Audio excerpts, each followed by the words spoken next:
your attitude, your aptitude, your understanding about life, we can help you with everything.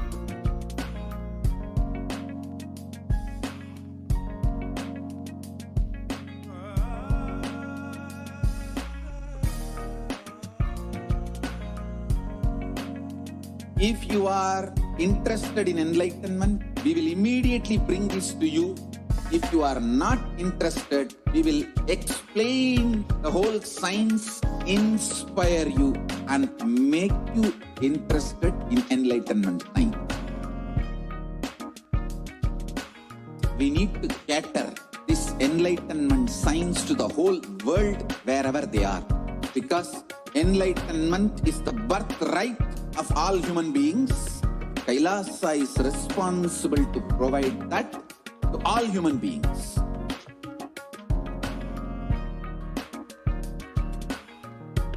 Kailasa is the totality of the knowledge I received from my gurus and practice manifested in my life, perfected by teaching millions of people from all cultures, time zones, backgrounds, genders, nationality, race, from every creed.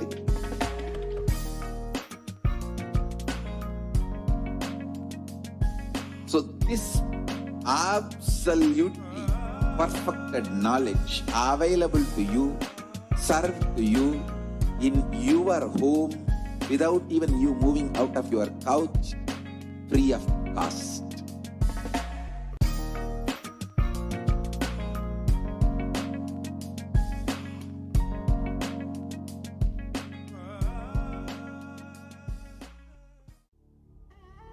What I mean by the word e-Kailasa, listen intensely. Enlightenment ecosystem, literally enlightenment itself, in your own home, wherever you are. If you cannot come to Kailasa, it's okay. Kailasa can come to you.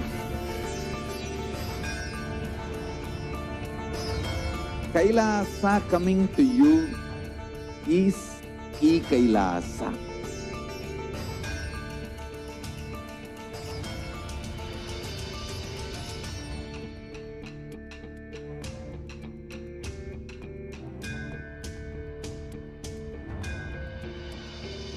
I will revive Hinduism.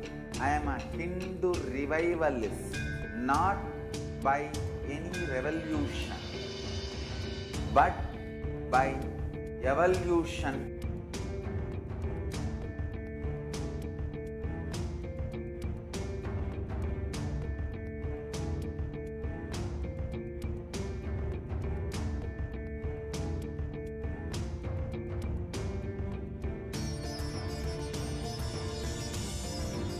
And setting model communities.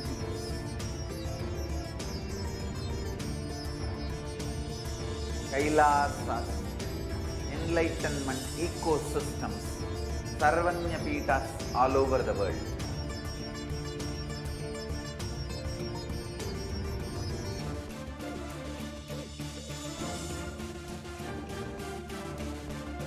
All powerful cognition, knowledge, only when you live, power manifestation and possibilities manifestation happens. This is a fundamental truth.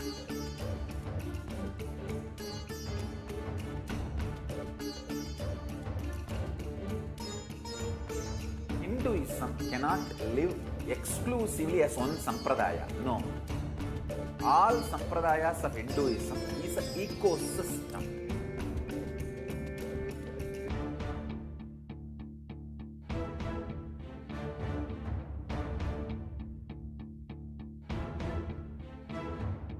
So don't keep quiet thinking that if one sampradaya is attacked, only that sampradaya is going to be affected.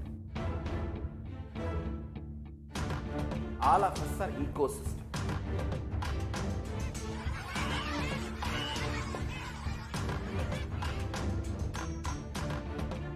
I invite all of you to get involved and enjoy Hinduism by the principle of Dharmo Rakshati Rakshitaha. When you protect Dharma, Dharma protects you. We will make the whole planet flourish spiritually. The spiritual prosperity will happen to the whole planet. We all have to coexist together.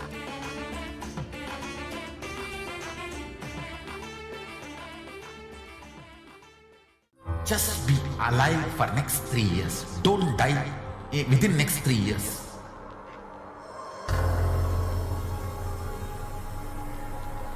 Just don't die within next 3 years. Be alive, somehow be alive. I'm working sincerely. I will reach you somehow. Somehow I will reach you. It's my commitment to humanity.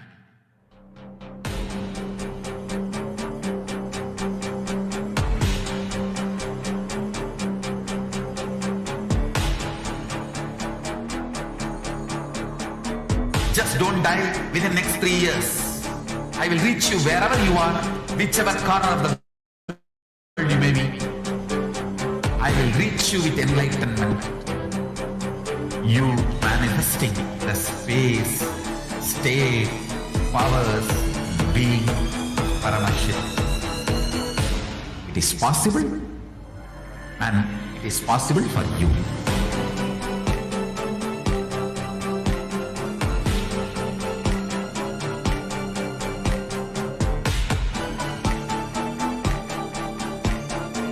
Paramashiva will reach you with enlightenment science. I know he is going to do the job. Just be alive for next 3 years. Nothing else.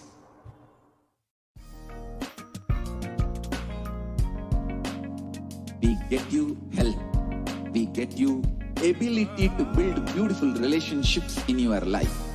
We get you direct spiritual support, and we make sure you become wealthy.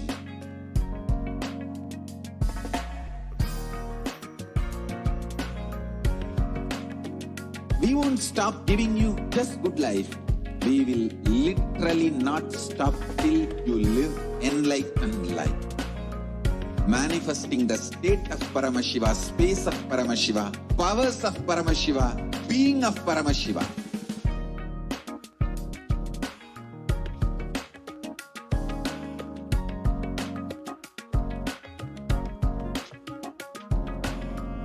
Whole world should become e-Kailashians.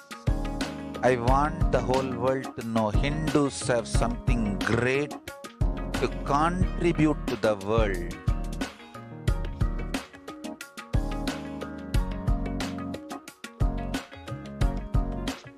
We have something great to contribute to the world. Let us do that.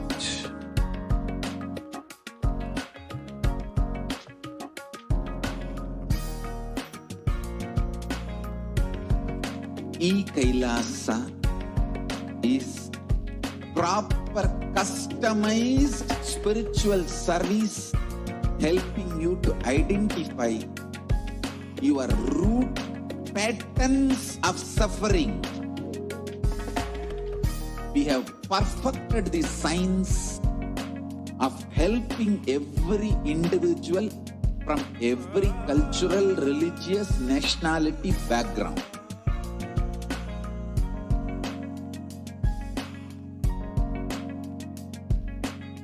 You will have lowest reactionary assumptions, highest awakened response, alive response for life continuously.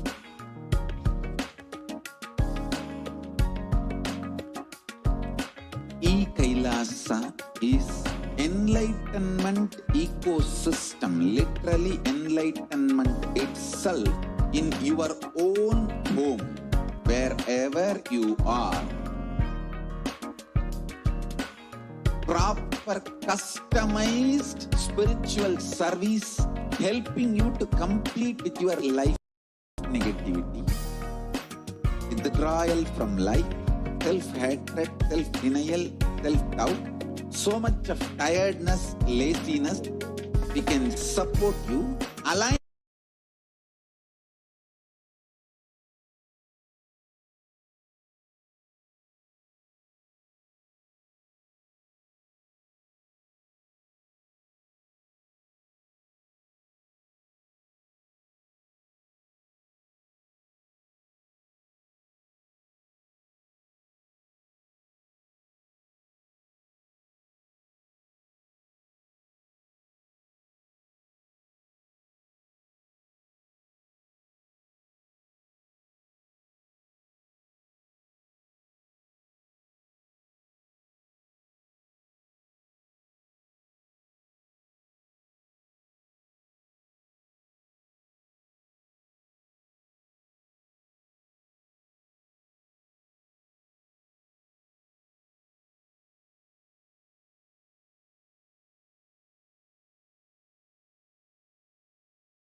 is attacked, only that sampradaya is going to be affected.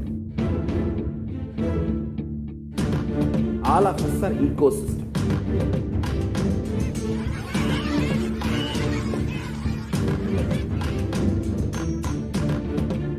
I invite all of you to get involved and enjoy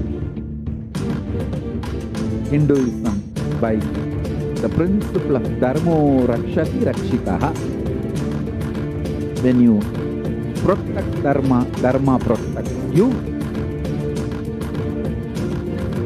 We will make the whole planet flourish spiritually.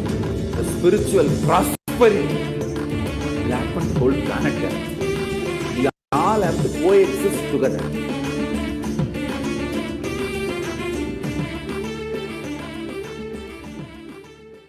Just be alive for next 3 years. Don't die within next 3 years.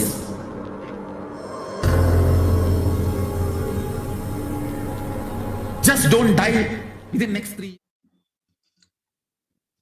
Itiyanam everyone. So now all of us got to know what is the science of our darshan, who is the supreme point of Hinduism, and what we are going to be receiving in today's program. So now let's go into the next segment where we will be seeing the manifestation of extraordinary Shaktis. So in this segment, you will see the Nitya and the yogis, the Balasans, and the initiate disciples of the supreme point of Hinduism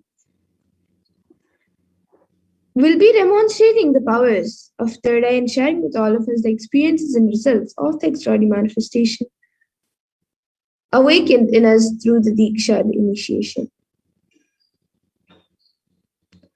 And in today's Baba Samadhi Darshan, all of us will be receiving the initiations into the third eye awakening and various other powers with the blessings and the grace of the Supreme Point of Hinduism. We will be manifesting the following powers of third eye, which is seen with eyes blindfolded, and various other powers. And for those of you who might be wondering where the third eye is located and how it works, the third eye is a cosmic browsing center which is located in between the brows and which upon initiation, one can effortlessly manifest powers and see through the third eye just as you would with your two eyes. And now let's understand what are Shaktis. What exactly are these Shaktis that we are speaking about and how they work? So in the Vedagas, the source scriptures of Hinduism, Paramashiva reveals in elaborate detail that every human being is hardwired to be able to manifest 463 plus extraordinary Shaktis, divine powers. And manifesting powers are described as a system, a method, and a science for human beings to explore the various possibilities and powers and have access to various states of consciousness. And these Shaktis manifest from the fundamental cognition that you are a divine and to manifest the divine, not that you are a man and you need to reach the divine. And Shakti is expressed in the space of enlightenment as a side effect of human connection with the divine and high integrity with the Guru and are a source of enlightenment. Whereas Siddhis, which is a common term which many of you might have heard, used for extraordinary manifestation, are powers that manifest from tapasya penance for enlightenment and are on the path of enlightenment. And a few more differences are that Shaktis of Paramashiva manifest through ordinary human beings in an extraordinary way after the initiation of the avatar and are permanent, whereas Siddhis are not permanent and may divert you from enlightenment. And the source of all these Shaktis, Paramashiva, is the primordial divinity in Hinduism, the ultimate reality and cause, which is self-effulgent, Svayam-prakasha, all-pervading, unchanging, beyond time, space, form, and causality. And as the fundamental base of Avyakta, the unmanifested, Vyakta, the manifest existence, he performs the Panchakritya, or the 5 cosmic acts of Shrishti, creation, Sthiti, sovereign rulership and maintenance, Samhara, rejuvenation, Trubhava, deletion, and Anugraha, which is liberating grace for all living entities. And now the avatar of Parameshwar, the supreme point of Hinduism, Jagat Guru Mahasanidan and his divine holiness Bhagavan Nityananda Parameshwar, as the 1000th incarnation and representative of Parameshwar and the reviver of Kailasa, the ancient enlightened Hindu civilization nation and the great cosmic goddess nation. He is reviving, the supreme point of Hinduism is reviving these yogic sciences and transmitting it to the world at a record-breaking pace which is never accomplished before. And the knowledge and this science of power manifestation These Shaktis are passed down from one generation to the next through Diksha, the initiation by enlightened gurus. And this, in Sanskrit, is called the Guru Parampara, the lineage of gurus. And the supreme point of Hinduism, being recognized as an incarnation at a very young age, was trained and taught these sciences to revive the knowledge repositories for billions to manifest the science of our manifestation. From the disciplines of Vedanta, Tantra, Sri Vidya, Yoga and Yoga powers, Mantra Shastra, Siddha Vidya, science of Aushadha, Advaita, Bhakti Yoga, Paramashvijnana, and Paramashvijnana. And how do we awaken these divine Shaktis in us? How can we manifest them ourselves? Every ultimate truth, jnana, is mapped into your consciousness, prajna, and manifests as a possibility and power of every being, prajnana. And the science of power manifestation is authenticated through four aspects of evidences or pramanas. So the first is the Shastra Pramana, which are the eternal, unchangeable truths revealed in the source scriptures. And then the next is the Apta Pramana, which are the experiences and results of Aptas or authorities of Hinduism, where in the Vedic tradition, the Rishis and the scientists have time to verify these sciences. And the next is the Atma Pramana, which is the account of the supreme point of Hinduism, this millennium's avatar's personal experience of power manifestation. And then the Pratyaksha Pramana, which is the empirical evidence from observation and scientific experimentation. And the Vedas, which are the ultimate superior authority for Hindus, and are pure science, where the ultimate truths are explained. And the Agamas are the scriptures, where the applied technology and the applied science are expanded. So the Vedas and Agamas, the Veda Agamas, which is a living applied science for Hindus, and the source of all these sciences, are directly revealed by Paramashiva, and so they are given the status of Shruti. They are the ultimate eternal unchangeable truths, and reference cited from these Shastras or source scriptures is called the Shastra Pramana. And now let us get ready to witness a very unique and very exciting demonstration of the power of third eye, once we go through the Pramanas for the first power of seeing with the eyes closed, the blindfolded reading. So the Shastra Pramana for this power comes from the Vijnana Bhairava Tantra. Kapalantar manonyasya tishtanmilita lochanaha kramena manasodhadyat lakshaye lakshyamuttamam. And the translation for this verse is, by fixing the mind on the inner space within the crown center and sitting stably without any movement, having the eyes closed in succession, by the stability of the mind in inner space through the power of the third eye, one directly sees the ultimate goal Lakshyam by having the vision beyond the sight that reveals any object or place, attaining the space of oneness with the source, Paramashiva. And the next is the Apta Pramana, where Krishna initiates Arjuna into the power of third eye. Natumam shakyase drashtu manenaiva svachakshusha divyam dadami te chakshuhu pashyam me yogam aishwaram. And in this, Bhagavan Krishna says to Arjuna, but you cannot see my cosmic form with these physical eyes of yours. Therefore, I grant you divine third eye vision. Behold my cosmic opulence. So in the Hindu Purana Bhagavad Gita, Bhagavan Krishna initiates Arjuna into the power of third eye to behold Bhagavan Krishna's Vishwarupa Darshan, the vision of his cosmic form. And specifically in the 11th chapter of Bhagavad Gita, which contains the description of Bhagavan Krishna's cosmic form, is completely narrated by Arjuna as he sees Bhagavan Krishna through his third eye. And the Atma Pramana for his power is found these own words. The first experience is that I was able to see everything around me, above me, the whole 360-degree, 10 directions. Above me, everything. I realized not only I was able to see, I was able to feel and experience all of that as well. And then all of you now can see the Pratyaksha Pramana, which were study measures done on brainwaves with the supreme point of Hinduism using a PET, a positron emission tomography. And it was measured that when doing daily activities, there was high activity measured in the brain where the third eye is located. And when in deep samadhi state, only the third eye region is active, and almost 90% of the rest of the brain is at peace. And now we'll be getting the Sakshi Pramana, the live demonstration of these Shaktis, which is a science being made available to humanity for our ultimate enrichment and conscious evolution. So let's now get ready to witness the live demonstration, the Sakshikuman of this power.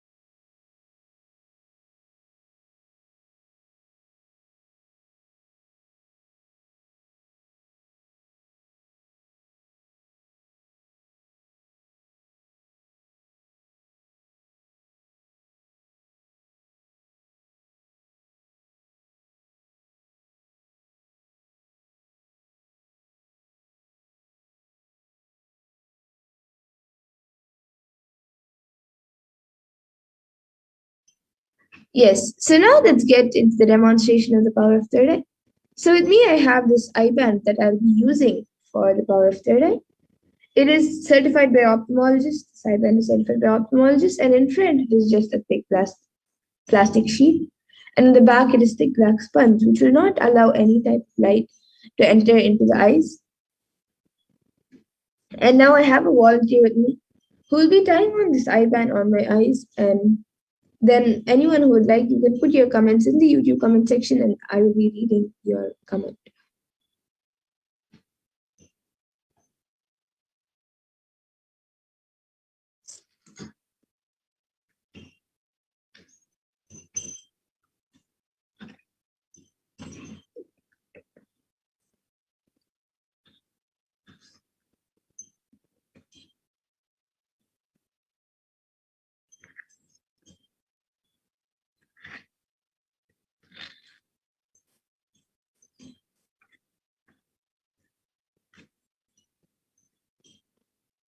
Yes, so now all of you can see the eye band has been put on. I'm turning to my right, left, up, and down. So all of you can see that the eye band has been put on. And now anyone who would like to put your comments, you can put comments in the YouTube comment section and I will be reading it for you.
Yes, we're just lowering the comments.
Yes, so we have the last comment from Naveen S, who has put Nityanandam And then expressions of me, I am Mahajalandra Sitananda, has put Nityanama Madhura and Mamata. It's Nityanama. Good to see you in the PARASHAKTI Akashic readings.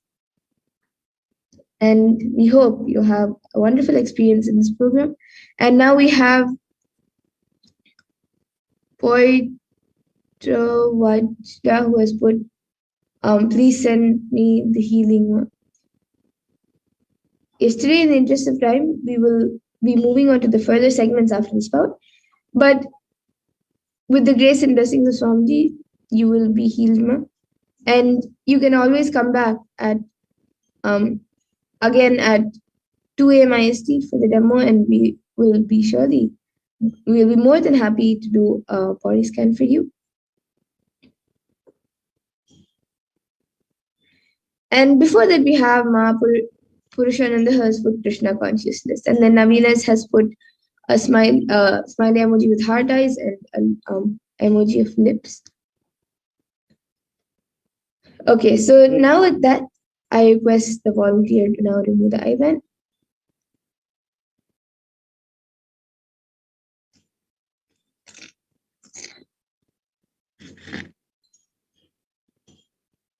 All of you can see, the IBAN is being removed.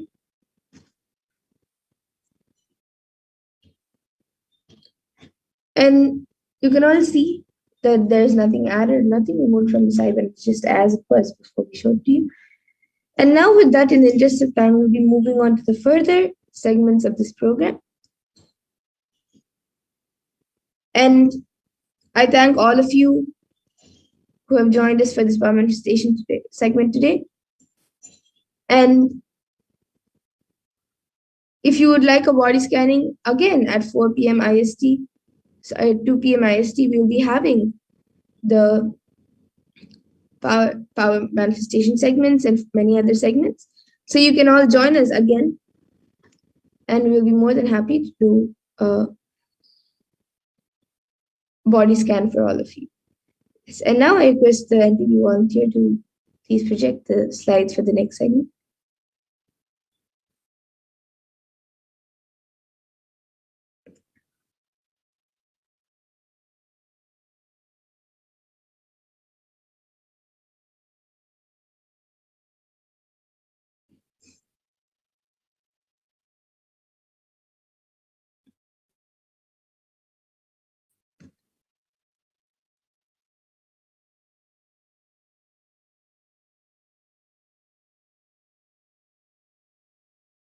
Yes, so now in this next segment, we will be learning about who is Devi PARASHAKTI.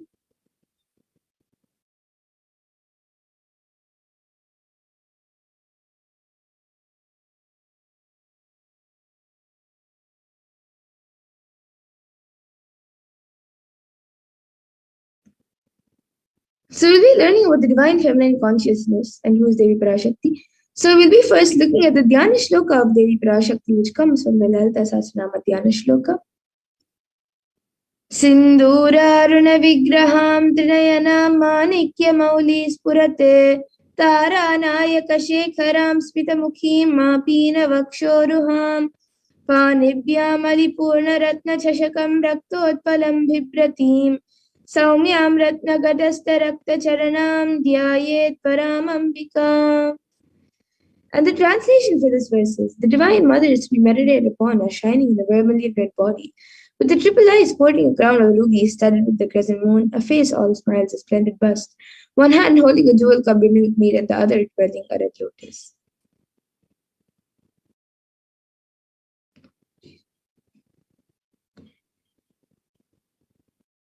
And the next Dhyana Shloka, which also comes from the Lalita Sahasranama, Arunam karunam tarangatakshim dritapashankusha pushpabana chapam animadi biravrata mayukaihi rahamityeva vibhavaye bhavani. And the translation for this verse is, I meditate on the great empress. She is red in color and her eyes are full of compassion.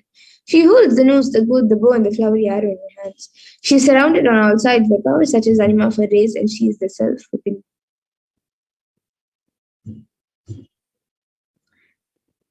And Devi Parashakti is the ultimate pure feminine consciousness. Parashakti is the cosmic mother. It is her cosmic womb from which billions and billions of universes come out and born, and the source, where the Big Bang and black holes go on and on. Parashakti is the source Shakti, the source energy, source power, from which all of us came, in which all of us are in, and in which all of us are going to merge into. And out of her extreme love and compassion, Parashakti herself is manifesting through the embodied form as the Nijavatara of the Supreme Court of Hinduism, Jagat Guru Mahasamidhanam, His Divine Holiness, Bhagavan Nityananda Paramashivam, raising us, answering all of our questions, attending to our prayers, giving us boons, healing us, revealing our past, present, and future, delivering profound spiritual truths, and ultimately giving us the experience of Paramashivoham itself. And in the words of Devi Parashakti herself, she beautifully says, raising as Omkara, expressing as Vedas and Agamas, blossomed as Shrimkara, filled as Parashodasi, living in 40 triangles, the Kailasha Swami who is in Kailasha, Shri Parchintamani, Parashodasi, sitting as part of Paramashiva, Parameshwari who rules the world, Paramashakti, Manonmani, Meenakshi, as Nityananda, I took Nijavatara here, to give good boons to everyone, to bestow all goodness, Hiranya Garbha Swarupini, Brahmanda Yoni, Shami, Chandramauli, Rapala, Aparna, Uma, Parvati, Savitri, Navayavana, Samrajya Lakshmi, Parameshwari, Parashodasi, Meenakshi. Taking the form of Nityananda, I came here as Nijavatara. With great compassion, I am blessing. Listen, people, to do good to all of you, I took the form of Nityananda and came down as Nijavatara. And again, beautifully, Parashakti says in her own words, raising in Omkara, blossoming as Shiva, manifesting as source of existence, powers of existence, expression of existence, from the oneness of Om, blossoming into two as Prakriti and Purusha, blossoming as three Shaktis, Icha, Kriya, and Jnana, growing as 4 Vedas, expanding as 5 Panchabhutas, beyond 6 chakras, filled as Gotras of 7 Rishis, expanding as 8 directions, existing as 9 grahas, blossoming as 10 Indriyas, being as 11 Rudras, creating all the worlds, bringing life to tell and make truth blossom and to do good. Parashodasi, Meenakshi, in the form of Nityananda, I came to bless every one of you. And now let's see how we can receive Devi Parashakti when she comes for the darshan. So literally you are seeing Paramashiva and Parashakti at that moment when she comes for the darshan. She is there on your screen. So always receive her very traditionally. You can keep 2 betel leaves, 1 banana, 1 betel nut, and a coin in front of the screen as you watch Devi Parashakti. And for those of you who don't know, actually in the Hindu tradition, a coin is considered the traditional dakshina. It can be the lowest value in India. It can even be just 1 paise. In the US, it can even be just a cent. Swamiji says, I'm not trying to monetize. Keep even 1 cent, it is okay. So for 100 days, if you have darshan, it will add up to $1. In India, even 1 paise is okay. And you can offer that to Devi Parashakti. And once the darshan is over, you can do namaskar and eat the banana, the betel leaf and the betel nut, taking it as prasadam immediately. And the coins that you collect, you can send it to the LA temple, to the Los Angeles temple for the further procedures. And some of you might be wondering, how does betel leaf and betel nut may benefit you? Whether it will benefit you in your health or in your mental stability, how will it benefit you? So this betel leaf and betel nut may look too small, but in a few days, you will see how much it adds to your sentiment that really Devi Parashakti is there, really she is there. And you will not take the Devi darshan for granted. Rituals will break your monotonous unconscious mentality and lifestyle and remind you and raise you to powerful cognition. It will break your unconscious behavior. And now all of you can see how you can set up your tambulam, the 2 betel leaves, the 1 banana, the 1 betel nut, and the coin. You can set all of this up in a plate, as you can see in the image. These are the 4 basic items that are kept as part of the tambulam. But if you would like, you can also keep a few additional items, such as a coconut, some glass bangles, red bangles, some fresh flowers, and some turmeric, And so these are the few additional items. But the four basic items that are kept as part of the tambulam is the betel leaf, the betel, the banana, and the coin. So you can arrange all of this in a plate. You can keep the betel nut on top of the betel leaf, keep the banana on the side, and the coin also right there in the middle or on the side. You can arrange it in the plate. Keep it in front of the screen as you watch Devi PARASHAKTI when she comes for the darshan and receive her. And with that, we come to the conclusion of this segment where we have learned how to receive Devi PARASHAKTI when she comes live for the darshan, and we have learned who is Devi PARASHAKTI. So when she comes live, you can receive her. When she comes for the darshan, when she comes for the Akashic readings, you can receive her in a very traditional way. And with that, we'll be moving to the further segments of this program where we will be learning about what Devi PARASHAKTI has revealed for humanity and how important it is for us to understand, internalize, and follow what Devi PARASHAKTI has revealed. So with that, we'll be moving to the further segments of this program after a really short break.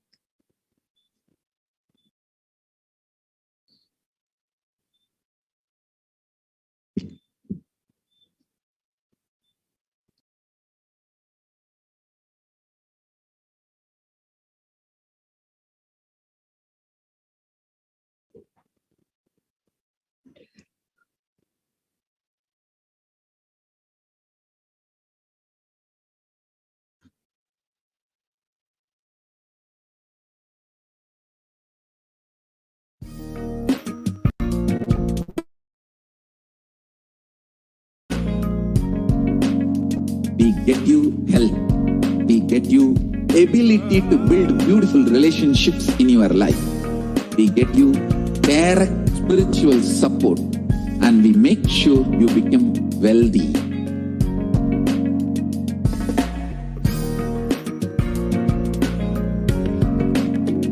We won't stop giving you just good life.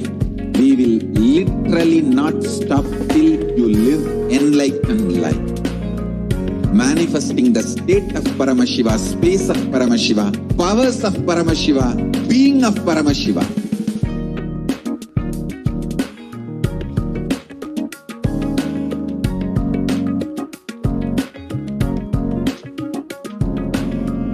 Whole world should become e-Kailashians. I want the whole world to know Hindus have something great to contribute to the world.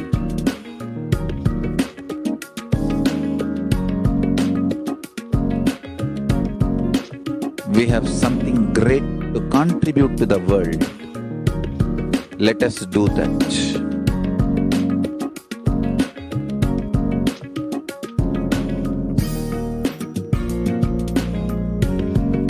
E-Kailasa is proper customized spiritual service helping you to identify your root patterns of suffering. We have perfected the science of helping every individual from every cultural, religious, nationality background.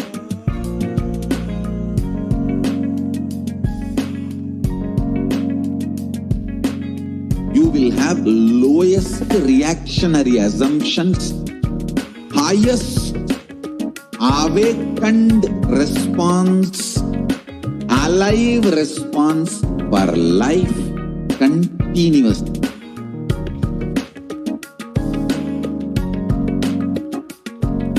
E-Kailasa is enlightenment ecosystem, literally enlightenment itself in your own home, wherever you are.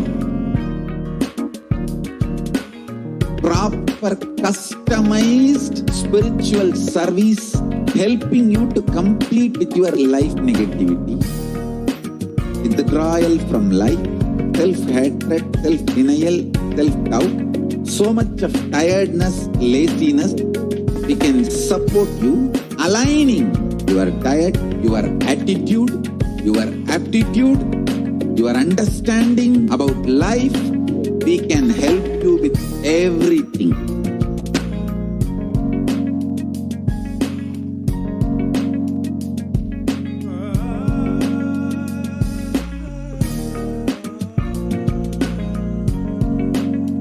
If you are interested in enlightenment, we will immediately bring this to you. If you are not interested, we will explain the whole science, inspire you, and make you interested in enlightenment time. We need to cater this enlightenment science to the whole world wherever they are, because enlightenment is the birthright of all human beings. Kailasa is responsible to provide that to all human beings.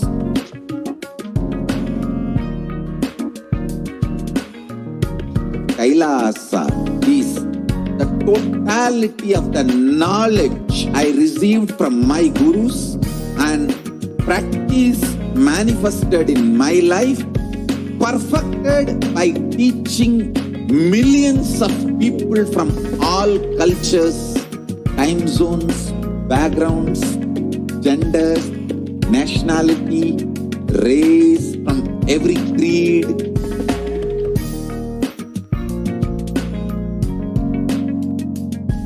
So this absolutely perfected knowledge available to you, served to you in your home without even you moving out of your couch, free of cost.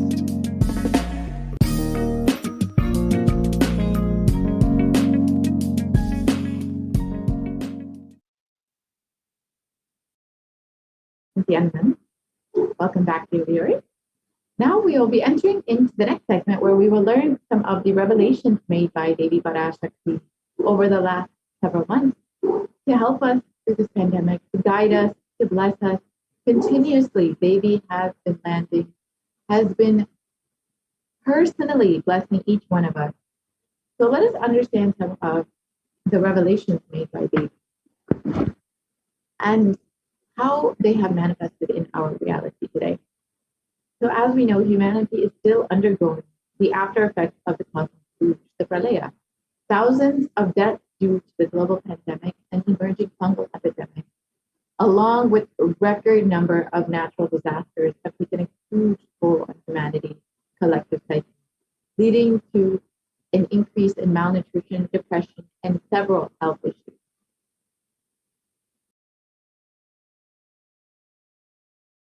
So who has caused this? Who is behind this? How could we have avoided this? What is the solution for this? In this segment, let us go through an analysis of Devi PARASHAKTI's revelation on the cause and solution for this pralaya.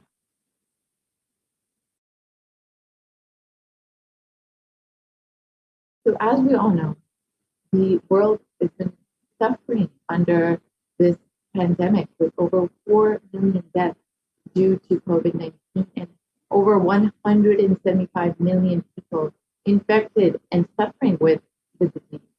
And the worst affected countries being US, India, and Brazil.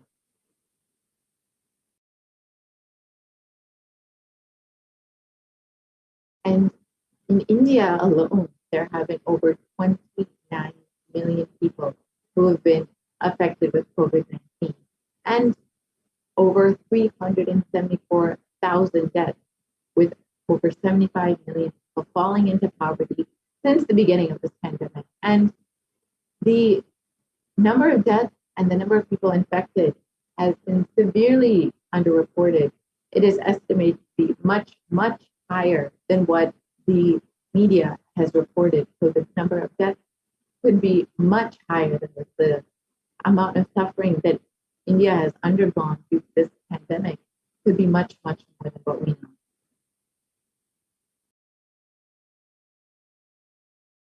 And along with the ongoing pandemic over the past 1.5 years, the rates of suicide and depression have been skyrocketing in India. India is considered to be the sixth most depressed country in the world, with 6.5% of the people suffering suffering from some form of mental illness. And there is a suicide rate of 10.9 for every 1 lakh people. And suicide, unfortunately, is the biggest cause of death among the age group of 16 to 24-year-olds.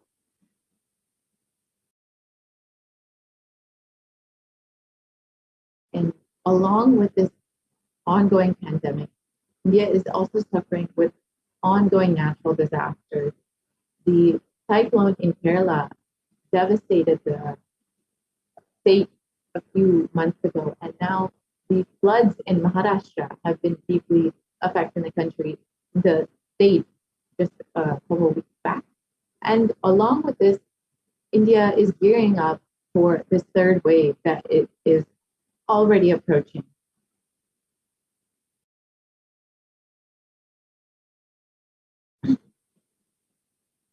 So how could we have prevented this? Let us look at Devi Parashakti's revelation on this pandemic and this pralaya.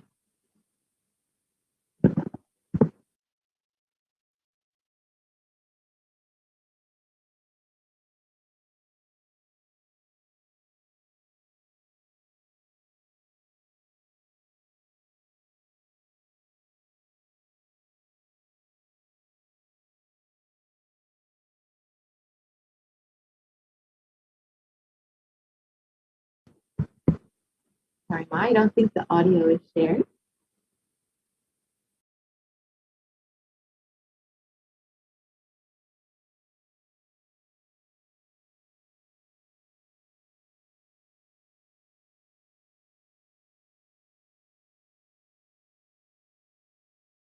So as we wait for that.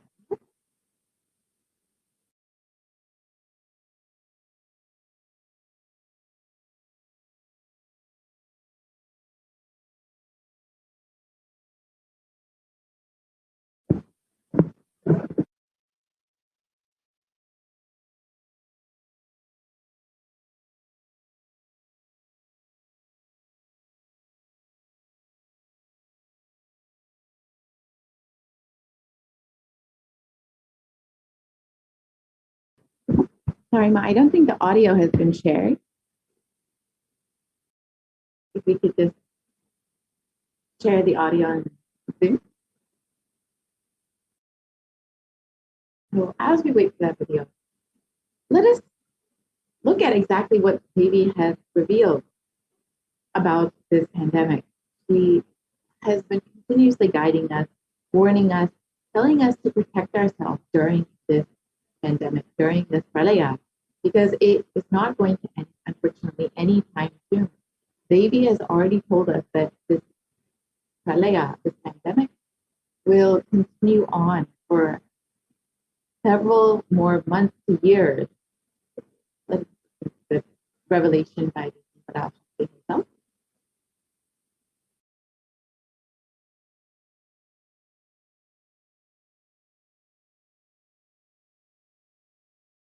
Sorry, Ma, I don't think the audio has been shared.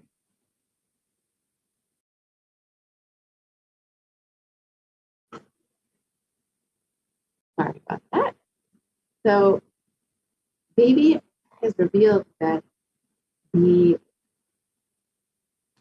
original plan for 2020 was for the Supreme Council of Hinduism to conduct the Padayatra throughout India and to do the re-energizing process of the 12 Jyotirlingas.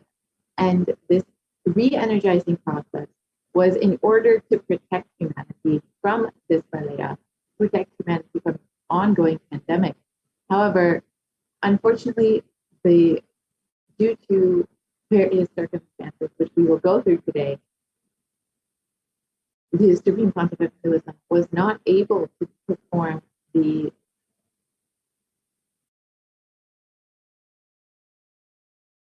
So, unfortunately, I think we are having a technical glitch. So, let us just go through the translation of Devi Parashakti's revelation. So we can just read the translation of Devi.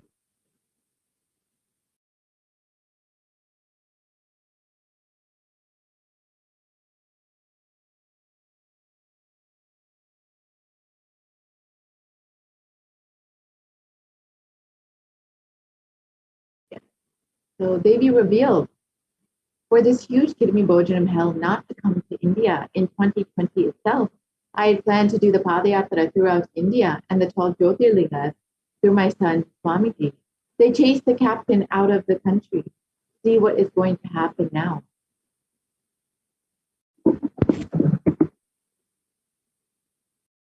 So let us go back to 2017 when the Supreme Council of Hinduism revealed the vision for the Padayatra. So due to a technical glitch, we may not be able to play the video right now. So I will explain exactly the vision that the Supreme Council of Hinduism revealed. The vision for the Padayatra was to conduct a Padayatra with 10,000 power manifestors, walking from Kanyakumari to Kashmir, literally enriching every single person along the way. The Supreme Council of Hinduism was ready to go on ground in order to meet people where they are, in order to let them see the avatar where they are, to bless them, to give them solutions to every problem they may be facing, whether it is a physical problem, a mental problem, a psychological problem. The Supreme Council of Hinduism was ready to attend to people in any way they needed.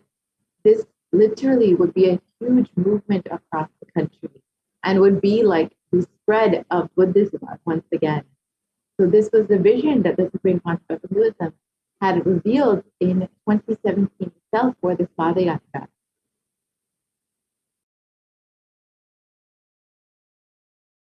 And from the age of 10, the Supreme Council of Hinduism has been enriching people and preparing them for this Padayatra to save them from this pralaya.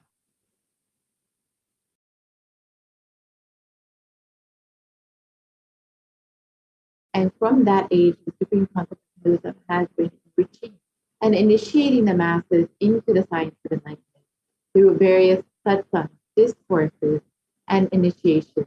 And in the next several photos, which we will just go through quickly, we will see some of the programs that the Supreme Council of Hinduism has been conducting over the last 27 years, how the Supreme Council of Hinduism has been tirelessly working to enrich people, continuously blessing people into the science of enlightenment, preparing people for all of the superconscious breakthrough that was going to happen and the pralaya that was to come. So in the next several photos, we'll see the various programs in the different cities of the Supreme Council.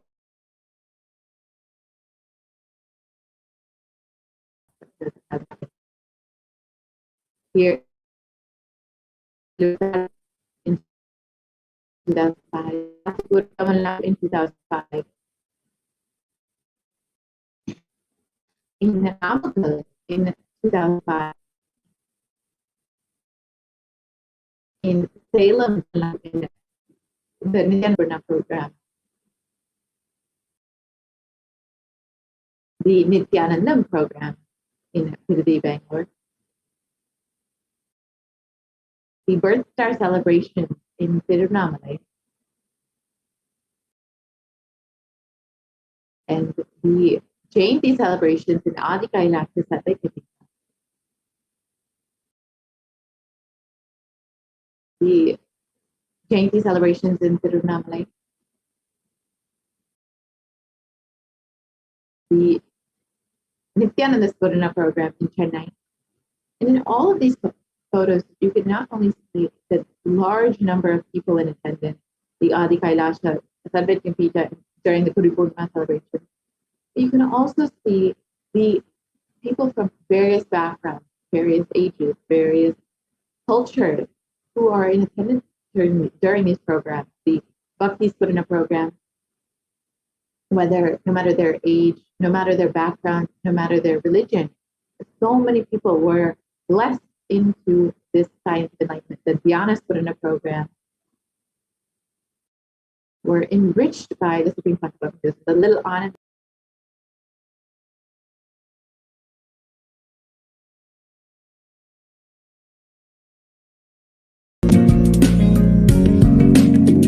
We won't stop giving you just good life.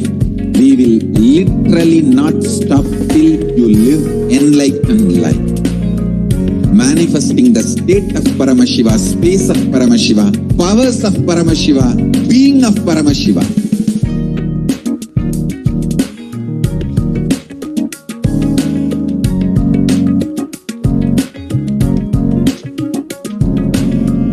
Whole world should become e-Kailashians. I want the whole world to know Hindus have something great to contribute to the world.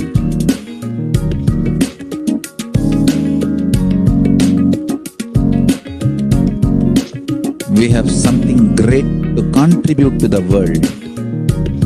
Let us do that.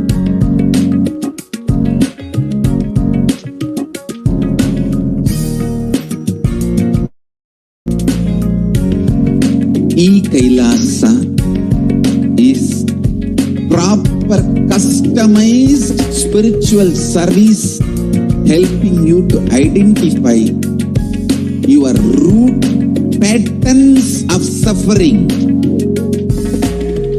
We have perfected the science of helping every individual from every cultural, religious, nationality background.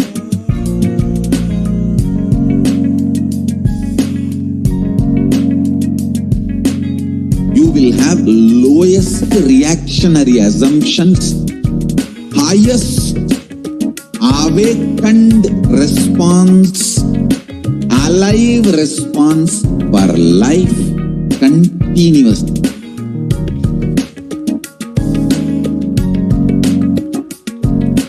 E-Kailasa is enlightenment ecosystem, literally enlightenment itself in your own home, wherever you are.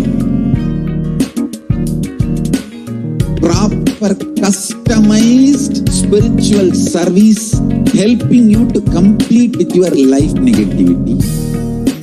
Withdrawal from life, self-hatred, self-denial, self-doubt, so much of tiredness, laziness.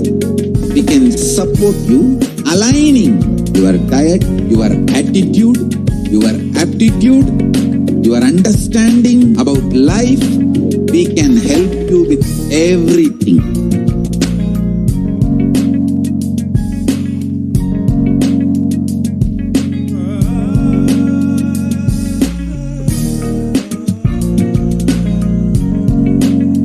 If you are interested in enlightenment, we will immediately bring this to you. If you are not interested, we will explain the whole science, inspire you and make you interested in enlightenment time. We need to cater this enlightenment science to the whole world wherever they are, because enlightenment is the birthright of all human beings. Kailasa is responsible to provide that to all human beings.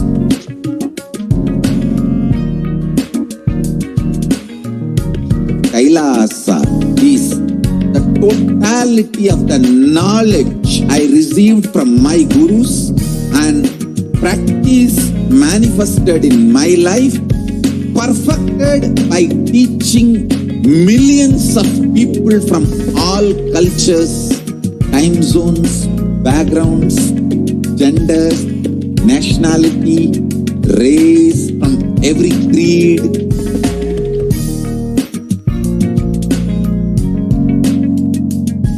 So this absolutely perfected knowledge available to you, served to you in your home without even you moving out of your couch, free of cost.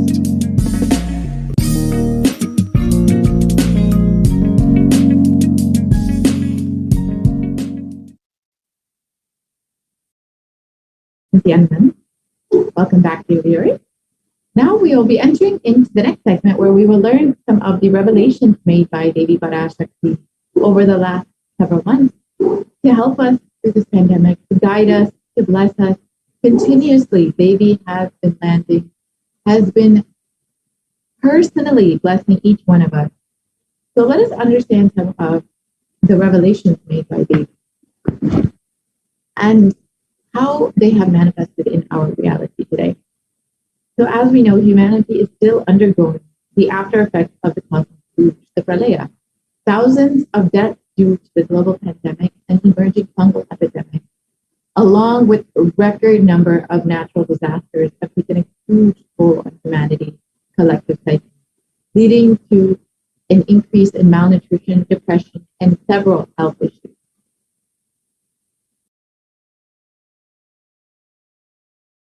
So who has caused this? Who is behind this? How could we have avoided this? What is the solution for this? In this segment, let us go through an analysis of Devi PARASHAKTI's revelation on the cause and solution for this pralaya.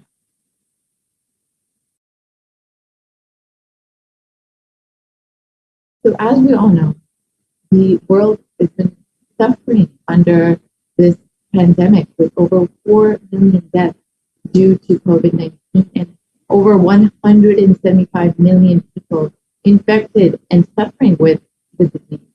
And the worst affected countries being US, India, and Brazil.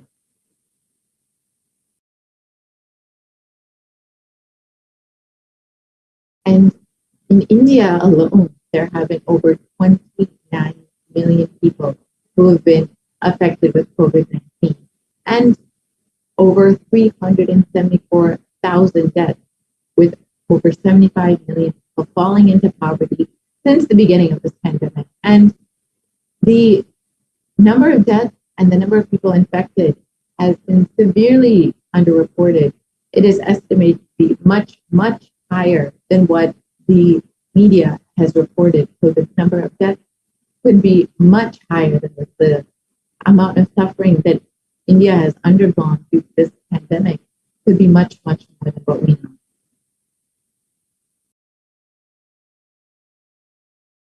And along with the ongoing pandemic over the past 1.5 years, the rates of suicide and depression have been skyrocketing in India. India is considered to be the sixth most depressed country in the world, with 6.5% of the people suffering from some form of mental illness.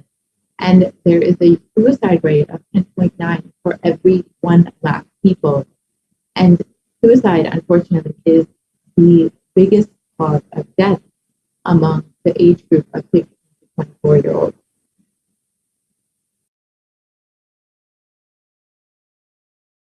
And along with this ongoing pandemic, India is also suffering with ongoing natural disasters. The cyclone in Kerala devastated the state a few months ago, and now the floods in Maharashtra have been deeply affecting the country, the state, just a couple of weeks back. And along with this, India is gearing up for this third wave that it is already approaching.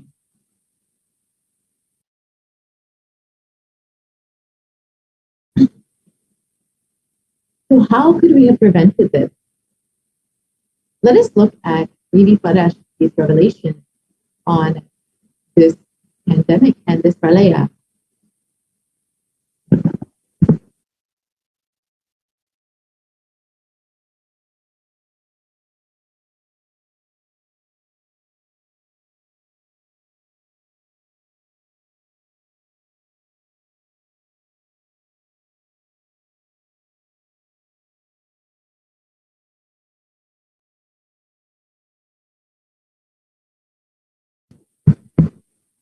Sorry, Ma, I don't think the audio is shared.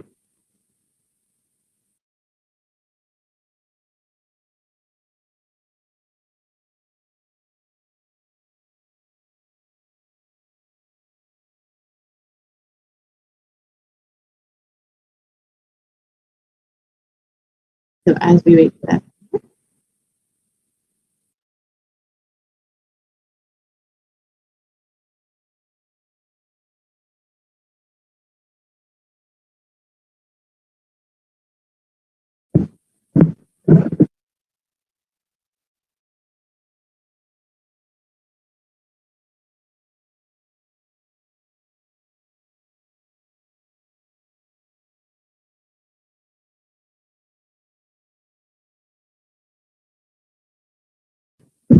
Sorry, Ma, I don't think the audio has been shared.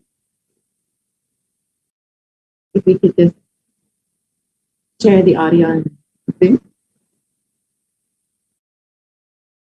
So as we wait for that video, let us look at exactly what Devi has revealed about this pandemic. She has been continuously guiding us, warning us, telling us to protect ourselves during this pandemic, during this pralaya, because it is not going to end, unfortunately, anytime soon. Devi has already told us that this pralaya, this pandemic, will continue on for several more months to years.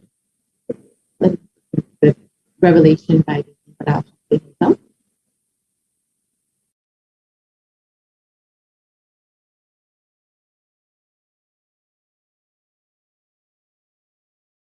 Sorry, Ma, I don't think the audio has been shared.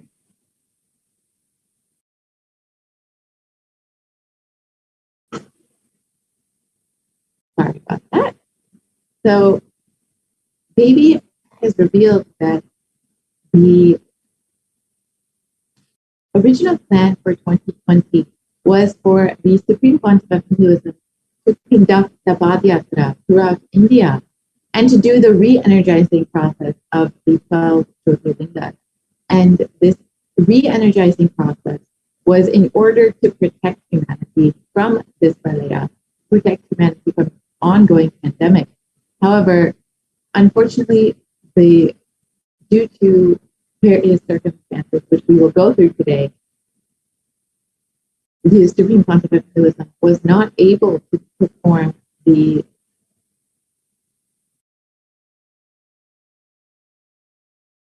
So, unfortunately, I think we are having a technical glitch. So, let us just go through the translation of Devi PARASHAKTI's revelation. So we can just read the translation of Devi.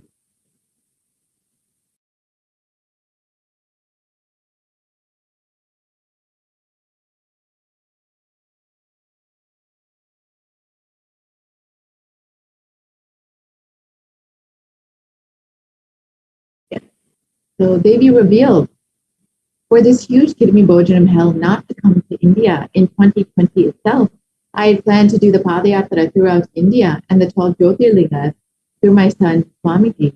They chased the captain out of the country. See what is going to happen now.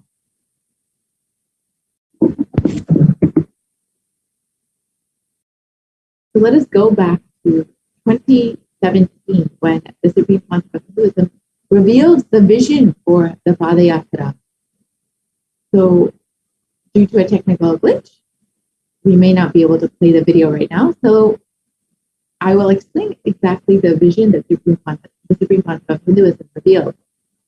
The vision for the Padayatra was to conduct a Padayatra with 10,000 power manifestors, walking from Kanyakumari to Kashmir, literally enriching every single person along the way. The Supreme Council of Hinduism was ready to go on ground in order to meet people where they are, in order to let them see the avatar where they are, to bless them, to give them solutions to every problem they may be facing, whether it is a physical problem, a mental problem, a psychological problem.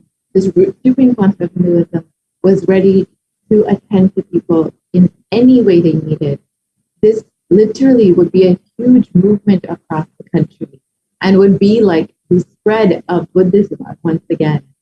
So this was the vision that the Supreme Council of Hinduism had revealed in 2017 itself for this Padayatra.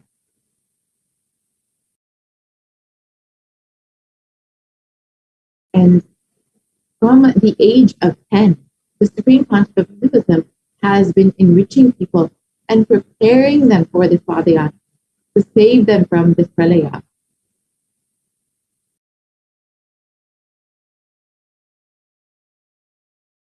And from that age, the Supreme Council of Hinduism has been enriching and initiating the masses into the science of enlightenment through various satsangs, discourses, and initiations.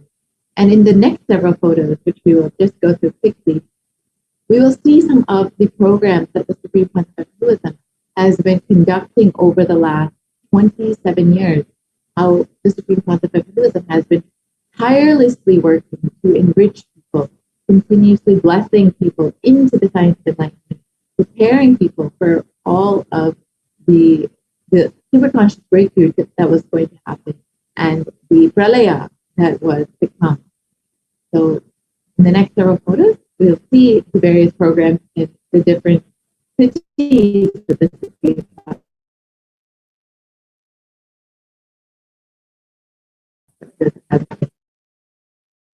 Here in 2005, would come in 2005. In Namakal in 2005. In Salem in the Nityananda program. The Nityanandam program in Tirupati, Bangalore. The Birth Star celebration in Tiruvannamalai. And the Jayanti celebrations in Adi Kailasa Satyakati. The Jayanti celebrations in Tiruvannamalai. The Nityananda Spurana program in Chennai. And in all of these photos, you can not only see the large number of people in attendance, the Adi Kailasa Satyakati during the Puripurna celebration, but you can also see the people from various backgrounds, various ages, various cultures who are in attendance during these programs. The Bhakti Spurana program, no matter their age, no matter their background, no matter their religion, so many people were blessed into this science of enlightenment. The Dhyana Spurana program were enriched by the Supreme Council of Hinduism. The little honest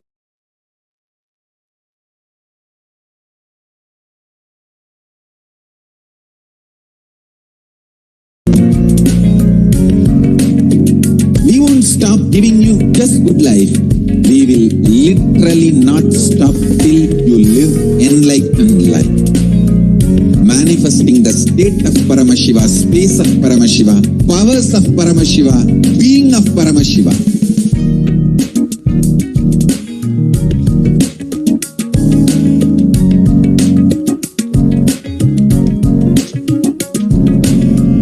Whole world should become e-Kailashians. I want the whole world to know Hindus have something great to contribute to the world.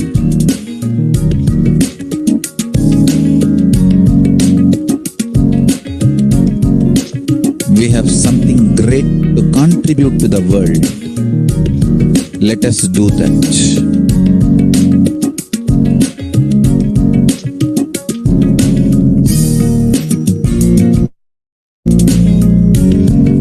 E-Kailasa is proper customized spiritual service helping you to identify your root patterns of suffering.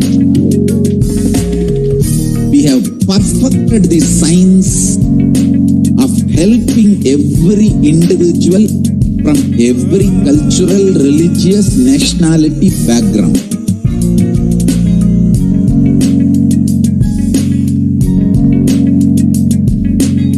You will have lowest reactionary assumptions, highest awakened response, alive response for life continuously.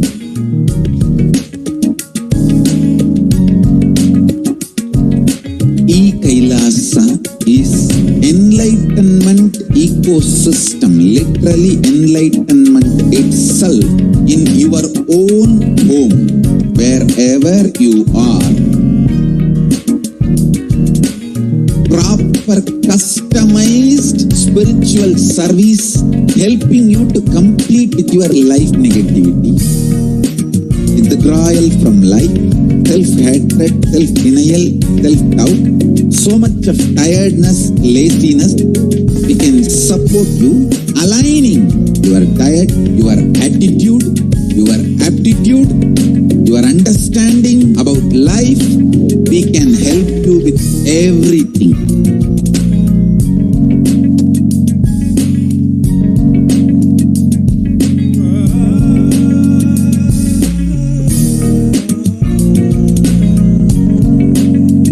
If you are interested in enlightenment, we will immediately bring this to you. If you are not interested, we will explain the whole science, inspire you, and make you interested in enlightenment time.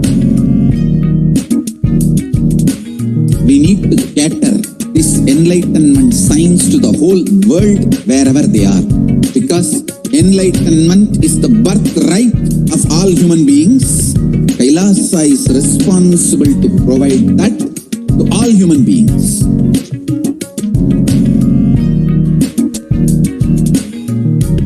Kailasa is the totality of the knowledge I received from my gurus and practice manifested in my life, perfected by teaching millions of people from all cultures, time zones, backgrounds, genders, nationality, race, from every creed.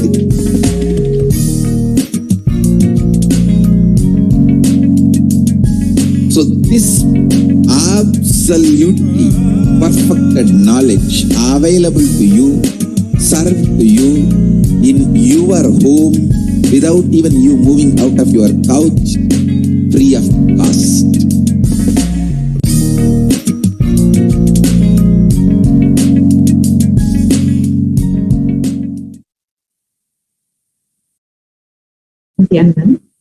Welcome back, dear viewers.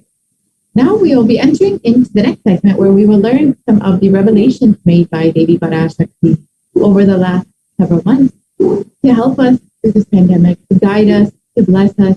Continuously, Devi has been personally blessing each one of us.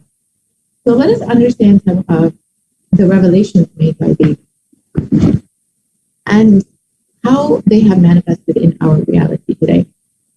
So as we know, humanity is still undergoing the after effects of the cosmic scourge, the pralaya. Thousands of deaths due to the global pandemic and emerging fungal epidemic, along with a record number of natural disasters, have taken a huge toll on humanity's collective psyche, leading to an increase in malnutrition, depression, and several health issues.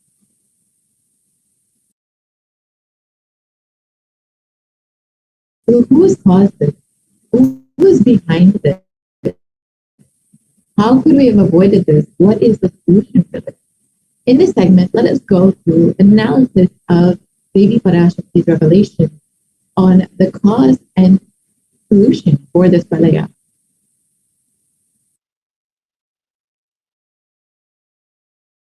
So as we all know, the world has been suffering under this pandemic with over 4 million deaths due to COVID-19 and over 175 million people infected and suffering with the disease. And the worst affected countries being US, India, and Brazil.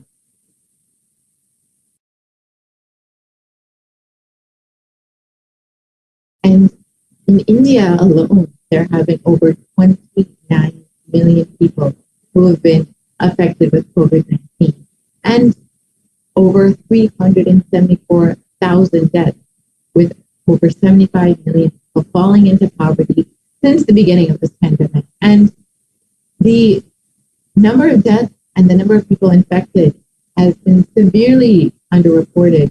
It is estimated to be much, much higher than what the media has reported. So the number of deaths could be much higher than the amount of suffering that India has undergone due to this pandemic could be much, much more than what we know.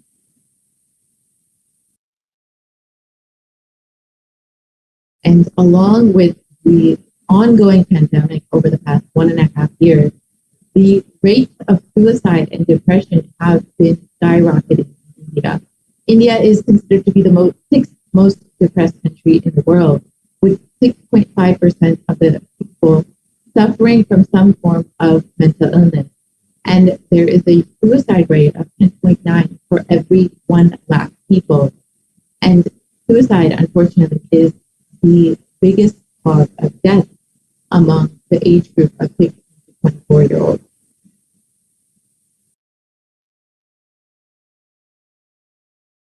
And along with this ongoing pandemic, India is also suffering with ongoing natural disasters. The cyclone in Kerala devastated the state a few months ago, and now the floods in Maharashtra have been deeply affecting the country, the state, just a couple weeks back. And along with this, India is gearing up for this third wave that it is already approaching.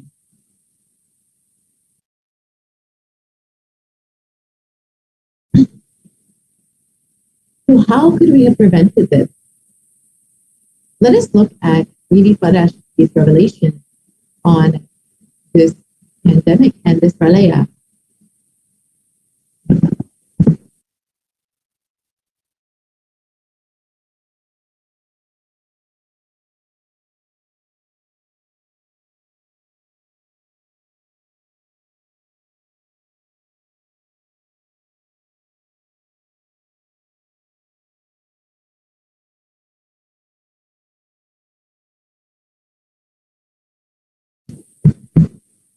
Sorry, Ma, I don't think the audio is shared.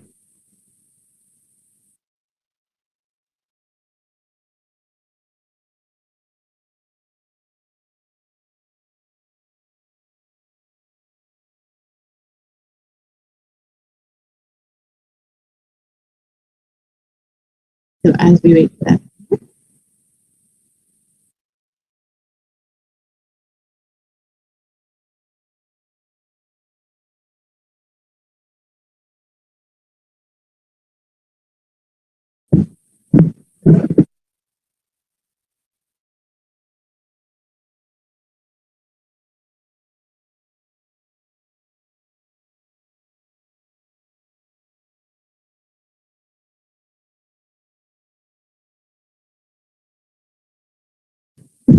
Sorry, Ma, I don't think the audio has been shared.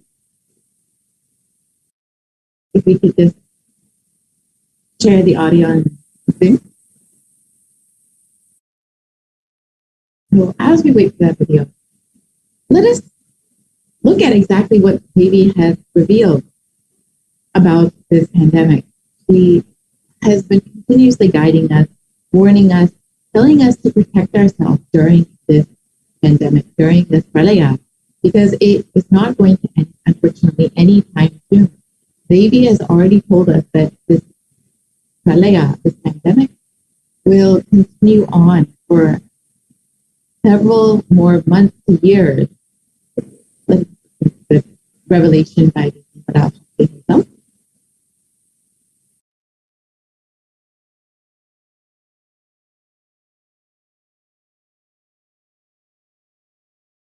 Sorry, Ma, I don't think the audio has been shared.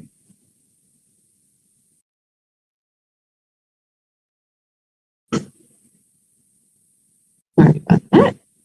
So, Devi has revealed that the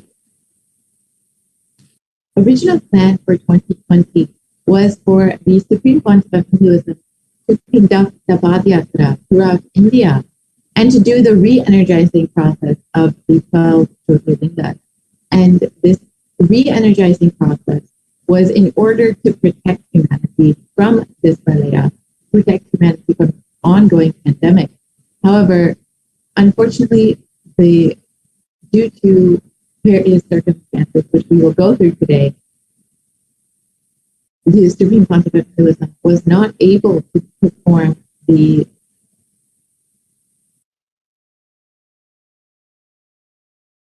So, unfortunately, I think we are having a technical glitch. So, let us just go through the translation of Devi Parashakti's revelation. So we can just read the translation of Devi.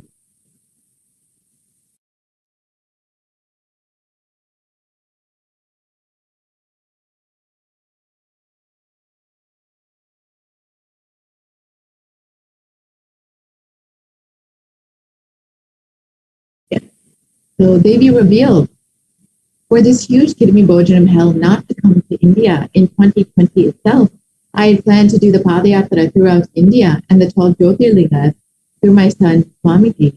They chased the captain out of the country. See what is going to happen now. So let us go back to 2017 when the Supreme Council of Hinduism reveals the vision for the Padayatra.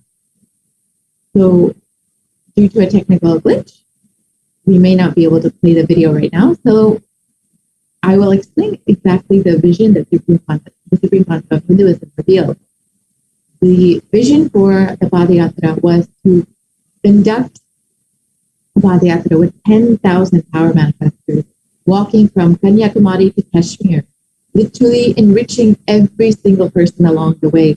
The Supreme Council of Hinduism was ready to go on ground in order to meet people where they are, in order to let them see the avatar where they are, to bless them, to give them solutions to every problem they may be facing, whether it is a physical problem, a mental problem, a psychological problem.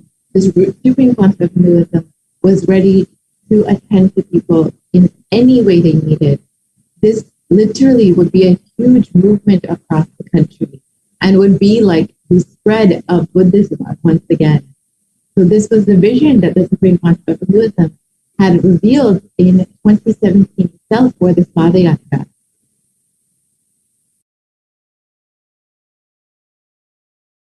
And from the age of 10, the Supreme Council of Hinduism has been enriching people and preparing them for this Padayatra, to save them from this pralaya.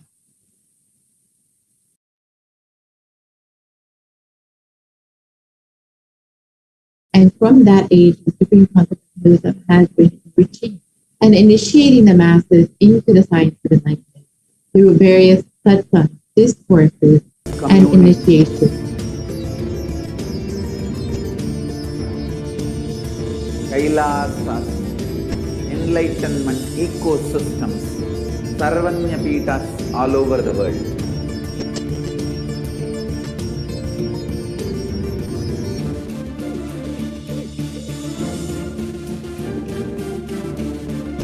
All powerful cognition, knowledge, only when you live, power manifestation and possibilities manifestation happens. This is a fundamental truth.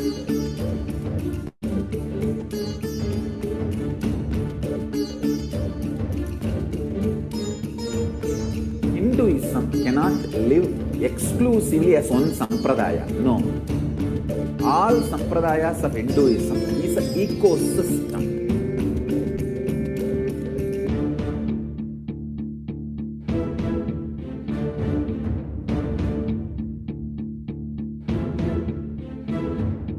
So don't keep quiet thinking that if one sampradaya is attacked, only that sampradaya is going to be affected.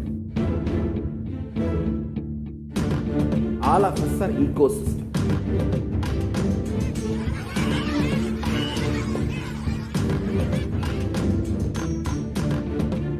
I invite all of you to get involved and enjoy Hinduism by the principle of Dharmo Rakshati Rakshitaha. When you protect Dharma, Dharma protects you. We will make the whole planet flourish spiritually. The spiritual prosperity will happen the whole planet. We all have to coexist together.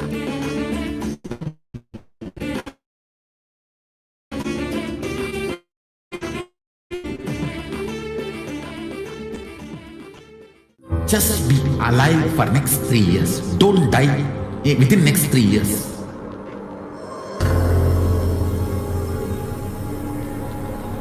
Just don't die within next 3 years. Be alive, somehow be alive. I'm working sincerely. I will reach you somehow. Somehow I will reach you. It's my commitment to humanity.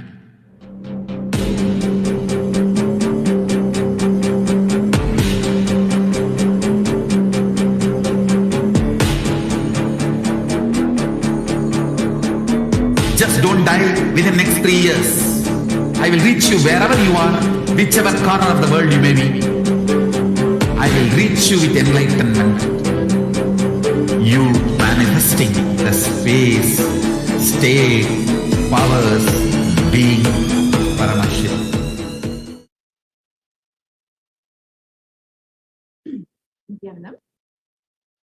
Welcome back, dear viewers. Sorry for a technical glitch. So, as we were sharing, the Kailasa and the Supreme Content of Hinduism have been providing foreign aid through various initiatives and a strong diplomatic network that has a order of 73 sovereign orders of Kailasa, and the national and international governments and organizations' relationship over the past 4 years. The next slide, please.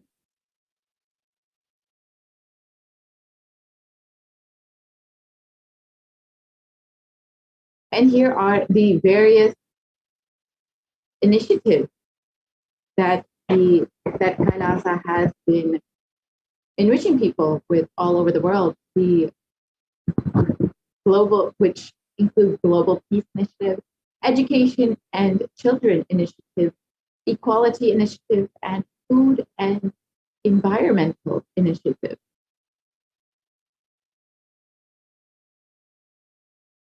And the Kailasa has been providing free education in over 150 countries. And Nityananda Hindu University is the world's largest Hindu university with extended campuses in 150 countries. And we offer free education to 20 million children and youth world over. And we have 1,000 or 7,000 plus courses.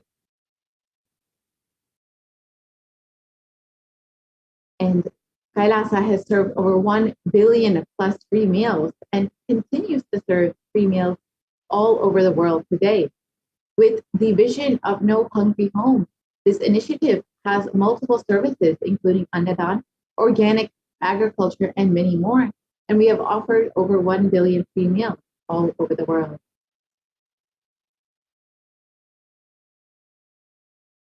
And Kailasa offers free food in 197 countries all over the world.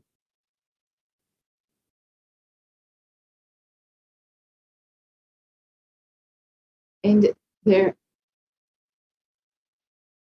Kailasa has made available free medical services to millions of people all over the world.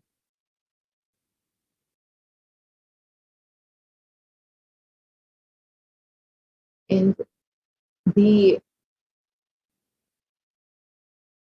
contribution of yoga from the Supreme Pontiff of Hinduism and Kailasa has been immense, with over 1,000 plus scriptural references mapped for yogic techniques such as asanas, dharana, kriya, pranayama, and many more, and 2 Guinness Book of World Records, and 6,000 plus hours of courses on yoga and detoxification and health from the Supreme Pontiff of Hinduism.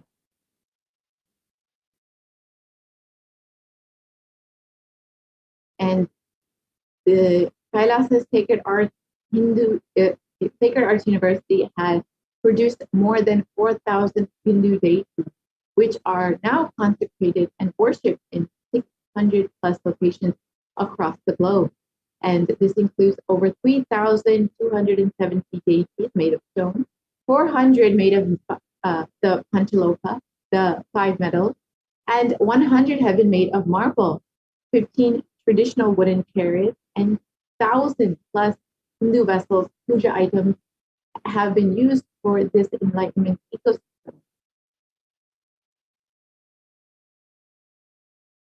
And the world's largest Hindu library has over 1 million plus palm leaf scriptures and has collected, preserved, and made them available freely to the world. Kailasa's Nityananda Hindu Library has developed the world's first exclusive Hindu library management system based on the ancient Vedic scripture classification tree, and the world's largest Hindu digital library with over 1 million plus digitized palm leaf scriptures, and the world's largest collection of Kashmiri Shaivism scriptures. With the Supreme Pontiff of Hinduism's sincere hard work and devotion over the past 26 years, millions of people have been inspired, one person at a time, and have been prepared to stand together to protect humanity. The Supreme Pontiff of Hinduism announced the plan to traverse once again on foot from Kanyakumari to Kashmir and to re-energize the Jyotirlingas to protect India from this pralaya. And in 2018, to begin the re-energizing process of the 12 Jyotirlingas, the Avatar began visiting temples in earnest to start the intense spiritual process. While the Avatar was working hard to protect India from the Great Destruction, the anti-Hindu militant forces tried their best to halt the Avatar's mission since the beginning, since the year 2001 itself. After years of pouring energy into the making of the only ship that could save humanity, the captain himself was driven out of the ship.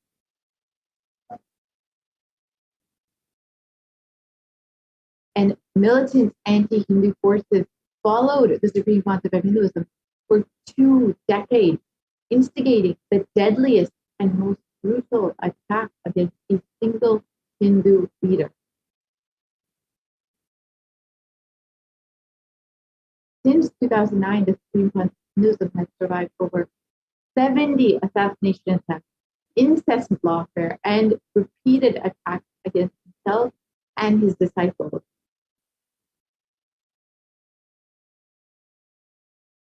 With the media entirely owned by the anti-Hindu nexus, there was never a chance for the truth to come out.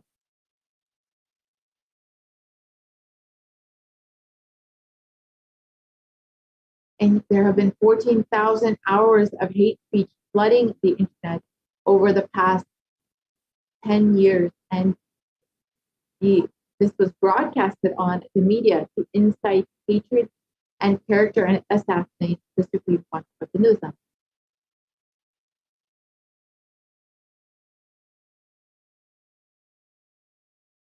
And the fabricated false cases were filed against the Supreme Pontiff of Hinduism to meekly justify the illegal arrest and to execute the state-sponsored plan to eliminate the Supreme Pontiff of Hinduism. In 2018, the Avatar was forced to leave India after a nearly fatal assassination attempt.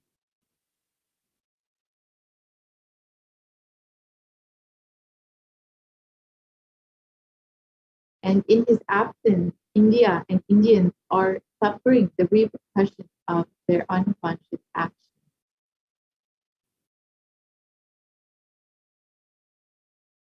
In the Puranic age, the whole kingdom of Ayodhya suffered with economic meltdown, death of cattle and crops, and the inconsolable depression when Lord Rama left for the 14-year exile. And in the same way, the economy began falling 2 months after the Avatar left India. And today, India faces the most brutal effects of the pandemic with no end in sight.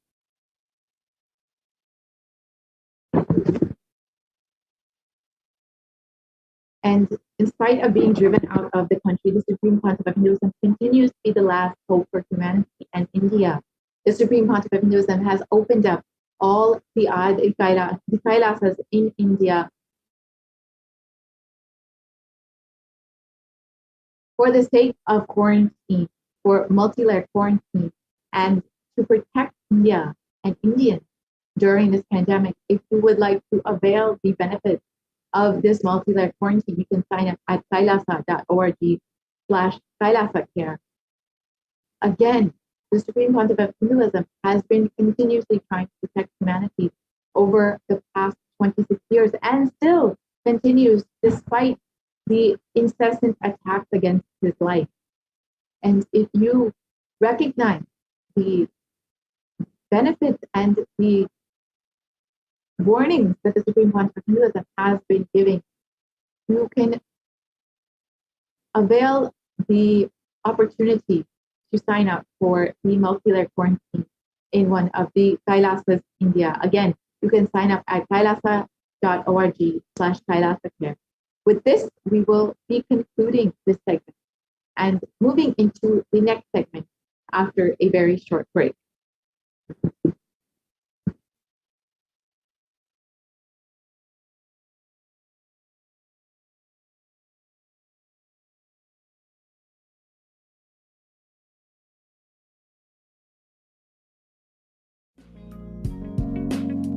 We get you health.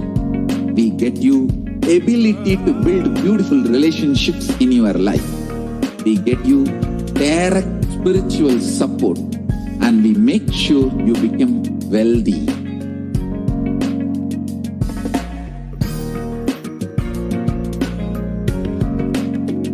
We won't stop giving you just good life. We will literally not stop till you live enlightened life.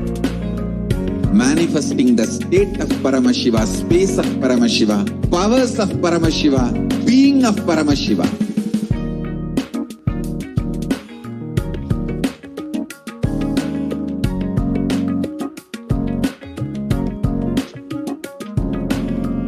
Whole world should become e-Kailashians. I want the whole world to know Hindus have something great to contribute to the world.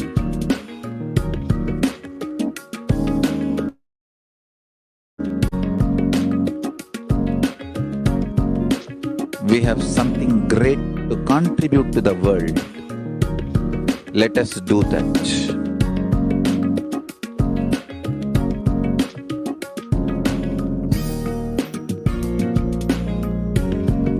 E-Kailasa is proper customized spiritual service helping you to identify your root patterns of suffering.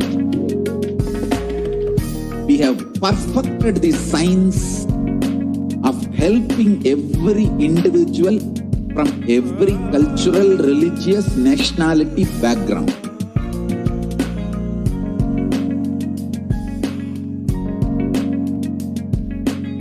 You will have lowest reactionary assumptions, highest awakened response, alive response for life continuously.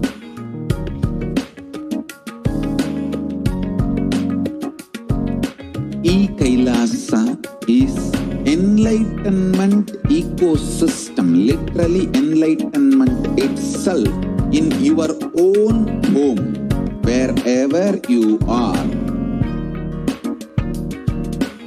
Proper customized spiritual service helping you to complete with your life negativity, withdrawal from life, self-hatred, self-denial, self-doubt, so much of tiredness, laziness. We can support you aligning your diet, your attitude, your aptitude, your understanding about life. We can help you with everything.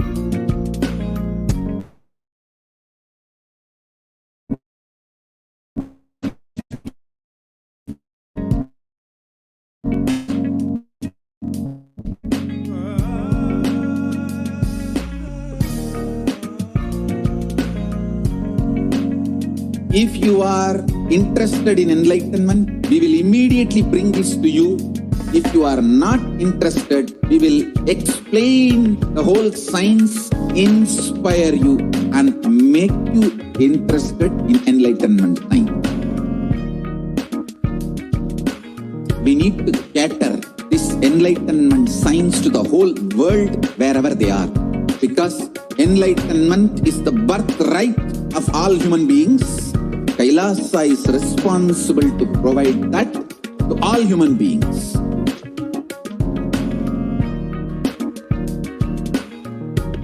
Kailasa is totality of the knowledge I received from my gurus and practice manifested in my life, perfected and teaching millions of people from all cultures, time zones, backgrounds, genders, nationality.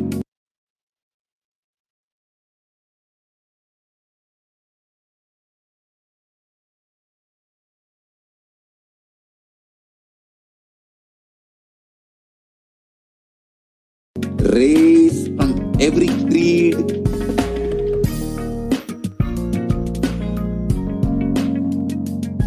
So this are available to you, served to you in your home without even you moving out of your couch, free of cost.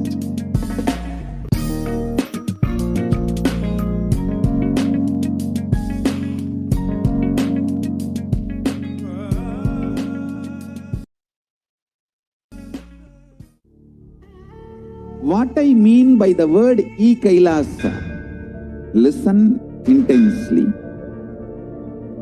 Enlightenment ecosystem, literally enlightenment itself, in your own home, wherever you are. If you cannot come to Kailasa, it's okay. Kailasa can come to you. Kailasa coming to you is e-Kailasa.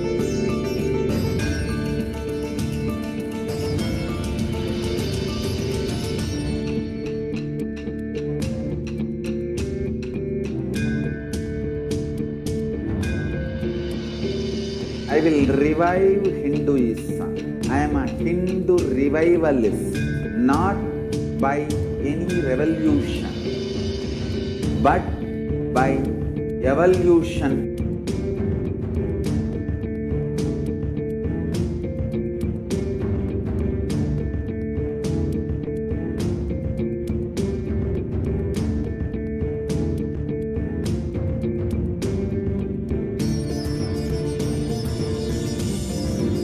And setting model communities.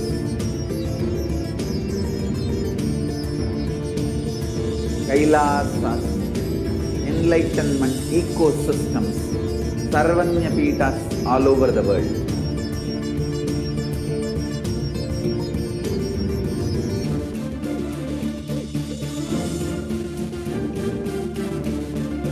All powerful cognition, knowledge, only when you live, power manifestation and possibilities manifestation happens.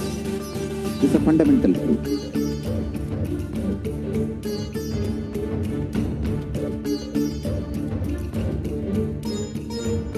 Hinduism cannot live exclusively as one sampradaya. No. All sampradayas of Hinduism is an ecosystem.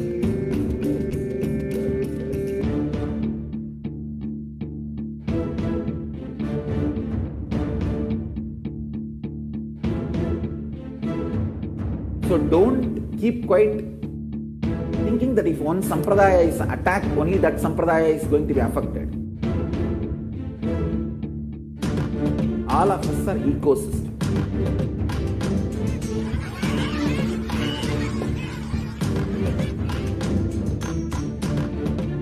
I invite all of you to get involved and enjoy Hinduism by The principle of dharmo rakshati rakshitaha.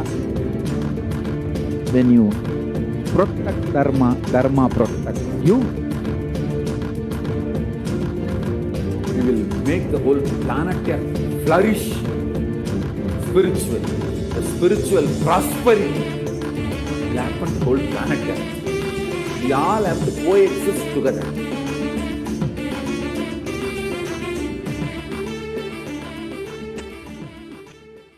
Just be alive for next 3 years. Don't die within next 3 years.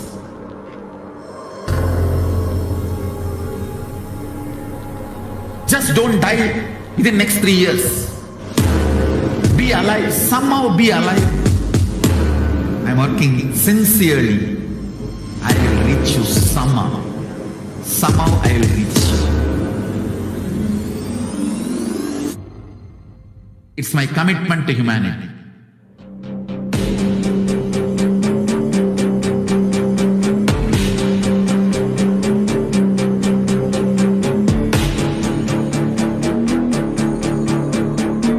Just don't die within next 3 years. I will reach you wherever you are, whichever corner of the world you may be. I will reach you with enlightenment. You manifesting the space, state,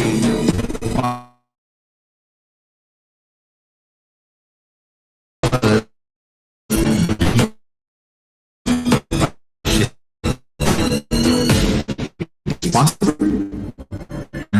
It's possible.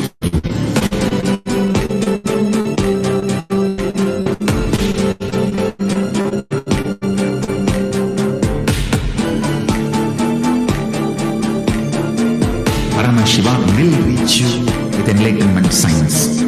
I know he is going to do the job. Just be alive for next 3 years. Nothing else.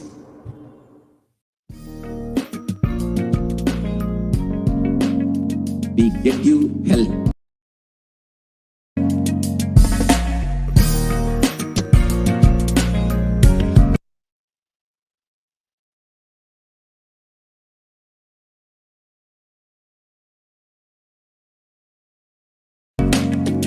We won't stop giving you just good life. We will literally not stop till you live enlightened life.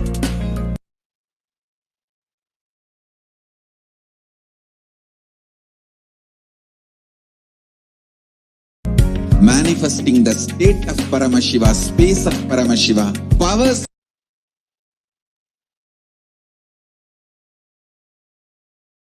of Paramashiva, being of Paramashiva.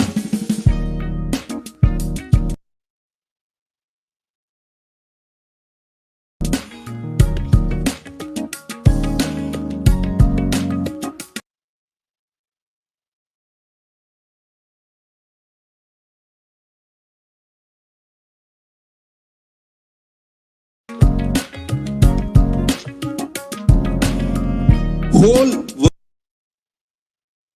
world should become e-Kailashian. I want the whole world to know Hindus have something great to contribute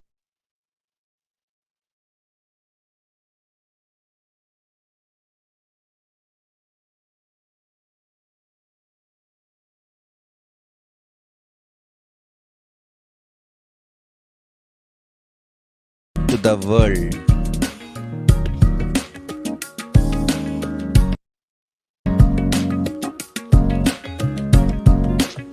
We have something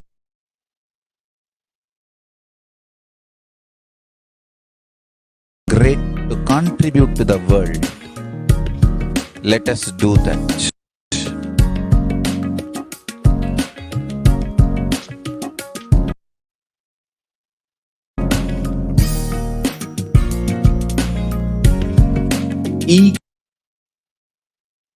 E-Kailasa is proper customized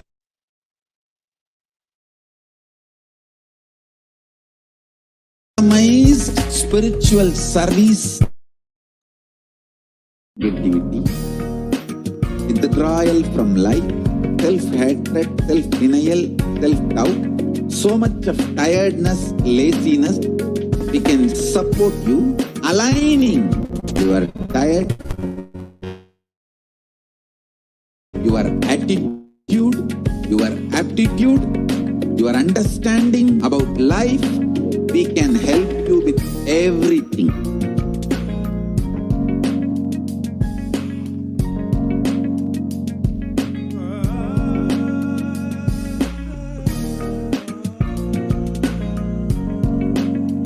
If you are interested in enlightenment, we will immediately bring this to you. If you are not interested, we will explain the whole science, inspire you, and make you interested in enlightenment time. We need to cater this enlightenment science to the whole world wherever they are. Because enlightenment is the birthright of all human beings. Kailasa is responsible to provide that to all human beings.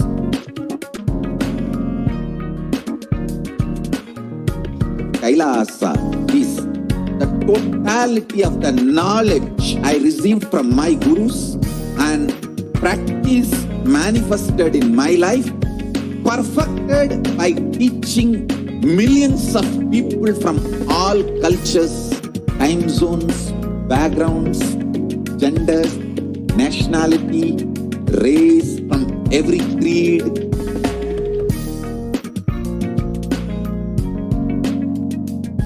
So this absolutely perfected knowledge available to you, served to you in your home without even you moving out of your couch, free of cost.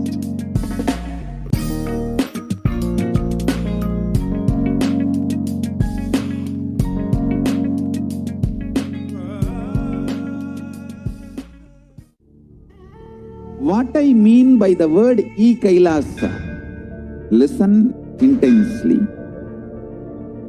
Enlightenment ecosystem, literally enlightenment itself, in your own home, wherever you are. If you cannot come to Kailasa, it's okay. Kailasa can come to you. Kailasa coming to you is e-Kailasa.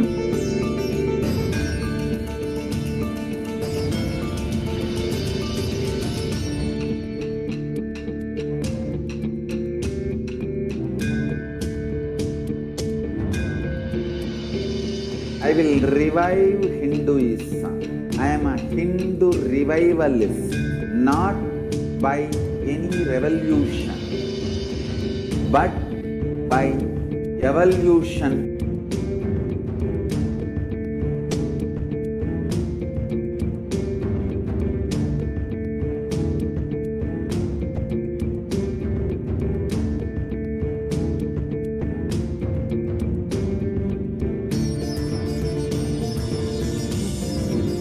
And setting model communities.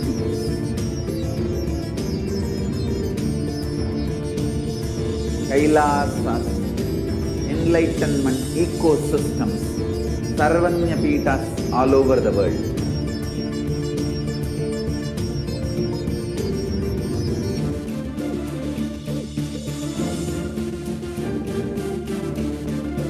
All powerful cognition, knowledge, only when you live, power manifestation and possibilities manifestation happens. This is a fundamental truth.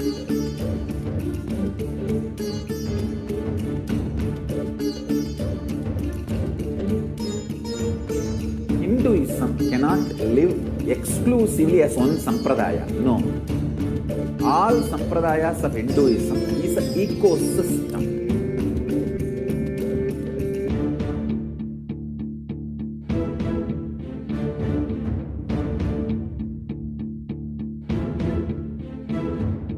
So don't keep quiet. Think thinking that if one sampradaya is attacked, only that sampradaya is going to be affected. All of us are ecosystem.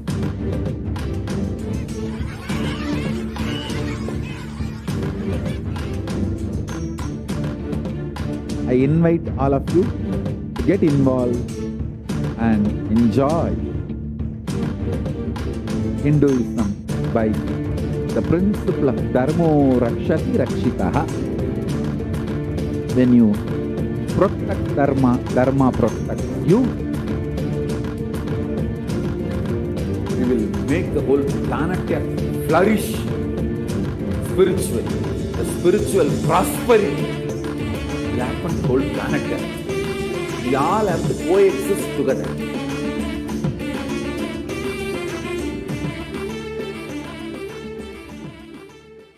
Just be alive for next 3 years. Don't die within next 3 years.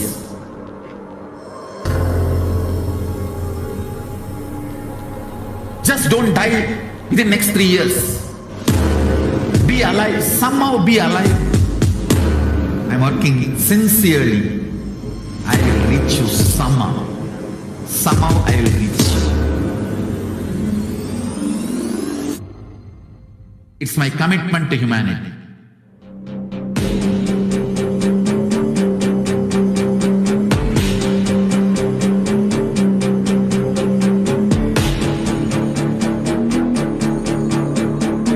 Just don't die within next 3 years. I will reach you wherever you are, whichever corner of the world you may be. I will reach you with enlightenment. Nityananda, welcome back, dear viewers. So now we will be entering. We will understand Devi Parashakti. Over the last several months, Devi has been continuously blessing us, continuously gracing us, continuously answering all of our questions, our prayers, giving boons, and literally holding our hands through this pandemic, through this pralaya. And these offerings are a giving of a divine gift of pure love, devotion, and oneness. And it consists of two parts, the giving and the accepting. Only when the divine accepts what one offers, the offering becomes complete. Offering is not made out of fear nor out of greed, but when an avatar lands, the offerings are purely a part of the grand Leela laid out for only the purpose of enlightenment.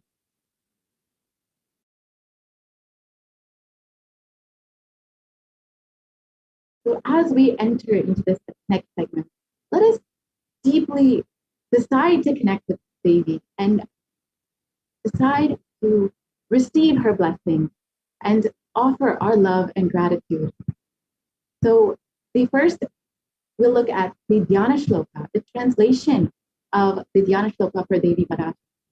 Moon-like face, holding the Vedas on one hand, fire in eyes with lotus flower, gracing and blessing hands, and one hand with the Japamala, beautifully decorated with jeweled ornaments in wonderful clothes and shining crown.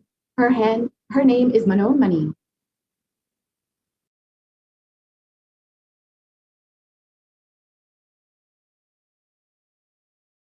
And the Dhyana Shloka continues on.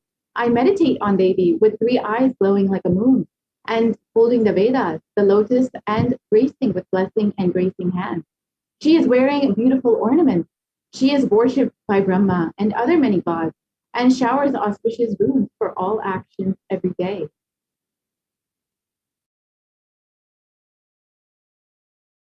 So the first offering, we'll first understand the significance of the divine element of gold. The gold is a divine element. It purifies anything it touches. It is an element of spiritual significance and great spiritual power of healing and enlightenment. The vibration of gold has the power to infuse sattva energy and positive thought currents in anyone who fears and anyone who sees or operates in its vicinity.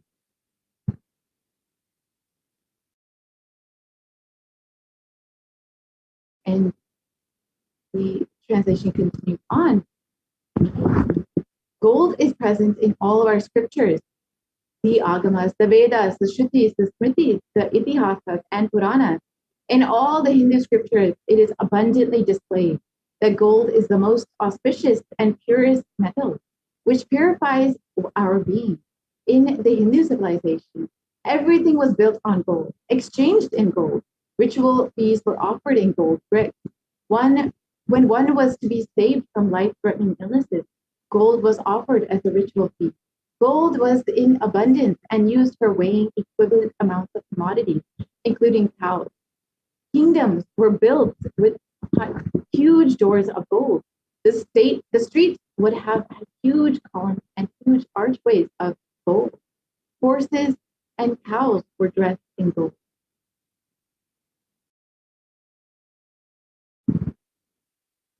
The Hindu civilization thrived on the banks of rivers of gold. The Indus River was called Hiranyamaya in Rig Veda. The river Saraswati was called Hiranyavartini in the Atharva Veda. Gold is the supreme element for offering gifts to the ones who love and revere. Temples are constructed and paved in gold.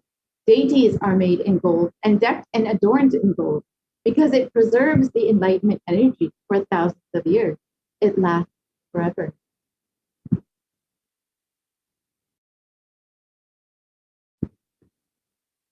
Let us look at the offerings that we can make for Devi Parashakti.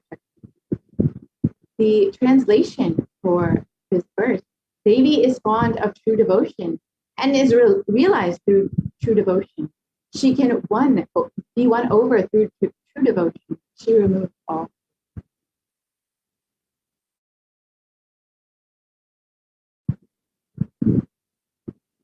And if there is any fear in the mind of the devotee, the Devi is sure to remove that fear. It is stated that Devi likes to be worshipped in autumn.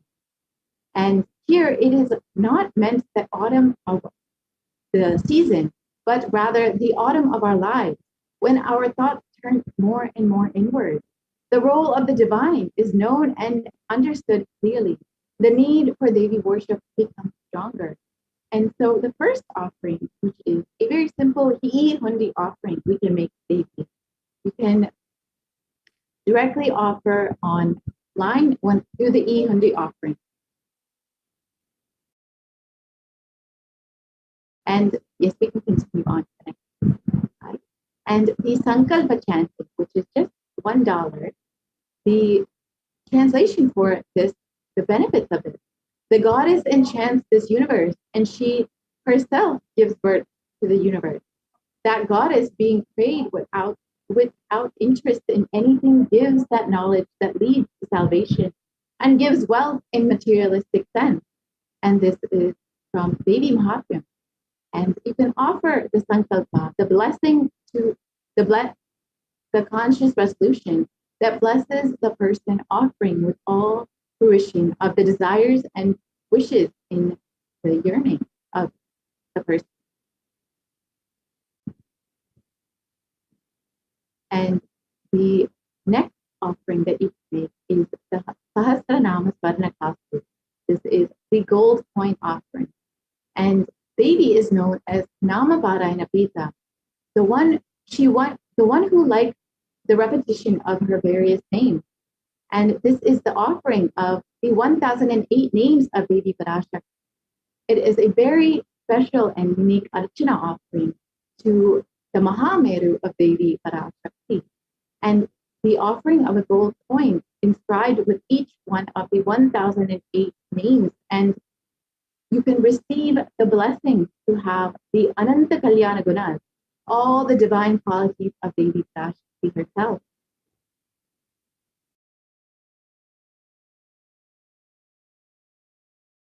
And the next offering is the Mukta Angut, the finger ring with a pearl.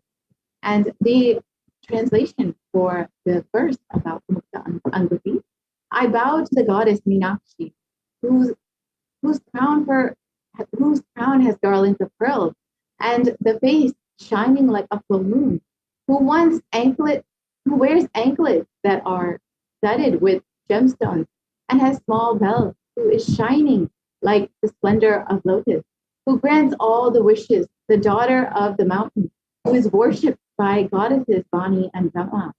I remain ever bowing to the goddess Meenakshi, the ocean of compassion. And the Mukta Anguti is the offering of the pearl finger ring, and you can receive the blessing, be showered by Devi's compassion and pure love in all of your endeavors, your business endeavors.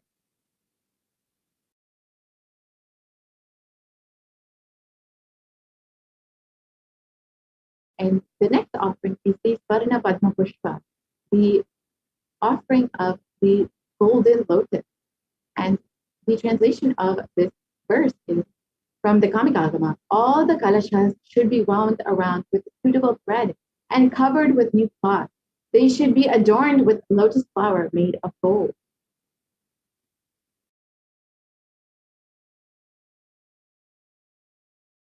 And there are hundreds of scriptural references for using the lotus in worship of Paramashiva. Almost everything in worship of the ultimate involves the consecration of deities of worship, or meditating on, or the mudras and asanas used during worship involve the lotus flower, the lotus leaf, the lotus pericarp, and the lotus petal. The lotus is a divine flower. Shakti of Paramashiva is also called a lotus. The base of the Paramashiva Linga is called a lotus. And the disciple of Paramashiva is also considered as a lotus, ready to bloom. And you can offer the lotus in any size that you wish, and be blessed to have the state, the space, the powers and being of Devi in your inner space amid any and every adverse situation in your life.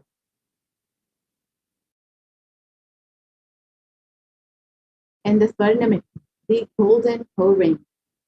And the translation of this verse: you whose brightness from the toenails destroys the darkness of ignorance from the minds of your devotees, who prostrate at your feet. You whose brightness from your 2 feet overpowers that of the lotus flower.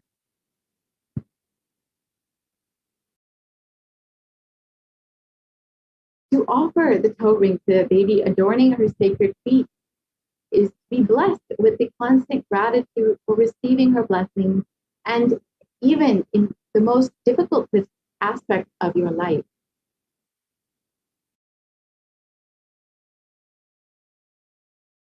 And the next is the Swarna Martika, the golden hairline jewel.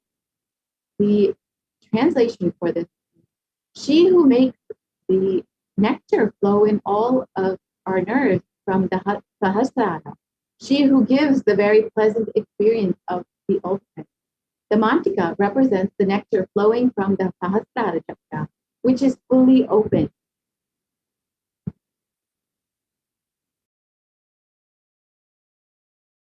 And you can offer the Mantika to Devi and receive the blessings of achieving the blissful state of overflowing gratitude and the space of complete completion.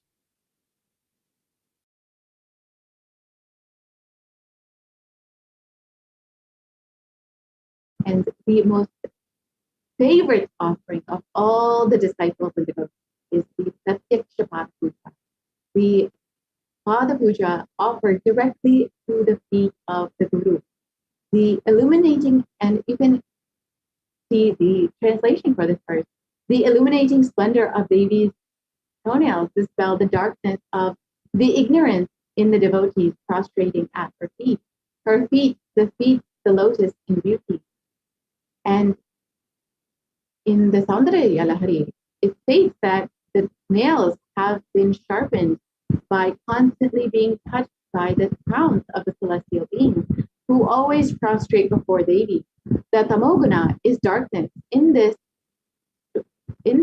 stotram, tamas is indicative of ignorance in the minds of the devotees, and by constantly prostrating before Devi, their ignorance is removed and they attain knowledge.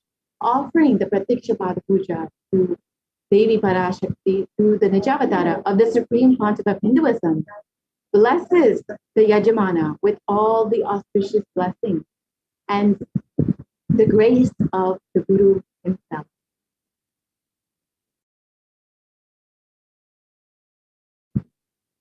And you can offer the Vastra Seva as well, the offering of clothing.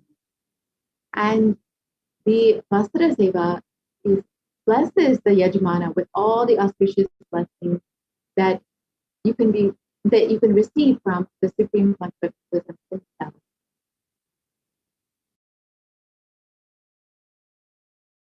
And here you can see the list of all the offerings. And if you would like to make any of these offerings, you can visit tiny.cc/Devi offering.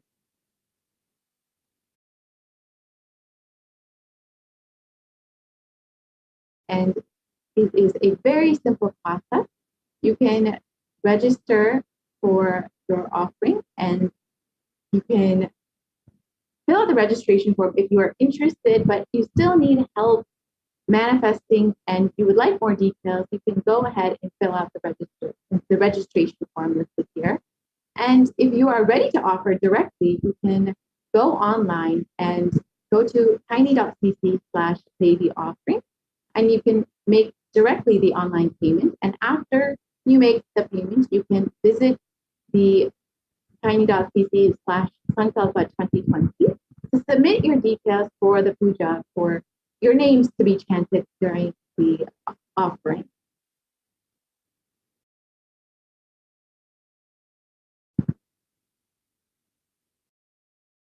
We can actually visit the website tiny.cc/Devi offerings and quickly go through how to make the offering.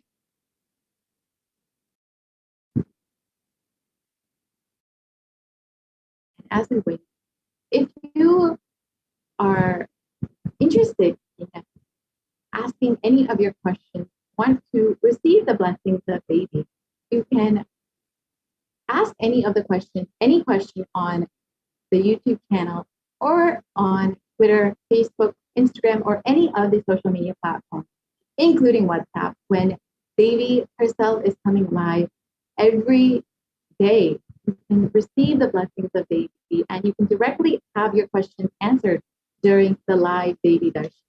So here you can visit, this is the tiny.cc/Devi offerings, and it is a very simple process. You can go ahead and select whichever offering you would like to make, whether the Pratiksha Pada Puja or the Vastra Seva, whatever offering you would like to make, you can go ahead and select that.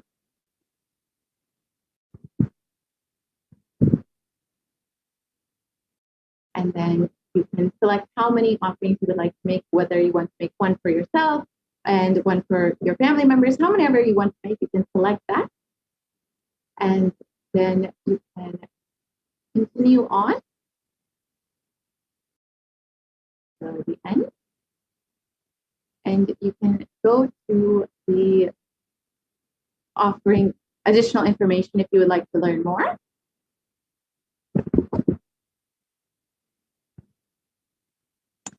And then you can continue on to the next page.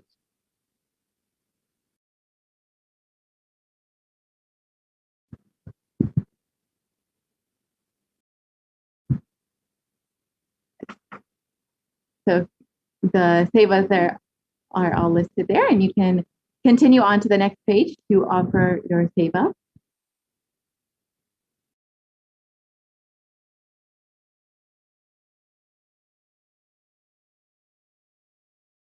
Yes, so you can choose one of the options. You can choose Pratiksha Pada Puja or whatever. You can just choose one of the options.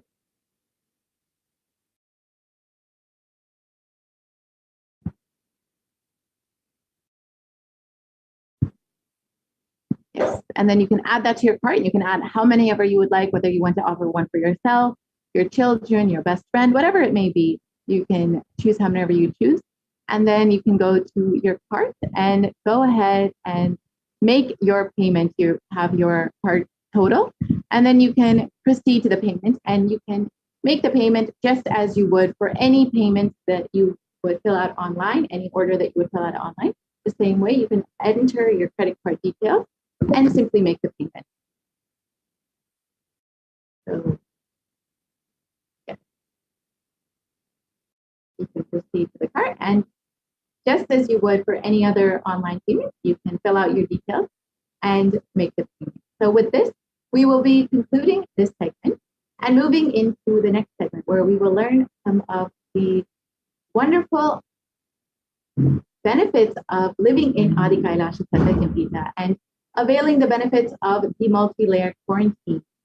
And Taima Islami will run us through all of the activities and the entire ecosystem that the Adi Kailasha Satyajamrita has available for anyone who is interested in joining the Adi Kailasha Satyajamrita for the multi-layered quarantine. We will be into that segment very shortly. Thank you, Ma. Welcome back for this segment. So in this segment, we are going to learn about the Kailasa's de facto spiritual embassies, which are now COVID care protection centers, how these are functioning, and how these are the temple-based ecosystems, and what is the science behind these temples, and how these are recognized. So we'll see all the details in the segment with the blessings of the Supreme Pontiff of Hinduism, Jagadguru Mahasannidhanam, His Divine Holiness Bhagavan Nityananda Parameshwaran's blessings. Let's start with his Sadguru Vandanam. Nityanandam Paramasugadam Kevalam Jnanamurtim Dvandvatitam Gagana Sadrusham Tattvamasya Dilaksham Ekam Nityam Vimalamachalam Sarvadi Sakshibhutam Bhavatitam Triguna-rahitam Sadgurum Tam Namami. So what are these enlightenment ecosystems? Let's learn. What is the need for this? So we have seen that due to the COVID-19 pandemic, across the world, especially the young adults, are reporting symptoms of anxiety and depression and or depressive disorders during this COVID-19. If you see the statistics, the young generation, especially from 18 to 24, affected most than the older ages up 65 plus. The average share of adults are reporting symptoms of anxiety disorder and or depressive disorder, and 2019 over a period of 6 months it was 11%, and now in just 1 month, in 2021 alone, it raised to about 41.1%. And some more statistics about these, the employees, how they are feeling, that 34% say they are tired and 34% say they are stressed. 27% they are burnt out, and 22% say they are discouraged, and 19% say they are distracted, and 70% say they are depressed. So nearly 8 in 10%, that is about 80%, say the coronavirus pandemic is a significant source of stress in their lives. Nearly 7 in 10, that is about 67%, say they have experienced the increased stress over the course of the pandemic. 1 in 4 essential workers, that is about 25%, diagnosed with mental health disorder since the start of the pandemic. And about the healthcare workers, more than 60,000 US healthcare workers have contracted COVID-19, and about 300 people have died. And in China's COVID-19 outbreak, 50% showed signs of depression, and 45%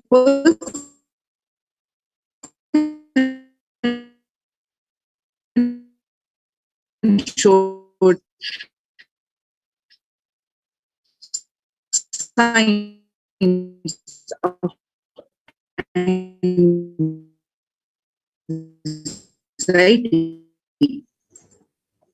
Depression is 47%, according to the Helio survey. Then the anxiety levels in this pregnant and new mothers, which was before the pandemic was 29%, and now during this pandemic it raised to 72%. The US cases of depression have tripled during the COVID-19 pandemic, which is a lot in the United States, reporting symptoms of depression during this COVID-19 pandemic. The number of adults experiencing depression in the United States have tripled. According to a major survey study, researchers estimate that more than 1 in 4 US adults are now report experiencing symptoms of depression. Before this pandemic, just 8.5% US adults are reported being depressed. That number has been raised to 27.8% as the country struggles with COVID-19. And the employees say burnt out. Again, the young adults about 22 to 25 reports 89%, and about 26 to 37, about 83% say they are burnt out, and ages 38 to 54, about 73%, and about 55 to 74 age group, 62% say they are burnt out. So what are the Kailasa's contributions from Kailasa, the Department of Human Services, with the blessings of the Supreme Pontiff of Hinduism, Kailasa's Department of Enlightened Civilization presents. So Kailasa's Department of Religion and Worship and Department of Human Services and each of Kailasa's temple ecosystems consider the right of happiness to be the highest fundamental right of all humans. In fact, all beings. The ultimate goal of Hinduism and Kailasa, led by the Supreme Pontiff of Hinduism, Jagadguru Mahasannidhanam, His Divine Holiness Bhagavan Nityananda Paramashivan Plus, is the material and spiritual well-being and prosperity of humanity. Kailasa is a place where everything related to super consciousness is revived. All the sampradayas, all the spiritual ecosystems created for enlightenment will be revived and established in such a way it never gets lost again. They're forever serving the humanity, says the Supreme Pontiff of Hinduism. Now you see how the Supreme Pontiff of Hinduism tirelessly worked over a period of 27 plus years to establish these Kailasas. You can see the glimpses, temple occasions,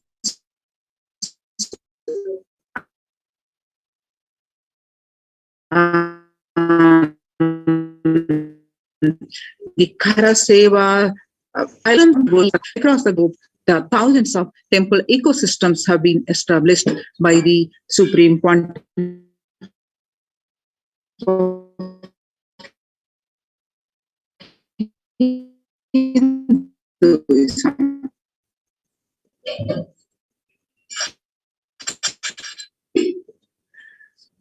In 1994, where the Mataji Vibhudananda Puri, Kailasa in Tiruvannamalai is traditionally passed on to the hands of the Supreme Pontiff of Hinduism, Jagadguru Mahasannidhanam, Bhagavan Nityananda Paramashivam. And right now picture that you see Kailasa in Tiruvannamalai receiving the visitors and delegates for the Kalpataru meditation workshop.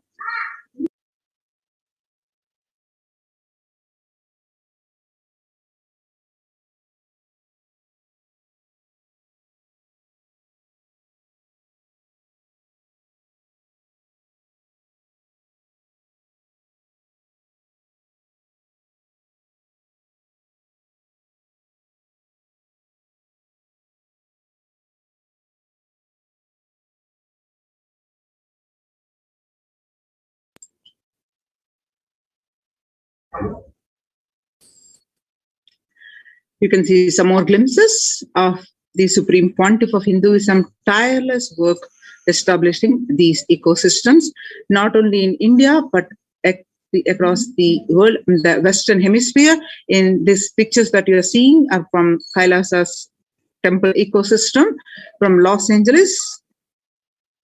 The headquarters, the temple ecosystem, which has got 25,000 square feet temple complex, housing over 80 plus deities, and it is one of the largest Hindu ecosystems of the West.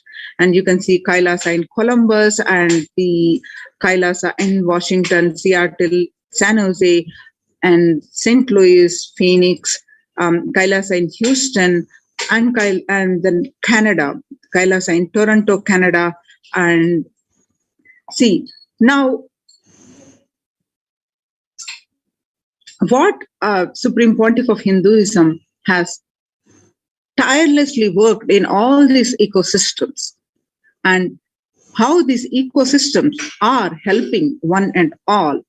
Now let's understand the temple sciences. Basically, what are these temple sciences, and why the Supreme Pontiff of Hinduism gave utmost importance to the temple ecosystems.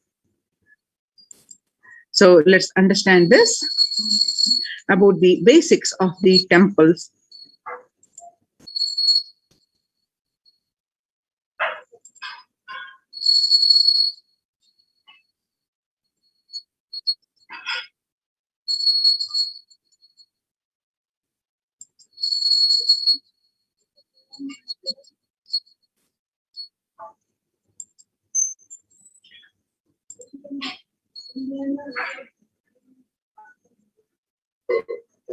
Yes.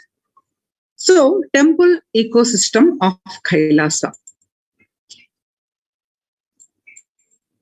Reviving the enlightened civilization is the vision of Kailasa. The purpose of my advent, Paramashiva assuming this body and manifesting, says the Supreme Pontiff of Hinduism. Kailasa is basically an enlightened civilization where everything happens based on the ultimate cosmic principle and ultimate possibilities and powerfulness. You want to know about the universe, they will show you how the universe and teach you. And you want to know about the cosmos, they will just show you the cosmos and simple and straightforward way. In Sanatana Hindu Dharma, we had at least 10,000 sampradayas, religions, spiritual traditions, keeping this enlightenment science alive. Each Hindu sampradaya is a spiritual ecosystem created for keeping the enlightenment science alive. Every monastery, every adhinam, every mutt, every temple, every Veda Pathashala, every Sarvajna Pita is a lineage. Sampradaya created to keep the ecosystem of spiritual enlightenment alive. Some may be Shakta, some may be Yoga. These are the various traditions. Some may be Vedanta, some may be Tantra, some may be Yoga Vedanta, some may be Yoga Shaiva, and some may be Vaidika Shaiva, and all kinds of permutations and combinations. Each temple and each mutt, each monastery, each adhinam, each Veda Pathashala, each sampradaya is a spiritual ecosystem created to keep the enlightenment science alive of that sampradaya.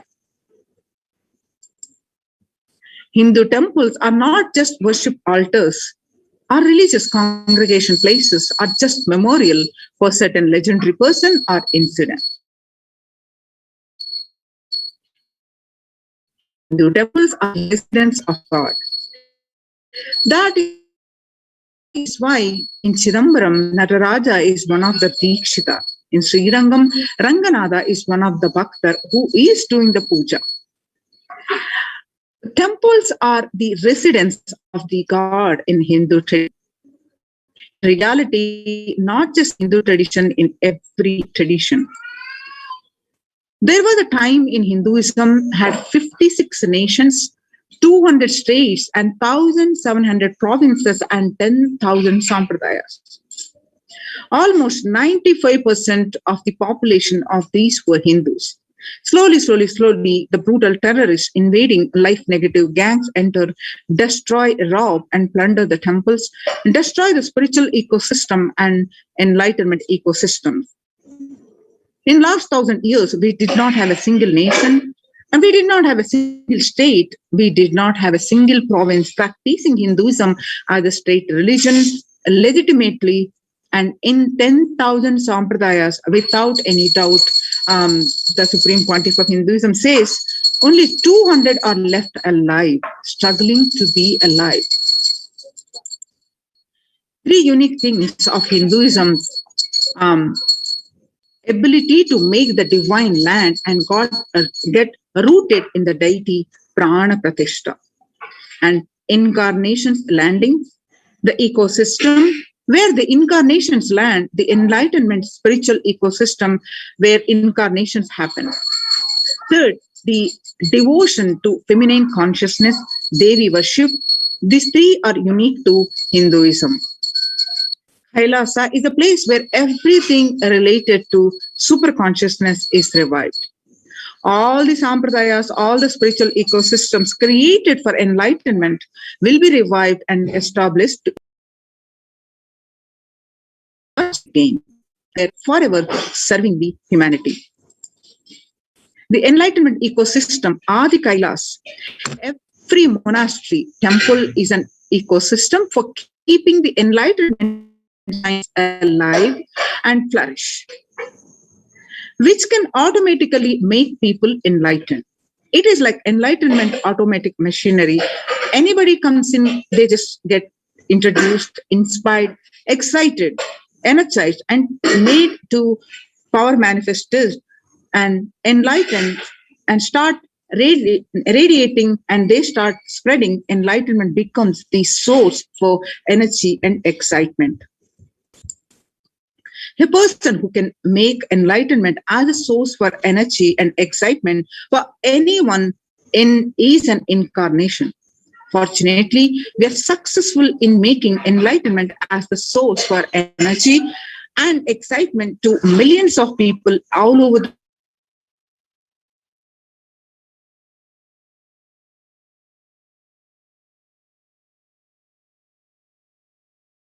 available for everyone to experience. Significantly, all the major Vedic temples built over the centuries have been consecrated by the enlightened master. Or rather, the temple has grown around the intense energy field established by an enlightened master for the benefit of humankind. Just as the rich man leaves behind his wealth for the next generation, after he leaves the body, the enlightened masters leave behind the huge energy that they bring with them in the form of temples. For instance, the four main Shankara Pitams were established by the 8th century master Adi Shankara, the Chidambaram temple by Patanjali, the Palani temple by the Siddha Bhogar, the Arunachaleshwara temple by the Saint Idakkada, Tirupati by Konganavar, and Tanjore by Kuruvarar. The powerful spiritual traditions present in these places are so palpable that even the most casual visitor can feel its effect of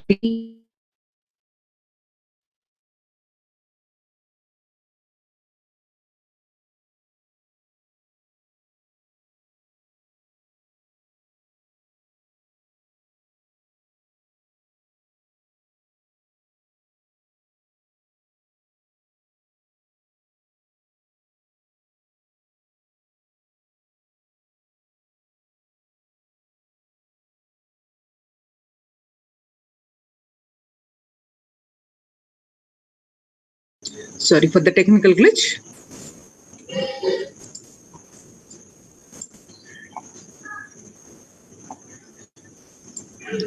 So When maintained properly, using the subtle powers of mantras, rituals, and devotion, can hold and radiate this precious energy for thousands of years.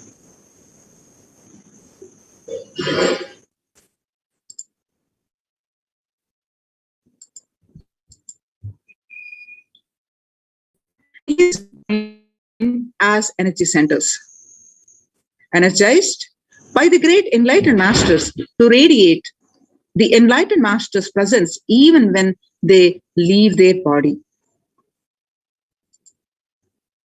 Temples are found deliberately at a place where the positive energy is available abundantly from the magnetic and electric wave conveyances of north and south pole push. The idol of God is set in the core center of the temple, known as Garbhagriha, that is Sanctum Sanctorium. This is the area where the Earth's magnetic field is discovered to be the most extreme. Therefore, it is the energy source. The Dvajastambha, that is the flagpole, behaves as a transformer. The huge domes are for amplifying the energy. Temples are systematically built for the transmission of energy on a large scale. Temples and the enlightened beings.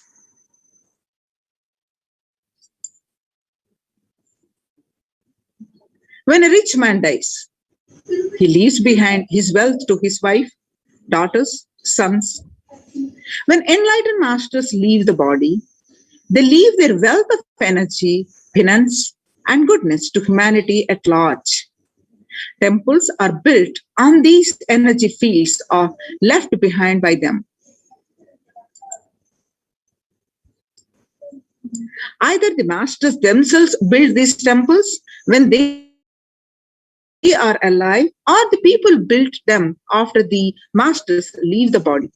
These temples are further sanctified through rituals that harness the divine cosmic energy. The famous temple at Kedarnath in the Himalayan range was built by the great master Shankara. The Arunachaleswara temple of Tiruvannamalai, South India, is ascribed to a great saint called Idakkadan. These temples are divine gifts of these great masters to humanity. There are two types of people. The first type generate energy from their own system. They are like the solar system. Wherever they are, they produce energy and they radiate energy. Whatever they do, they excel in it. Whatever they touch flourishes. They are the ones who nourish the world. They are the enlightened masters. And the second type of people are those who have forgotten the art of producing energy from their inner source. These people may flourish, but maybe only in one or two fields, and that too out of the superficial energy source called mind. Since their source is superficial, multidimensional flourishing remains a dream for them. Either the masters themselves build these temples when they are alive, or the people build them after masters leave the body.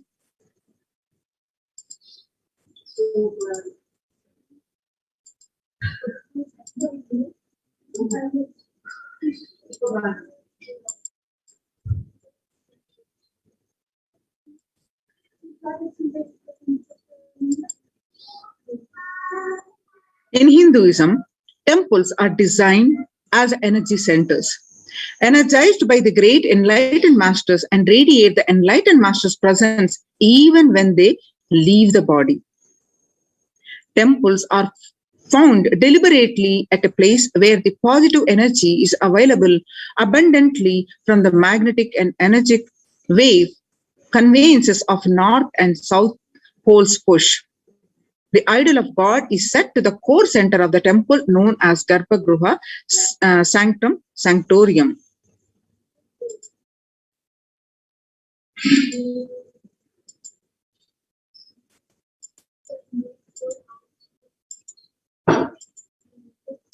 The powerful spiritual vibrations present in these poles are so palpable that even the most casual visitor can feel its effect in the form of peace, bliss, or clarity. When maintained properly, using the subtle powers of mantras, rituals, and meditation, temples can hold and radiate this precious energy for thousands of years.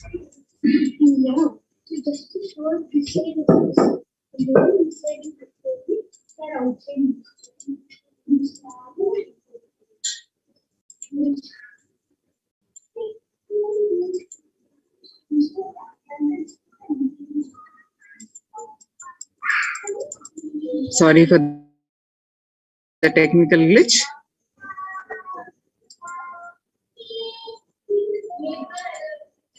Installing the deities. As per Vedic sciences, there are two ways to install the energy in a deity. One is Agama Pratishta and the other is Prana Pratishta. In Agama Pratishta, energy installation is done by the second category of. It is done essentially through chanting of mantras, and this method will install only a few volts of energy. The energy intensity will be decided by nature of the mantras, the accuracy with which it is chanted, and above all, the psychological state of the person chanting them. In Prana Pratishta, the energy installation is done by the first category of people, that is the enlightened avatars. It happens through a direct connection with the divine cosmic energy that nourishes the whole universe. The first category of people, that is the enlightened masters, are pure channels for the divine cosmic energy to flow through. They can choose what manifestation of the energy they wish to install for the goodwill of the society. Masters have worked on the science of the inner world and have installed various aspects of the divine energy in these temple deities. Every historic temple has its own significance. Each deity has its own boon to offer depending on the type of the energy installed in it. That is why in order to conceive children, you go to a particular temple. In order to wed a suited spouse, you go to defy planetary influences, you go to a different temple. And for financial problems, you go to a different temple. These benefits are nothing but the special energy packs. Temples are structures that replace an enlightened master's presence. Masters, by the sheer presence, heal people. They heal not just the physical level, but the being level. They keep the inspiration for spirituality alive. Their presence offers an ambience of sacredness. Temples are spaces created by the masters to offer these same things that they offer. While consecrating the Nityanandeshwara Paramashiva temple sanctum at the Bangalore Adinam, the Supreme Pontiff of Hinduism said, "An enlightened master is the cosmos in human form, the ultimate human form fit to perform a sanctum consecration." For an enlightened master, the energies of expression through any means never gets exhausted. For example, for an ordinary human being, the grief emotion or the joy emotion exhausts when expressed through tears. The pitta, the fire element of the body, exhausts through anger. The lust energy exhausts through sexual act. The power of speech exhausts in his very saliva the moment it is uttered. All these energies of expression becomes exhausted as he uses them. An enlightened master's energy of expression cannot be exhausted through any of these means, because his existence, the inexhaustible source of energy in human form.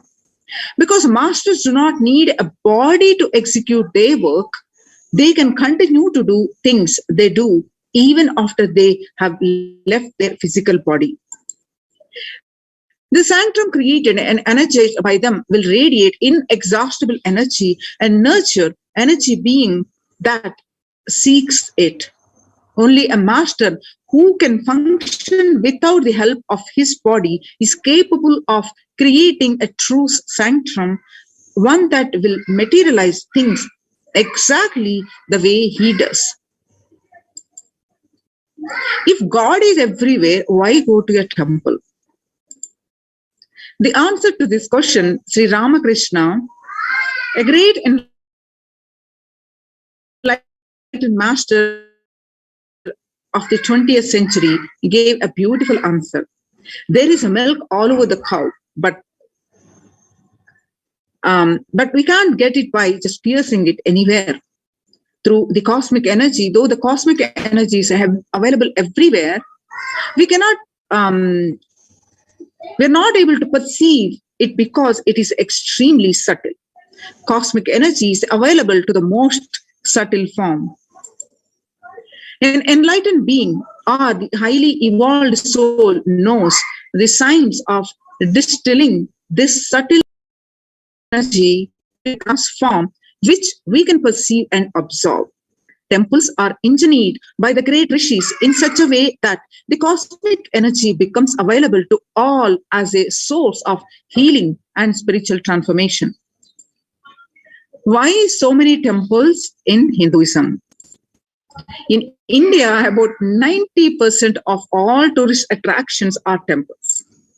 There are lakhs of temples across length and breadth of India, and in places like Varanasi, for every person living there, there is a temple. But why so many temples? Whatever a civilization thinks as the highest experience, it builds structures related to that. If people in a country think football is the greatest experience, they build magnificent football stadiums all over.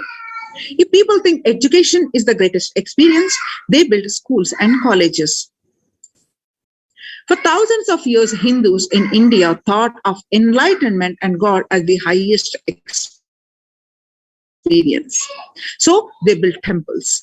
For this reason, in any city, there will be a large temple built first, and around it, the city will be built around it.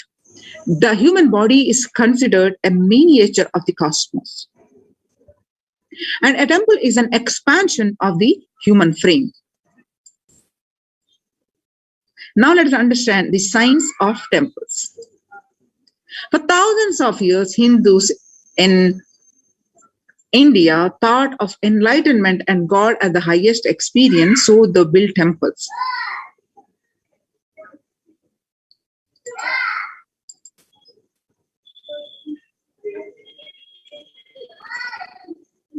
Temples are created to replace an enlightened master's presence.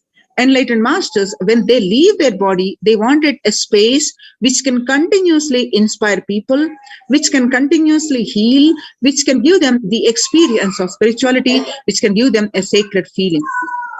In every tradition, creating a space for divine, creating a place in which people can relate with the divine has become a part of their culture, part of their life. People have put aside any constraints of money and time to erect inspiring structures built on faith, science, and mystery, as well as greed and fear. Throughout the passage of time, some of these magnificent structures around the world have become museums and wonders, and some continue to be the seats of religious authority. Many continue to attract the faithful, offering solace, energy, social interaction, and a framework for life itself. But for many, the science of temples built on thousands of years of research and development has been lost. The understanding has been lost. Though the physical structures are still standing, for some, the belief, the experience is no longer there. By understanding the science of Indian temples, humans can experience the intelligence, power, and miracles that these structures were made from and for. What does energy have to do with the temples? Many continue to attract the faithful, offering solace, energy, interaction, and the framework for life itself. But for many, the science of temples built on thousands of years of research and development has been lost. The last statement of science, that whatever exists is energy. The first statement of Upanishad. As research is proving every day the cosmic truths that quantum physics is still struggling to comprehend were already commonplace in the ancient and rich Vedic tradition of India. When Einstein declared that E is equal to mc square, that whatever exists is energy, he confirmed what the Upanishad or the sacred Indian scriptures said thousands of years before. With an enlightened insight into the play of matter and energy that makes up the universe, the Vedic seers had declared more than 10,000 years ago that whatever exists is nothing but energy. Isha Vasham Idam Sarvam. From the Isha Vasha Upanishad, the last statement of science, that is E is equal to mc square, that whatever exists is energy, is the first statement of Upanishad. Isha Vasham Idam Sarvam. Whatever exists is energy. So the last statement of the science is the first statement of the Upanishad. Whatever exists is energy. In modern time, temples are truly the oxygen baths for the souls. Whether one is aware of it or not, a constant energetic exchange is happening between the humans and their environment. People live and move in an ocean of chaotic energies, both positive and negative. On certain levels, people are powerfully influenced by the energies, and thousands of others, the energies of living and working spaces. The residual energies of the objects that are touched and the situations encountered. Energy imbalances in the body are the root cause.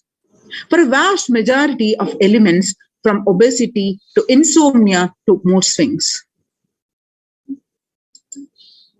Today, more than ever before, the Vedic intelligence that gave rise to the concept of temples can be appreciated for its ancient and modern technology based on thousands of years of research and development. The powerful positive vibrations present in the inner temple can flush out negative energies without even being aware of it. The cleansing, recharging, and ultimately purifying of the being can happen effortlessly in a temple, resulting in physical and mental healing. In modern times, temples are truly the oxygen baths for the soul. A temple is more than a building. The entire art of building temples is not mere art. It is a science. Temple architecture is a highly developed science. Every single factor, from the size of the idols and the size of the rooms and the courtyards, the directions in which each has to be situated, to the process of installing the idol in the sanctum, all these are laid down in detail in manuals that were developed thousands of years ago, says the Supreme Pontiff of Hinduism. An Indian temple is more than just a building or a structure. It is an image and energy of the divine. A temple is a miniature cosmos comprised of the 5 elements and a presiding deity. A temple is an outgrowth of the deity which has its own independent intelligence and from which energy is constantly radiating. Temples are also used for social interactions, spiritual education, cultural events, and economic exchange. Temples provide the opportunity for transformation towards a higher consciousness by experiencing the divine in an outer form through worship. Temples and the deities act as a vehicles of bridge for inner transformation. essentially, temples were designed to be the spaces where the mind spontaneously moves within and meditation happens effortlessly. Every aspect of the temple, from architecture to the rituals to the kinds of worship offered, have been consciously created to make this experience happen. When thousands and millions of people congregate to celebrate the divine and offer gratitude, any place becomes a temple, a place of worship. The symbolism of temples. Keith Critchlow of the Royal College of Art, London, believes that the basic architectural principles of Indian temples on the physical level are integral with structures at the metaphysical level. The Agamas and the Upanishads make several references to the corresponding of the human body and soul to the temple. Now, let's watch inauguration of the Golden Temple of Paramashiva in 2018 in the Adi Kailasa Sarvajna Peetham.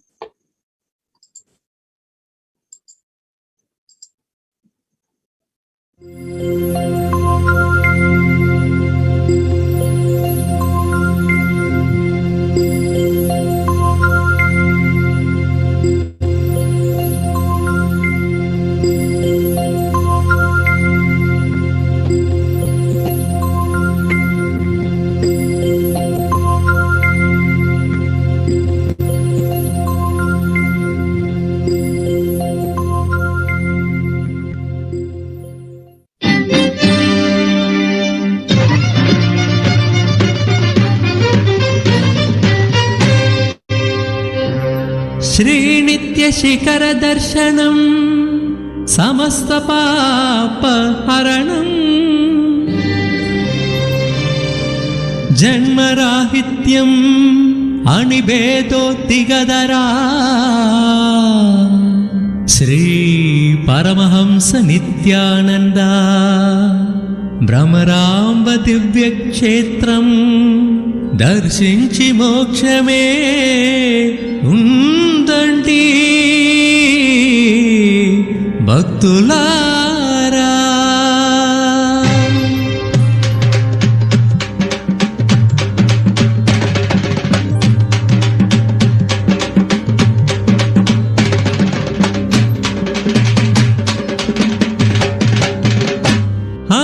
అదిగో అదిగో శ్రీశైలం నిత్య భక్తులకు నిత్య పురివాసం. అదిగో అదిగో శ్రీశైలం నిత్య భక్తులకు నిత్య పురివాసం. అదిగో అదిగో శ్రీశైలం నిత్య భక్తులకు నిత్య పురివాసం. అదిగో అదిగో శ్రీశైలం నిత్య భక్తులకు నిత్య పురివాసం. మోక్షమునర్చగే శ్రీశైలం నిత్య సన్నిధి జయ గురు శైశైలం. మోక్షమునర్చగే శ్రీశైలం నిత్య సన్నిధి జయ గురు శైశైలం. ఓం హర హర నిత్య హర హర నిత్య. అదిగో అదిగో శ్రీశైలం నిత్య భక్తులకు నిత్య పురివాసం. అదిగో అదిగో శ్రీశైలం నిత్య భక్తులకు నిత్య పురివాసం.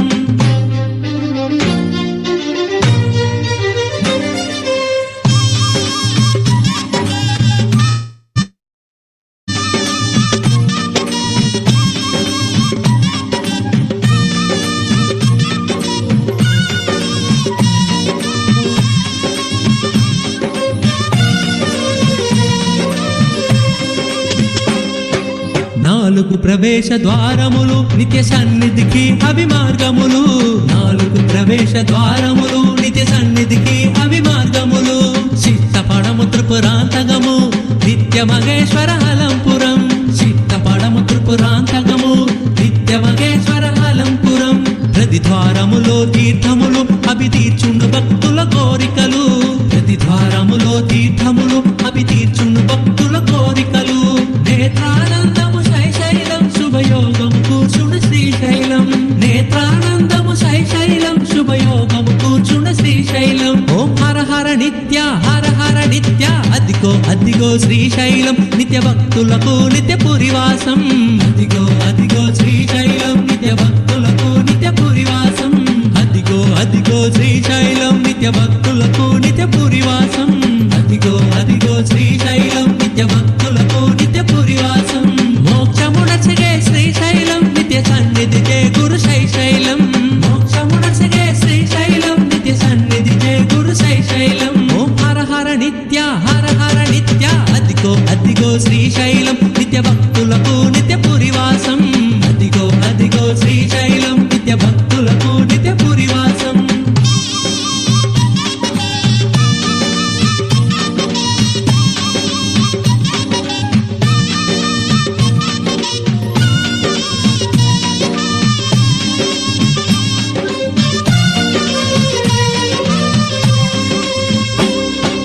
నిత్య హృదయమే శ్రీశైలం ఆరునిదేజమే శ్రీశైలం నిత్య హృదయమే శ్రీశైలం ఆరునిదేజమే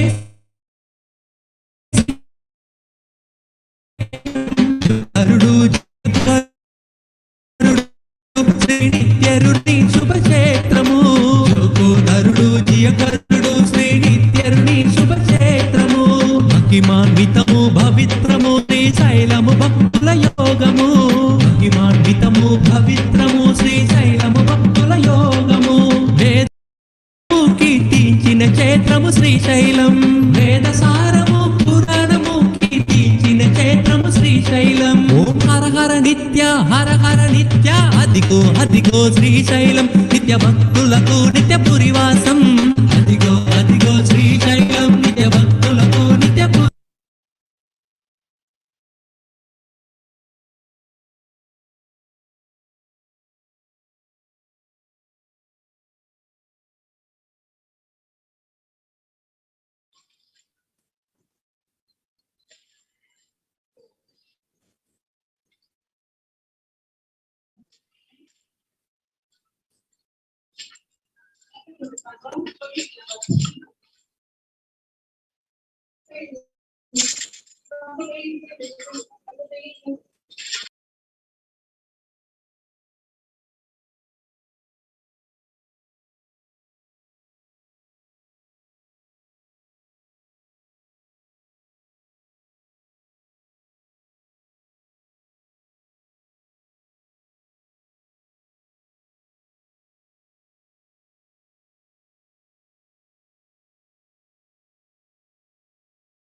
नित्यशैले वसन्तं साधु सङ्गस्य रोगान् सदा संहरन्तं श्रीनित्यशैले वसन्तं साधु सङ्गस्य रोगान् सदा संहरन्तम् ओंकारतत्त्वं वदन्तं शम्भुकर्णे हसन्तं भजेऽहं शिशुन्तं ओंकारतत्त्वं वदन्तं शम्भुकर्णे हसन्तं भजेऽहं शिशुन्तं श्रीनित्यानन्दा नमस्ते गुरुनित्यानन्दा नमस्ते श्रीनित्यानन्दा नमस्ते गुरुनित्यानन्दा नमस्ते श्रीनित्यानन्दार्थबन्धो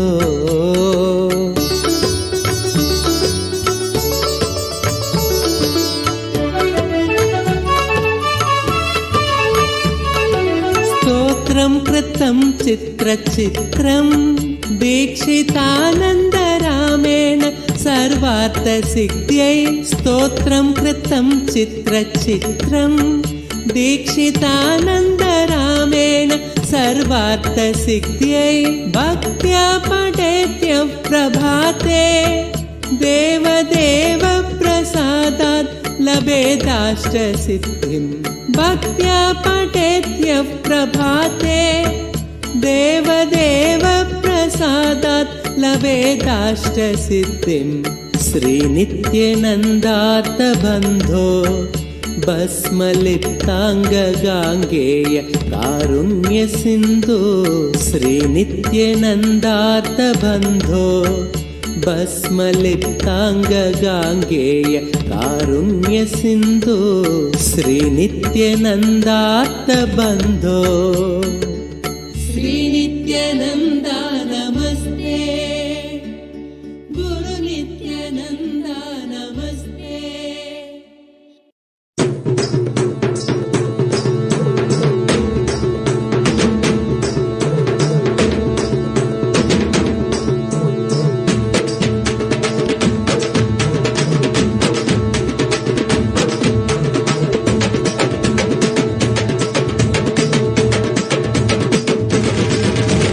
வெள்ளிமலை கைலை விட்டு நித்யானந்தனே தங்கமலை அருணை வந்தாய் நித்யானந்தனே வெள்ளிமலை கைலை விட்டு நித்யானந்தனே தங்கமலை அருணை வந்தாய் நித்யானந்தனே நித்யானந்தனே நீ பரபிரம்மானந்த ஞானி ஆனந்த அனுபவத்தை இங்கு அருள வந்த சாமி நித்யானந்தனே நீ பரபிரம்மானந்த ஞானி ஆனந்த அனுபவத்தை இங்கு அருள வந்த சாமி வெள்ளிமலை கைலை விட்டு நித்யானந்தனே தங்கமலை அருணை வந்தாய் நித்யானந்தனே வெள்ளிமலை கைலை விட்டு நித்யானந்தனே தங்கமலை அருணை வந்தாய் நித்யானந்தனே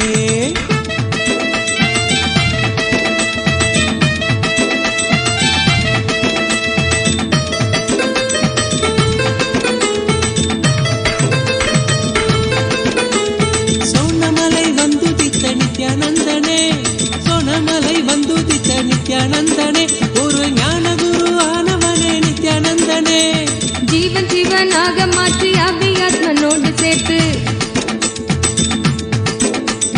ஜீவன் சிவனாக மாற்றி அவ்வியாத்மனோடு சேர்த்து ஆனந்தத்தின் எல்லை காட்டும் நித்யானந்தனே நித்யானந்தனே நீ பரபிரம்மானந்த ஞானி ஆனந்த அனுபவத்தை இங்கு அருள வந்த சாமி நித்யானந்தனே நீ பரபிரம்மானந்த ஞானி ஆனந்த அனுபவத்தை இங்கு அருள வந்த சாமி வெள்ளிமலை கைலை விட்டு நித்யானந்தனே தங்கமலை அருணை வந்தாய் நித்யானந்தனே வெள்ளிமலை கைலை விட்டு நித்யானந்தனே தங்கமலை அருணை வந்தாய் நித்யானந்தனே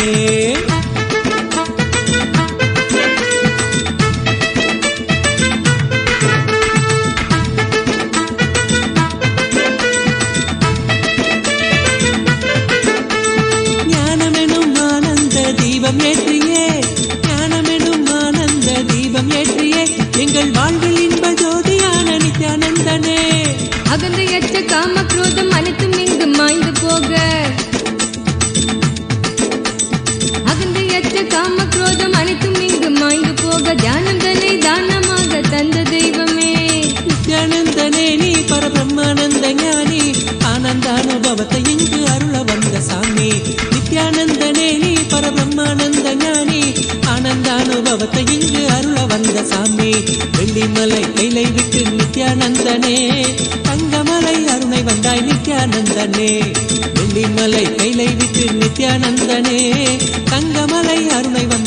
நித்யானந்தனே.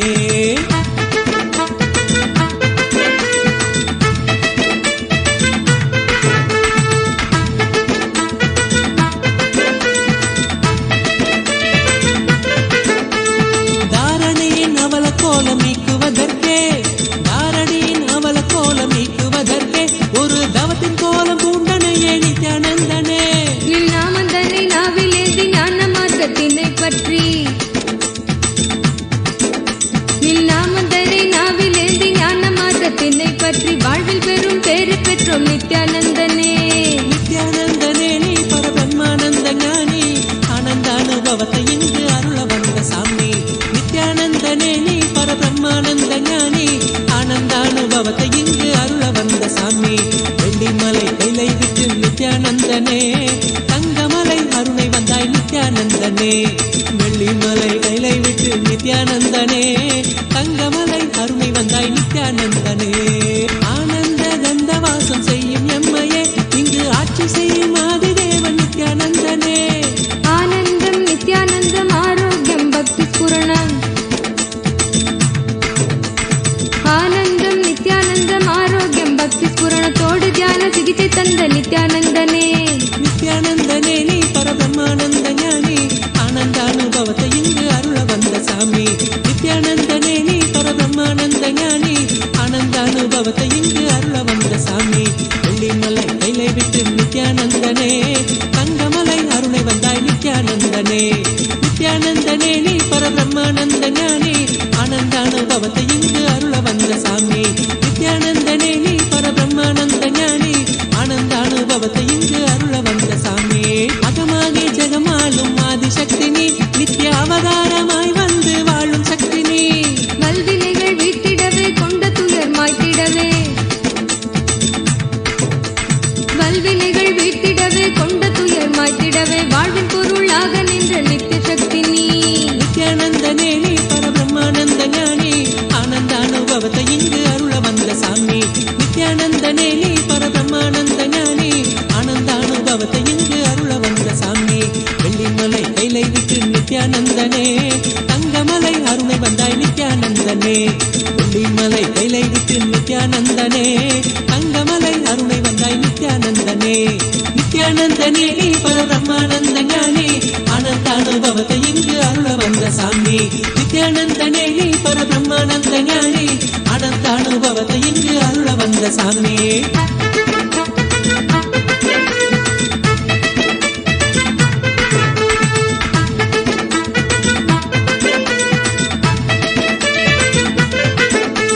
ஞானபீட தாரகையாம் நித்யானந்தனே எங்கள் வாழ்வில் சாரமானவனே நித்யானந்தனே.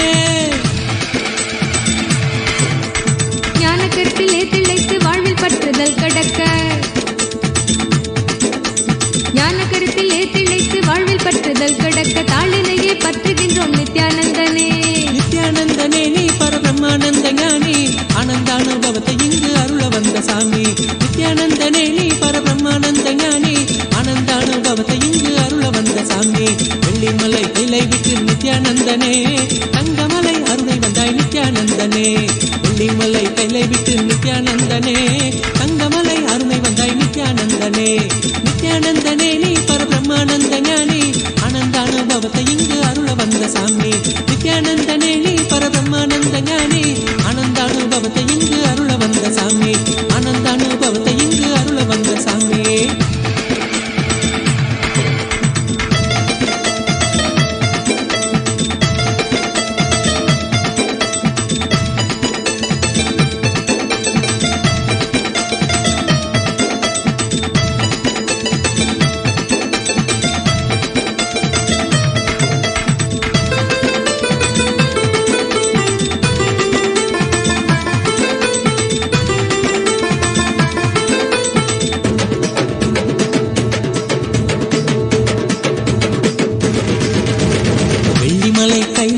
நித்யானந்தனே தங்கமலை அருணை வந்தாய் நித்யானந்தனே. வெள்ளிமலை கைலை விட்டு நித்யானந்தனே தங்கமலை அருணை வந்தாய் நித்யானந்தனே. நித்யானந்தனே நீ பரபிரம்மானந்த ஞானி ஆனந்த அனுபவத்தை இங்கு அருள வந்த சாமி. நித்யானந்தனே நீ பரபிரம்மானந்த ஞானி ஆனந்த அனுபவ அனுபவத்தை இங்கு அருள வந்த சாமி. வெள்ளிமலை கையிலை விட்டு நித்யானந்தனே, தங்கமலை அருளை வந்தாய் நித்யானந்தனே. வெள்ளிமலை கையிலை விட்டு நித்யானந்தனே, தங்கமலை அருளை வந்தாய் நித்யானந்தனே.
नित्यानन्देश्वर परमशिवसमारम्भाम् नित्यानन्देश्वरि परमशक्तिमध्यमाम् अस्मदाचार्यपर्यन्ताम्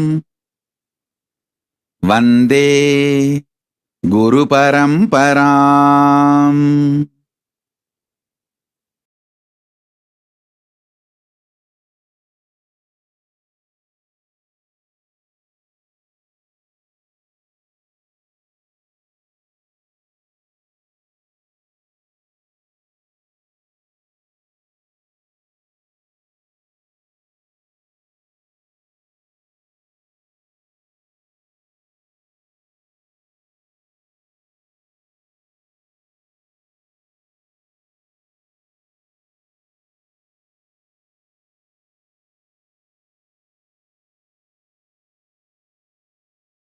I welcome you all with my love and respect. I welcome all the living, practicing Hindus, everyone sitting with us all over the world. I welcome all of you with my love and blessings.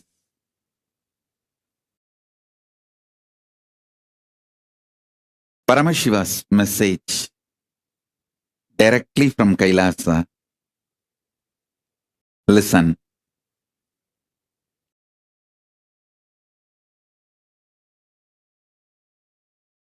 Conscious sovereignty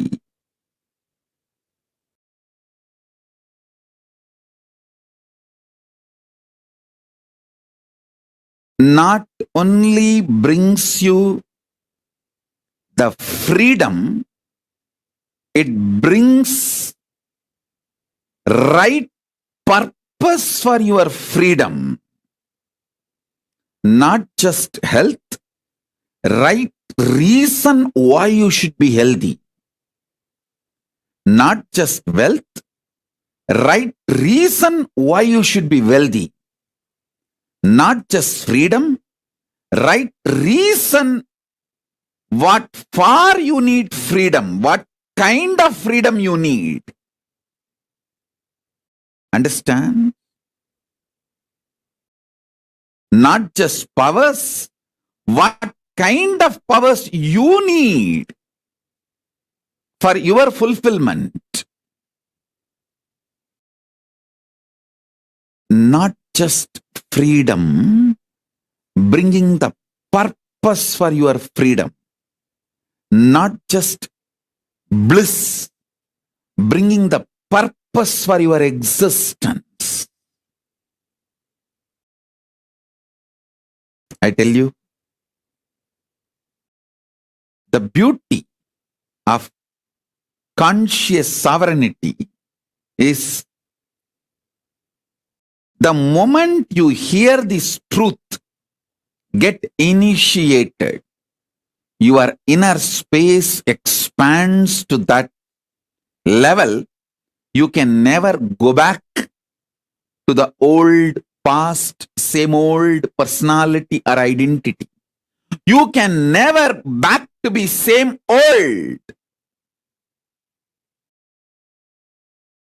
That is why that initiation is always called, Shakti Pada is always called, giving you second birth, rebirth.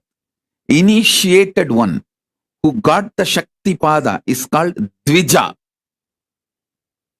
reborn.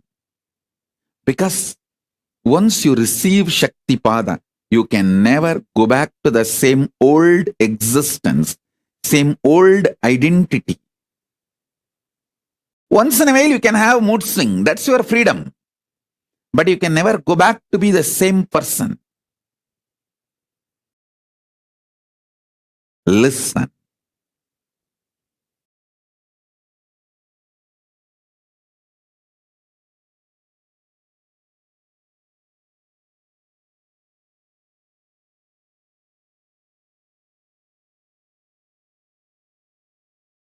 The most beautiful, absolutely beautiful thing that can happen to life is constantly delete past, constantly upgrade yourself. The more and more you get into a space where you cannot go back to your past, the more and more you will find higher way of existing, higher form of existing. Listen. I have seen some of the most beautiful beings in my life. My own Guru, Arunagiri Yogeshwara himself. An extraordinarily beautiful and graceful. I have seen most graceful, beautiful beings in my life from all walks of life. My own Guru, Arunagiri Yogeshwara, Raghupati Yogi, Ram Surat Kumar,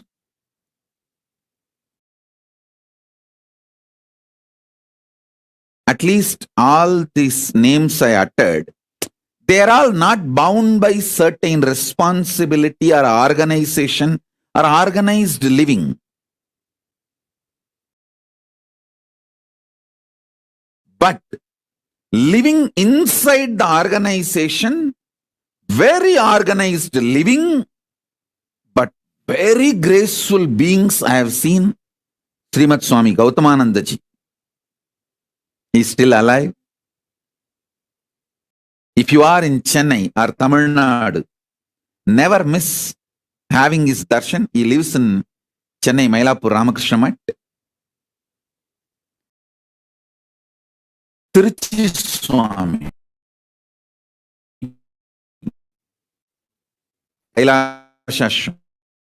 Of course, Tiruchi Swami is not in the body. He has attained Jiva Samadhi.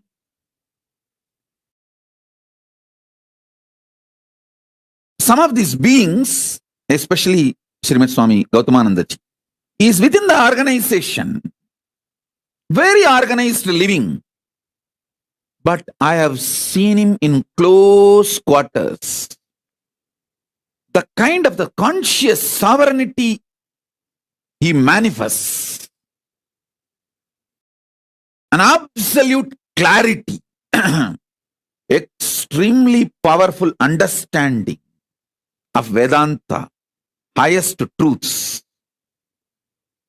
Unimaginable. Same way, Swami Kamalatmananda, he is still alive. He is the head of the Madurai Ramakrishna Mat. I had the fortune of sitting at his feet and learning. He radiates the grace of Shiva Bhakti. I have seen such wonderful people in my life who demonstrated, who proved that conscious sovereignty, manifesting it, living it is possible in all walks of life. In all walks of life. Whether you are a free living individual or living in an organization or even married and living with wife, a householder life. I have seen so many graceful people in my life radiating conscious sovereignty. Listen carefully. Some of the greatest revelations I received from my Guru, Arunagiri Yogeshwara. And when I started implementing it in my life,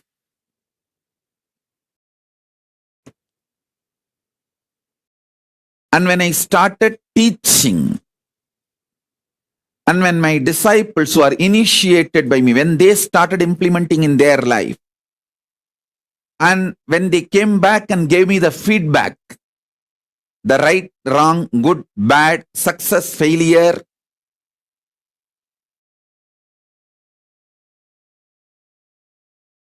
compilation of all this knowledge,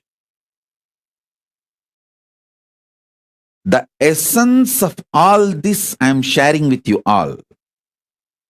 So listen, understand. Three things I wanted to convey. Conscious sovereignty brings not just health for the way you want to live your life.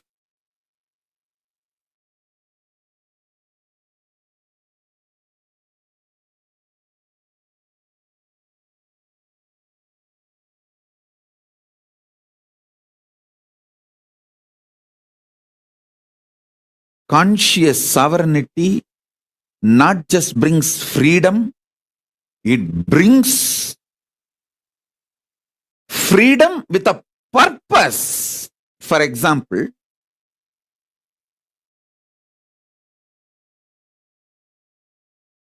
when you are suffering with diabetes, eating sugar is not freedom, it is a suicide. You can't say, oh, can't I even have a freedom to eat sugar?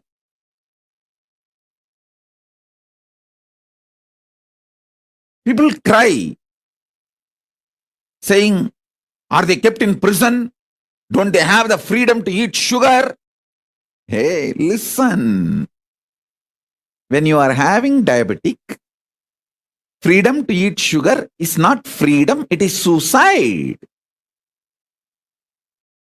Freedom to have the food for your health in a tasty way is freedom.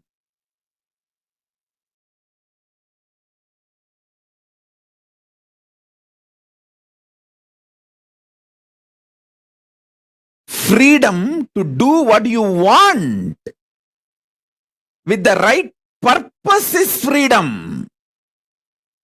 See,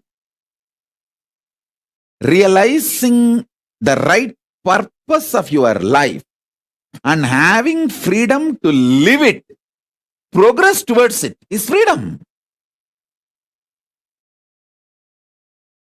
I feel so happy when I see Soumya and her mother, both of them in the Hyderabad, when they come and religiously they will sit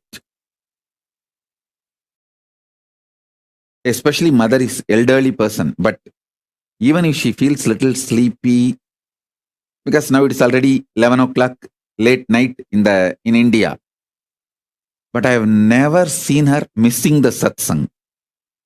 Actually, this is freedom.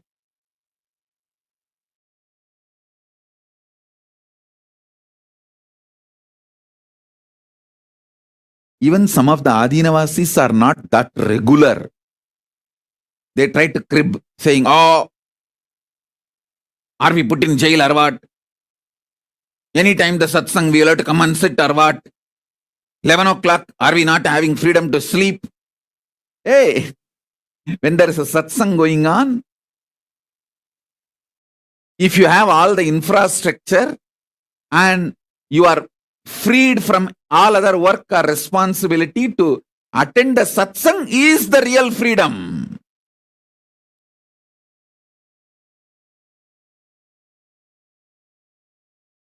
So freedom with a purpose.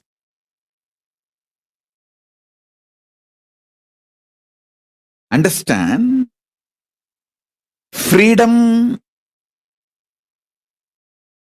for your purpose is the freedom.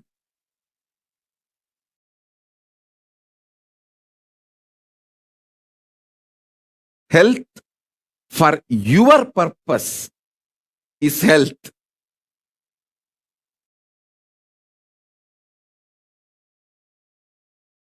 Wealth for your purpose is wealth.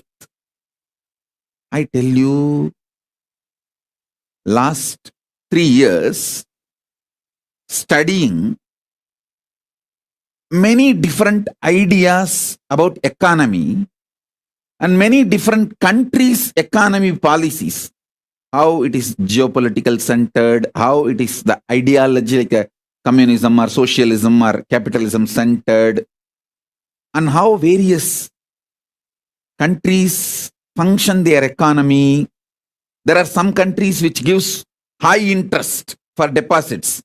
There are some countries which gives minus interest. Means they take money from you to keep your money. So all kinds of economies I studied. I wanted to tell you all few things.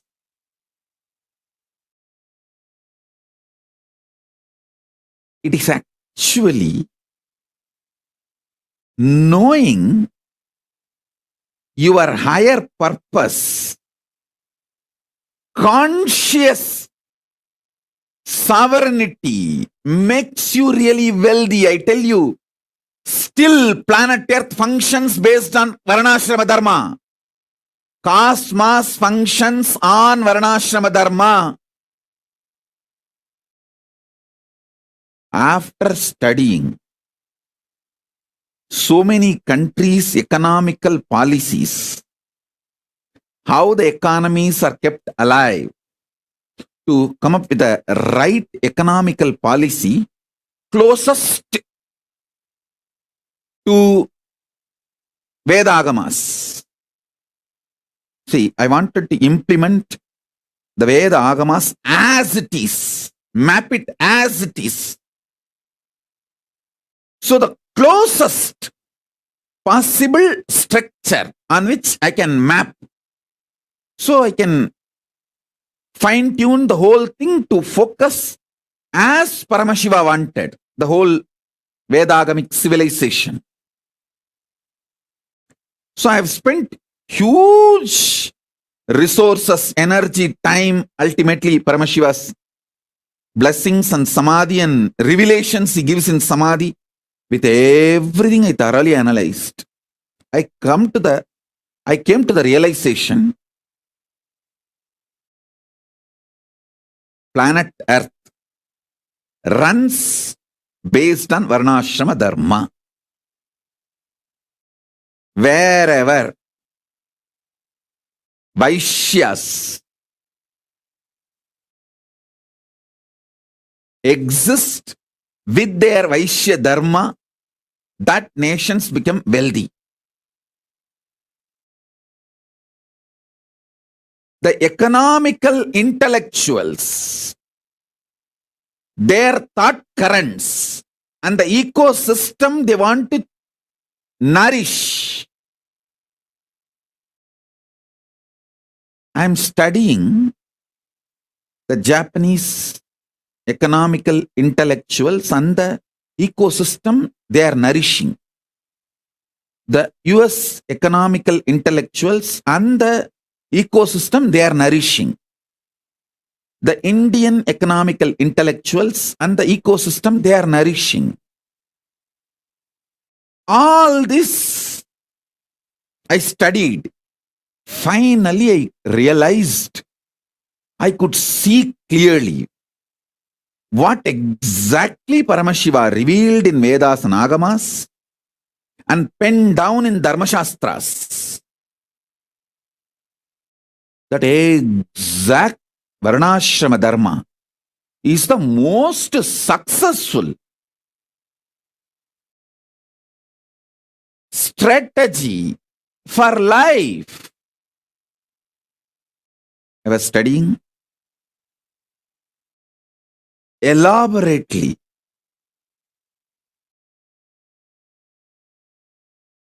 I'll give you just understandings. This will be directly useful for your life.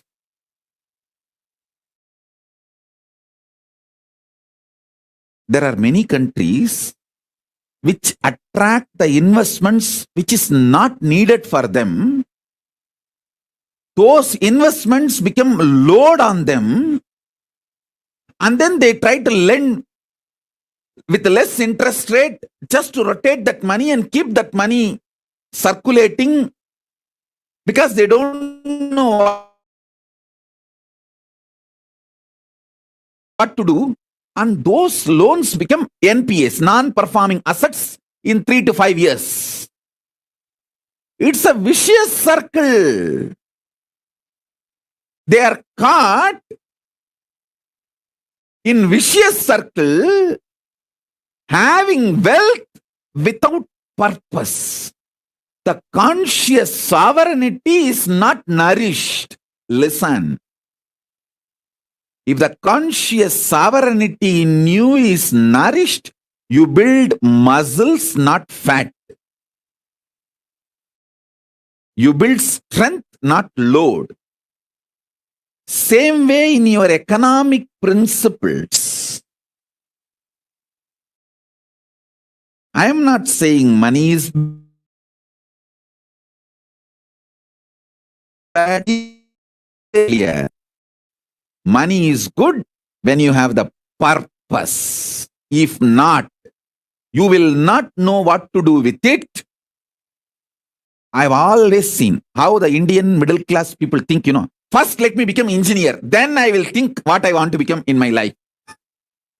By the time you become engineer, you are already a fool and you don't know what to do with your life. And you don't even, see, actually after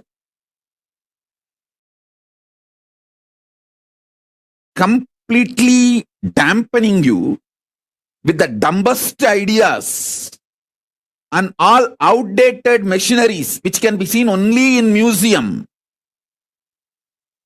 Only those machines you will see in your workshops when you study engineering. The great museum pieces. Only after all this is done, the certificate engineer is given to you. So by the time you absolutely develop the mentality of extremely non-involving and lazy, and your expectation, just because you are here, the society should serve you. That mentality is the source of all corruption you find anywhere in the world. Anywhere in the world.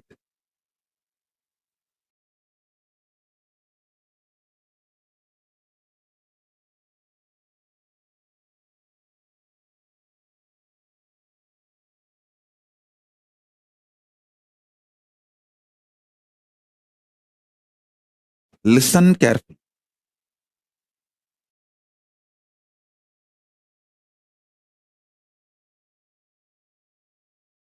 Many times, just like Indian middle class mind thinks, oh, let me become first engineer, then I'll think what I want to become, what I want to do in my life. Same way, you guys think, let me first just acquire money, then I will do what I want to do with that money. No. First, have conscious sovereignty. The society has become such now, none of you are in poverty and none of you are going to die without food. The moment you found your basic needs, food, shelter, clothes, focus on conscious sovereignty, realizing the core purpose of your existence. That will tell you the purpose for which you want wealth. So when you start working for wealth itself, you will continue to fulfill the purpose. So your life itself will be a joy. Your path and goal will be one and the same. You will be enjoying the very path, not waiting for the goal to celebrate your life. The path itself becomes celebration. I tell you, person who made path itself as a celebration lives in eternal vacation. See, I live in eternal vacation.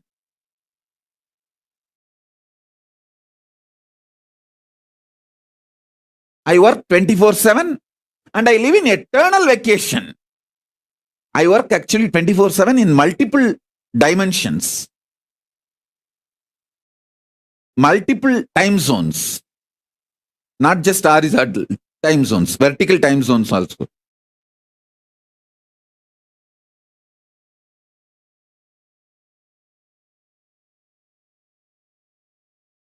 Understand,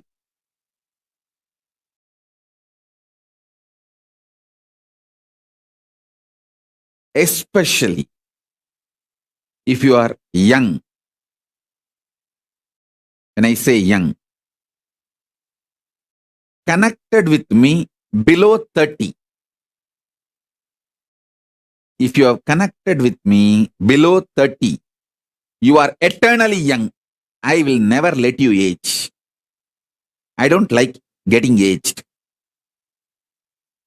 I like getting matured, but I don't like getting old or getting aged. So I will not do anything to you which I don't like. I will keep you eternally young. If you met me before 30, you are blessed. This is the time to find conscious sovereignty. Focus on that.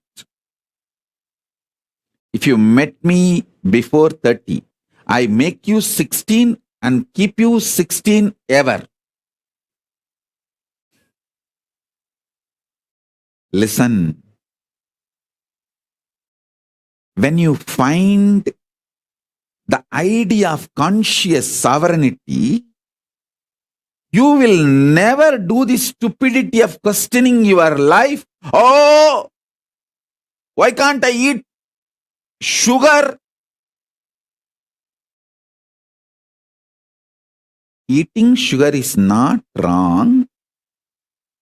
But when you have diabetes, eating sugar is suicidal. So you are not controlled saying don't take sugar. You are protected.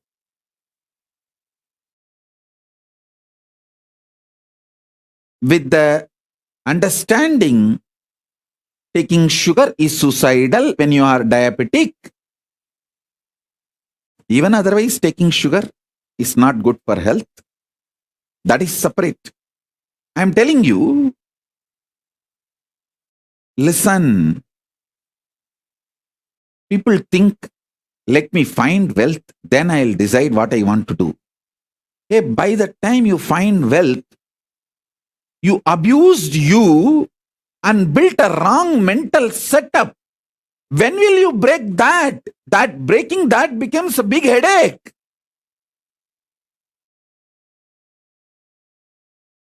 I tell you, with conscious sovereignty, if you find wealth, you will live in absolute aparigraha. I tell you. Listen, I have seen some of the most graceful beings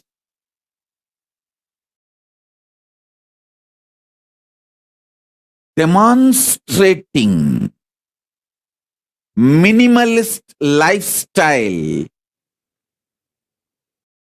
literally having the amount of wealth equivalent to kings, whether Tiruchi Swami is the founder and head of the Kailasha Mahasamsthana in Bangalore, which has branches all over India. He built a beautiful Devi temple, which is literally now golden temple. The whole Garbhagriha, Vimanam is golden and Garbha Mandir is golden. He literally built a golden temple for Devi. And the amount of wealth around him and the minimalist life he lived. He had everything, including golden throne, crown, jewels, everything.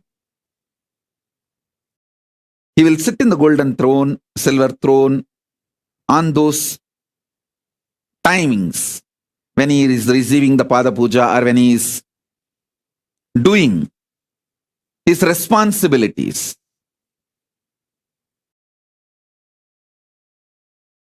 But in his personal life, he will not take one more extra betel leaf from his own garden. He will not waste one betel leaf from his own garden. And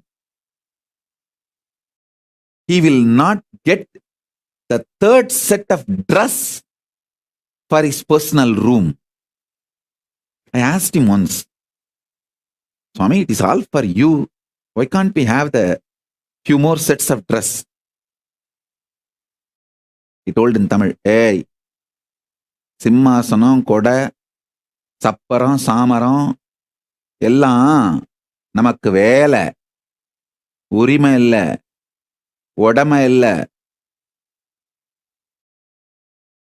Means the palki, all the umbrella, paraphernalia, throne, all that is our job, responsibility. Neither right means neither we are the owners, nor it is ours. Listen.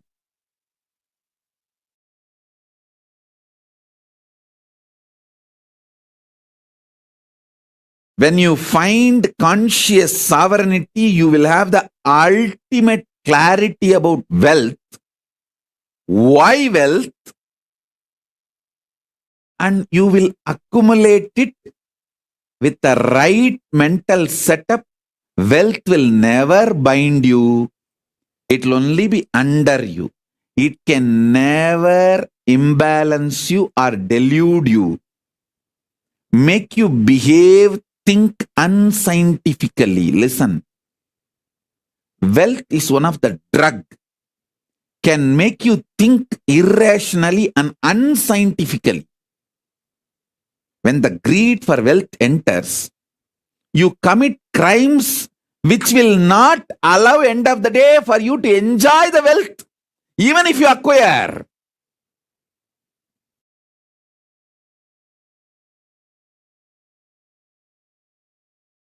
That's the funny thing. Listen, greed for wealth is nothing but unconscious lifestyle. The conscious sovereignty will make you realize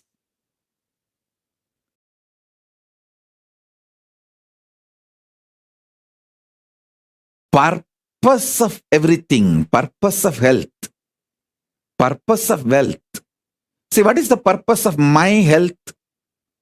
I should be able to sit in Padmasana for any number of hours I want to sit, and my brain should be fresh, alive, to download the Akashic records and radiate it, share it with you all. That's all is the purpose of my health. So because I know the purpose, I keep myself healthy for that purpose. Over.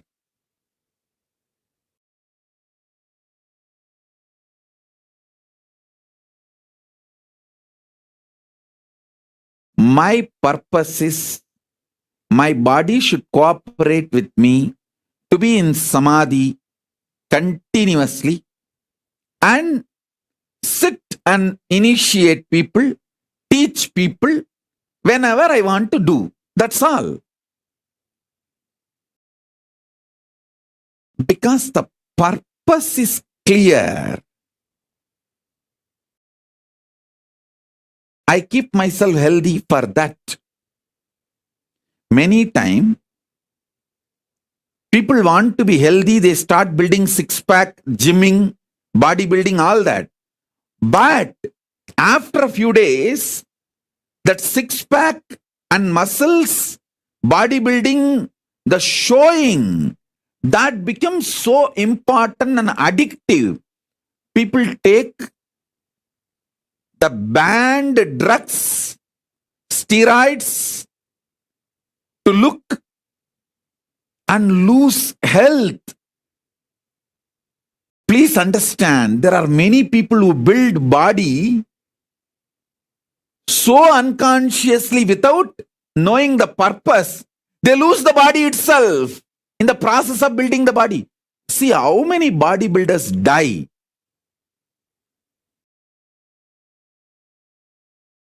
By taking the wrong drugs, steroids to show. I tell you, same way, wealth.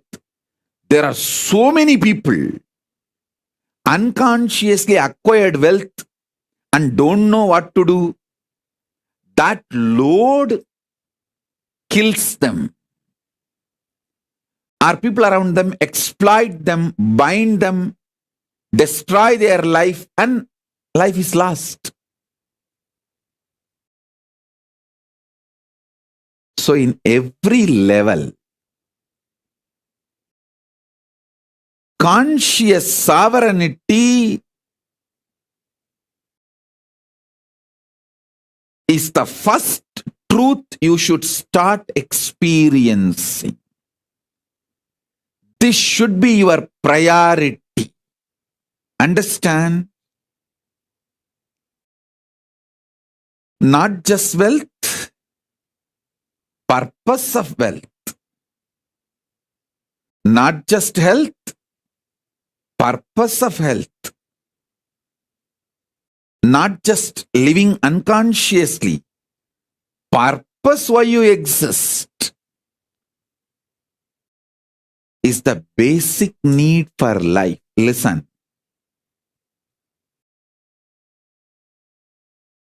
Delusion is suicidal.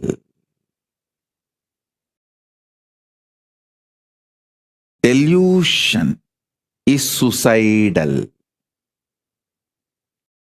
In every level, delusion is suicidal. I have seen people, the most graceful people,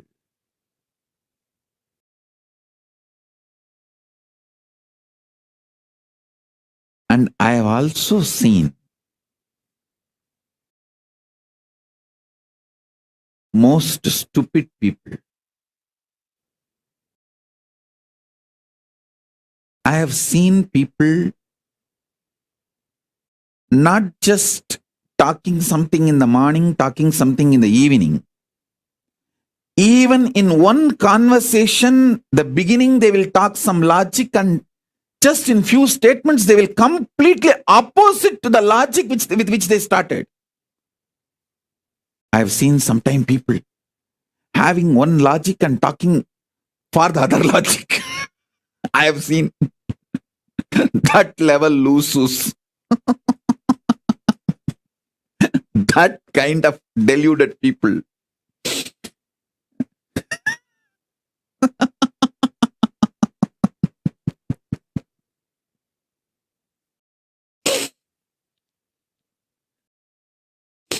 Those are the moments I feel compassionate for myself.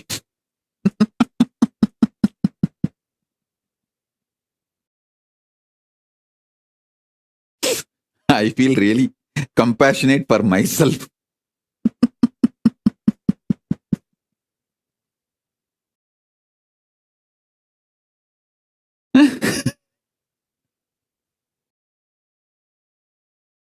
Anyhow, I think now everyone feels, is this me? Is this me? Is this me Swamiji is talking about?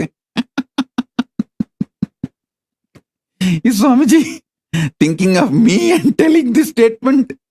Is Swamiji thinking of me and telling this statement? Anyhow, listen. I have seen all kinds of people. With my experience, I wanted you to know, time spent on understanding conscious sovereignty is the best time spent. Understand? Listen.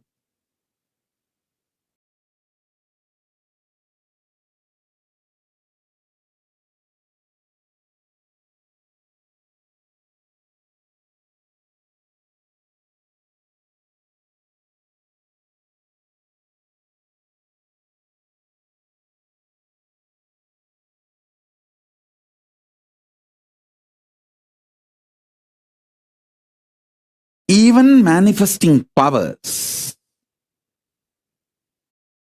manifest the right power for your purpose. Understand? The purpose you want to exist.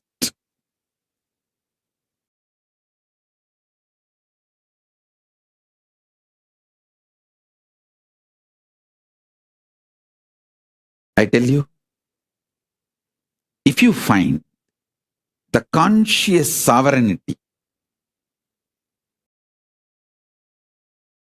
you will just feel eternally young. See, finding conscious sovereignty is not some difficult. You just need to know the larger purpose of your existence. Just be scientific, logical, rational to your higher purpose, larger purpose. Stop the shitty idea of you have only one life. That is the biggest shit dumped on you. You have been brainwashed with unwashable shit called you have only one life. Drop that shit. Your consciousness, assuming bodies after bodies, till you achieve your absolute conscious sovereignty. These are fundamental cosmic truths.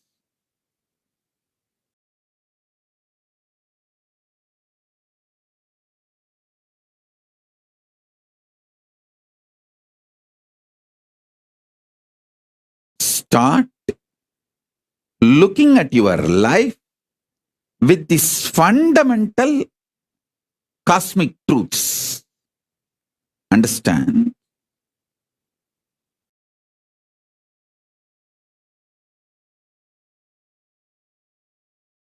Stop associating yourself with the delusion or the impact of drug called delusion on your brain as you. See, the impact of the delusion drug on your brain forms a fog called mind. You associate yourself with that and make your life's decisions, which is absolute unscientific. Listen. Absolute unscientific. Understand that. Just listen. Be scientifically scientific. Logically logical. Rationally rational. As I said just now, Tiruchi Swamigal or Swami Gautamanandaji, the wealth around them is much more than kings will have. But they lived such absolute minimalist lifestyle. Because they know the purpose of wealth. I learned exactly that from my gurus.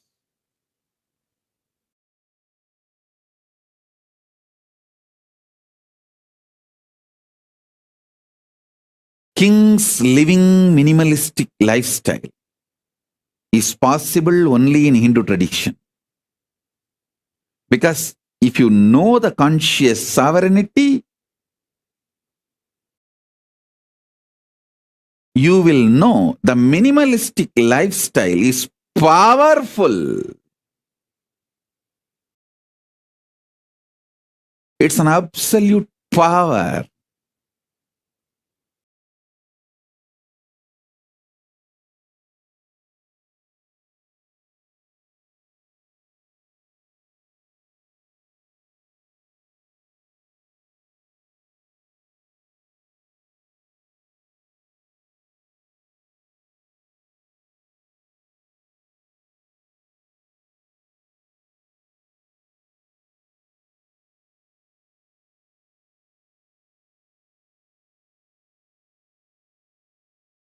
This whole Chaturmasya, I name it as conscious sovereignty Chaturmasya.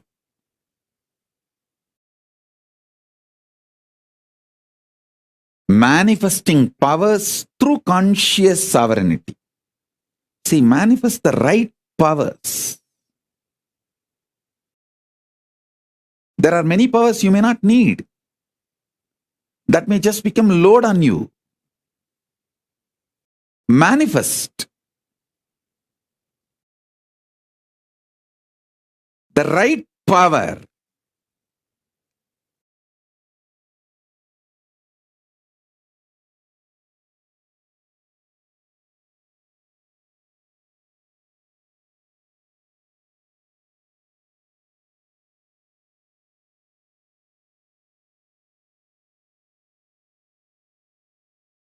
Especially manifest powers by breaking the prenatal patterns called karma and postnatal karma called patterns. Break them and manifest powers. You will know exactly what kind of powers you need. If you are addicted to foot pattern, break them, then you will see the Nirahara manifest as a power And not only you become healthy and you are free from addictions, you live long. Listen. If you are addicted to food patterns, I have a great news for you. Break those addictions through proper Nirahara Samyama step by step and manifest powers. You will see not only you become healthy, you will live long. Because anything which addicts you, binds you, that pattern shows you the secret key for the powers you need to manifest. If you are greedy, bound by greed, deluded by greed, doesn't want to take responsibility, but you want everything, start practicing minimalistic lifestyle. You will manifest so much wealth and you will enjoy the wealth, not wealth will be enjoying you. I tell you, many people just do watchman job, night watchman job without sleeping, protecting their wealth. So they are not using the wealth, wealth is using them. People who are not able to sleep due to their worries about wealth, they are not enjoying the wealth, wealth is enjoying them. Like first few days you enjoy, you smoke, then cigarette smokes you. Understand what I am trying to tell you.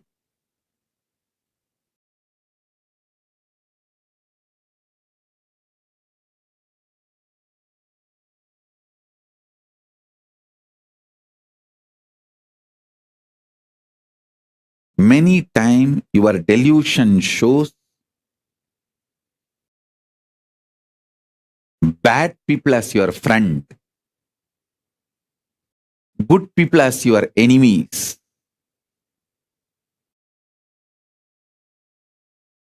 The pressure of hormones, chemicals, frustrations inside you,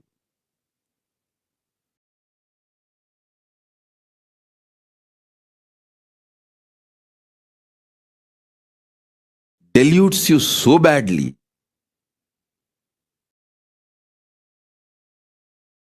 Conscious sovereignty is the only solution.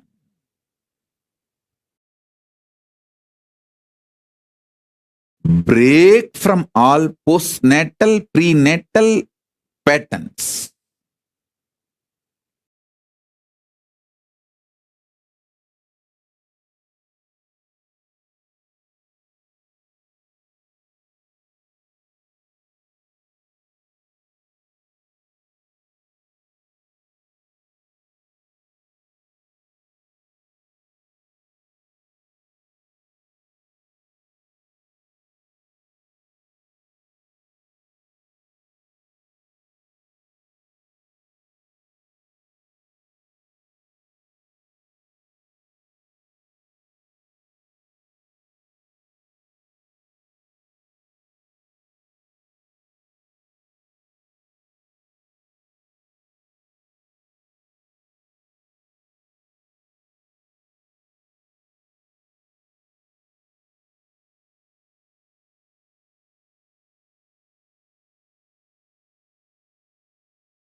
List all the prenatal, postnatal patterns and karmas binding you. Those patterns hold the secret key. What powers you should manifest and what kind of powers is right for you.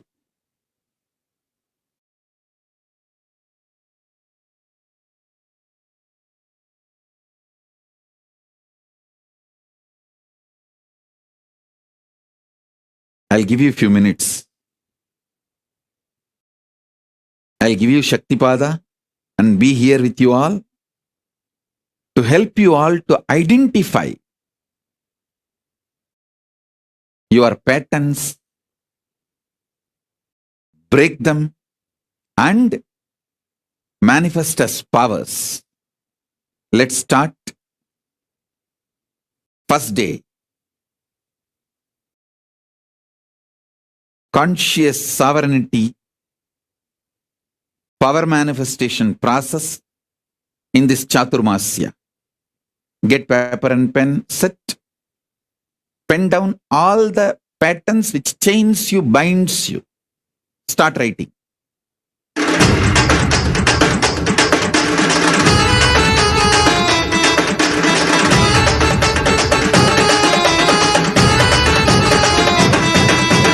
அண்ணாமலையில் பிறந்தான் புவி எண்ணாத யோகமை கொண்டிட நித்யன் ஈரேழு லோகத்திற்கெட்டா ஈசன் முக்தி நெறி அருளவே நித்யனாய் ஊரகிற்கு வந்தம்மை ஆட்கொள்ள தேவர்களை காத்திட வைத்தான் தாயாய் பேரருள் புரிய உடல் ரோமம் சிலிர்த்திட நித்யனாய் வந்து அண்ணாமலையில் பிறந்தான் புவி எண்ணாத யோகமை கொண்டிட நித்யன் ஈரேழு லோகத்திற்கெட்டா ஈசன் முக்தி நெறி அருளவே நித்யனாய் அண்ணாமலையில் பிறந்தான் திருவண்ணாமலையில் பிறந்தான்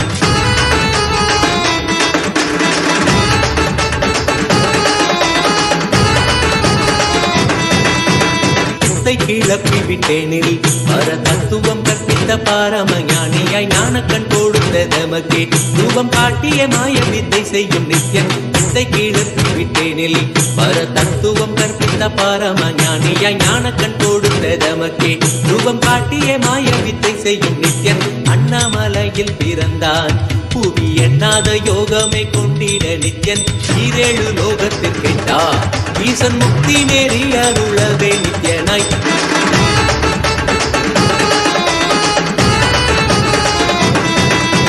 மெய்ப்பொருளான நித்யனை ஆழ்ந்து சிந்திக்க ஐயனின் ரூபம் விளங்கும் தாண்டும் சிவசக்தியாக ஐம்பொறிகளுக்கும் புலனாகின்ற நித்யன் மெய்ப்பொருளான நித்யனை ஆழ்ந்து சிந்திக்க ஐயனின் ரூபம் விளங்கும் யாண்டும் சிவசக்தியாக ஐம்பொறிகளுக்கும் புலனாகின்ற நித்யன் அண்ணாமலையில் பிறந்தான் புவி எண்ணாத யோகமை கொண்டிட நித்யன் ஈரேழு லோகத்திற்கெட்டா ஈசன் முக்தி நெறி அருளவே நித்யனாய் அண்ணாமலையில் பிறந்தான் திருவண்ணாமலையில் பிறந்தான்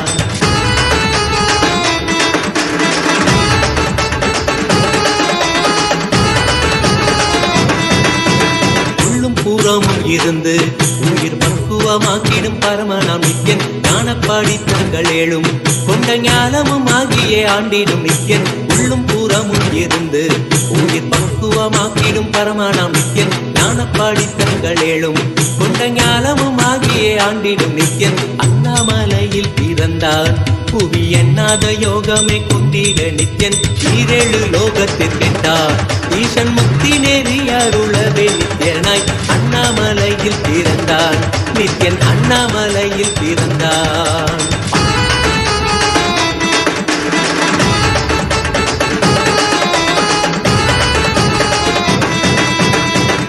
வாக்கியங்களான அருள் கவிதைகள் நித்யனின் மகிமை சொல்லிடும் மகிமை அர்ப்பித்த பின்னே சிவசக்தி ஸ்வரூபமாய் தோன்றிடும் நித்யன் ஆப்த வாக்கியங்களான அருள் கவிதைகள் நித்யனின் மகிமை சொல்லிடும் மகிமை அர்ப்பித்த பின்னே சிவசக்தி ஸ்வரூபமாய் தோன்றிடும் நித்யன் அண்ணாமலையில் பிறந்தான் புவி எண்ணாத யோகமை கொண்டிட நித்யன் ஈரேழு லோகத்திற்கெட்டா ஈசன் முக்தி நெறி அருளவே நித்யனாய் அண்ணாமலையில் பிறந்தான் திருவண்ணாமலையில் பிறந்தான்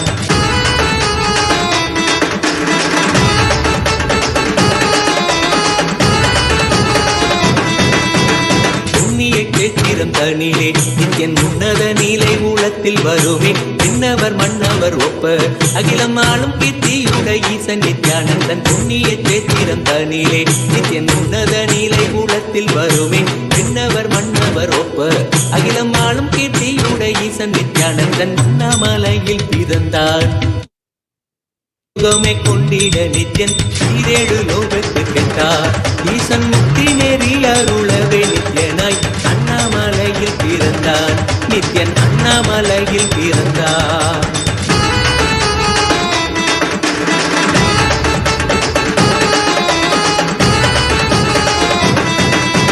முப்புரி நூலை தரித்தவன் ஐயன் வேதியன் வெந்நீர் பூசிய நித்யன் அண்டத்தின் மூல காரணன் முடிவற்ற ஆனந்தத்தை தொண்டர் கருள்வார் முப்புரி நூலை தரித்தவன் ஐயன் வேதியன் வெந்நீர் பூசிய நித்யன் அண்டத்தின் மூல காரணன் முடிவற்ற ஆனந்தத்தை தொண்டர் கருள்வார் அண்ணாமலையில் பிறந்தார் புவி எண்ணாத யோகமே கொண்டிட நித்யன் ஈரேழு லோகத்திற்கெட்டார் ஈசன் முக்தி நெறி அருளவே நித்யனாய் அண்ணாமலையில் பிறந்தார் நித்யன் அண்ணாமலையில் பிறந்தார்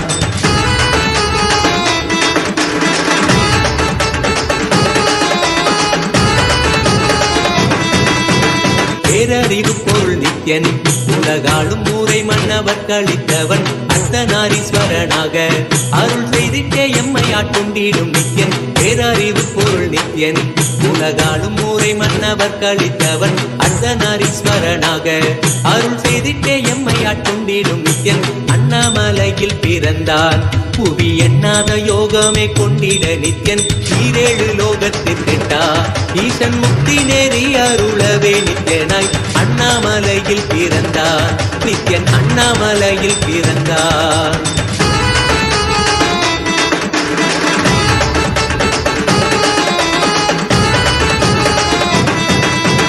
பிறவி பிறவியாய் தேவர்கள் பரம்பொருளான பரமானையை தேட ஈசன் பிறவாமல் ஆட்கொண்டு எம்மை ஒரு தத்துவம் தன்னை உரைத்திட நித்யனாய் பிறவி பிறவியாய் தேவர்கள் பரம்பொருளான பரமானையை தேட ஈசன் பிறவாமல் ஆட்கொண்டு எம்மை ஒரு தத்துவம் தன்னை உரைத்திட நித்யனாய் அண்ணாமலையில் பிறந்தான் புவி எண்ணாத யோகமே கொண்டிட நித்யன் ஈரேழு லோகத்திற்கெட்டார் ஈசன் முக்தி நெறி அருளவே நித்யனாய் அண்ணாமலையில் பிறந்தார் திருவண்ணாமலையில் பிறந்தார்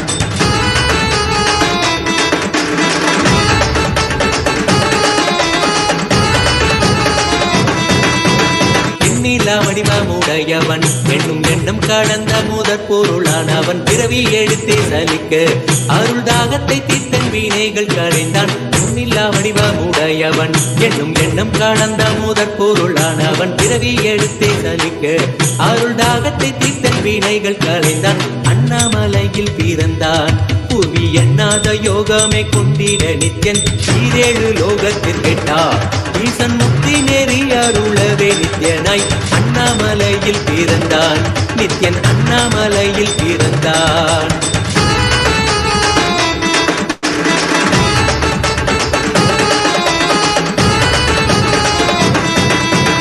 ஆனந்தமாய் என்னுள் நித்யன் முக்தி மார்க்கத்தை காட்டி விட்டிருந்தருள்வான் மாலையன் காணாத சோதியன் தெளித்தேனாய் இனித்திட ஞானம் அருள்வான் ஆனந்தமாய் என்னுள் நித்யன் முக்தி மார்க்கத்தை காட்டி விட்டிருந்தருள்வான் மாலையன் காணாத சோதியன் தெளித்தேனாய் இனித்திட ஞானம் அருள்வான் அண்ணாமலையில் பிறந்தான் புவி எண்ணாத யோகமே கொண்டிட நித்யன் ஈரேழு லோகத்திற்கெட்டார் ஈசன் முக்தி நெறி அருளவே நித்யனாய் அண்ணாமலையில் பிறந்தான் நித்யன் அண்ணாமலையில் பிறந்தான்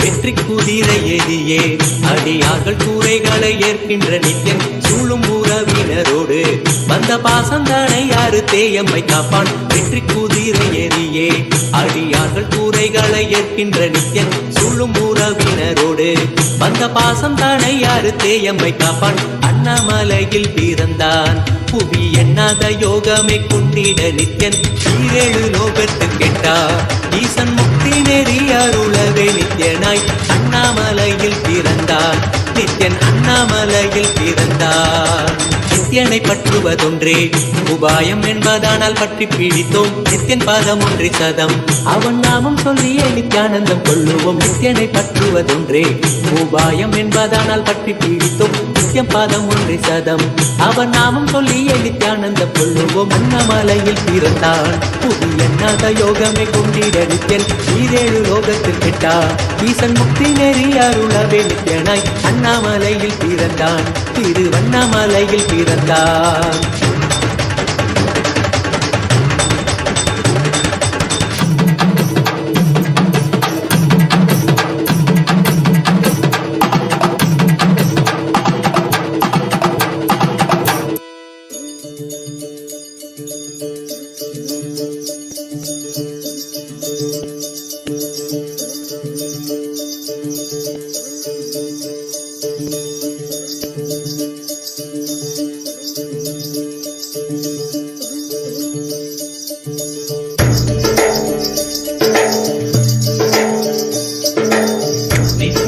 நித்யானந்த நித்ய ஞான நித்யானந்த ஞான திங்கள் நித்யானந்த நித்யானந்த நித்ய திங்கள் நித்யானந்த நித்ய ஞான நித்யானந்த ஞான திங்கள் நித்யானந்த நித்யானந்த நித்ய திங்கள் நித்யானந்த நித்ய ஞான நித்யானந்த ஞான திங்கள் நித்யானந்த நித்ய திங்கள் நித்யானந்த நித்ய ஞான நித்யானந்த ஞான திங்கள் நித்யானந்தனே நித்யானந்தனே நித்யானந்த சத்யவேதனே நித்யானந்த வேத ரூபனே நித்யானந்தனே நித்யானந்தனே நித்யானந்த சத்யவேதனே நித்யானந்த வேத ரூபனே நித்யானந்தனே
நித்யானந்த நித்ய ஞான நித்யானந்த ஞான திங்கள் நித்யானந்த நித்யானந்த நித்ய திங்கள் நித்யானந்த நித்ய ஞான நித்யானந்த ஞான திங்கள் Nityananda Nityananda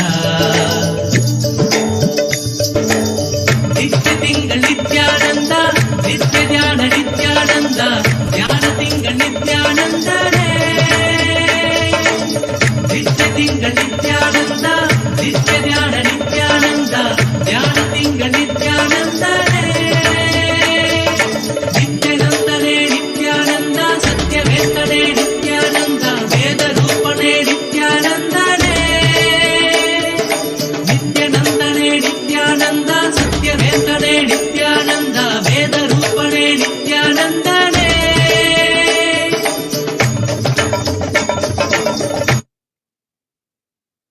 Bless you all as a living, complete manifestation,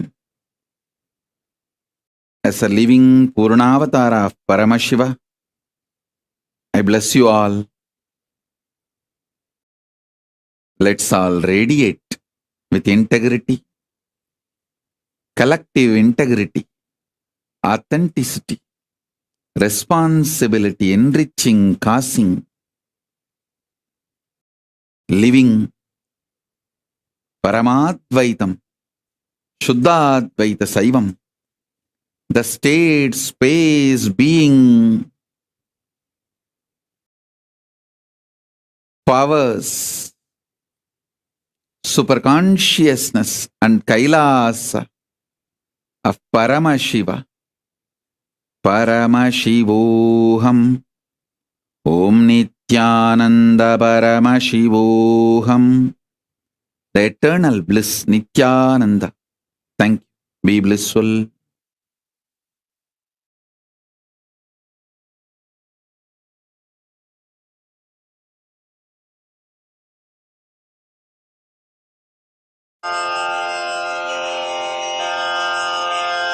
श्रीकैलासोन्नतद्वादशान्तश्यामला पीठारूढ श्रीमीनाक्षि सुन्दरेश्वरा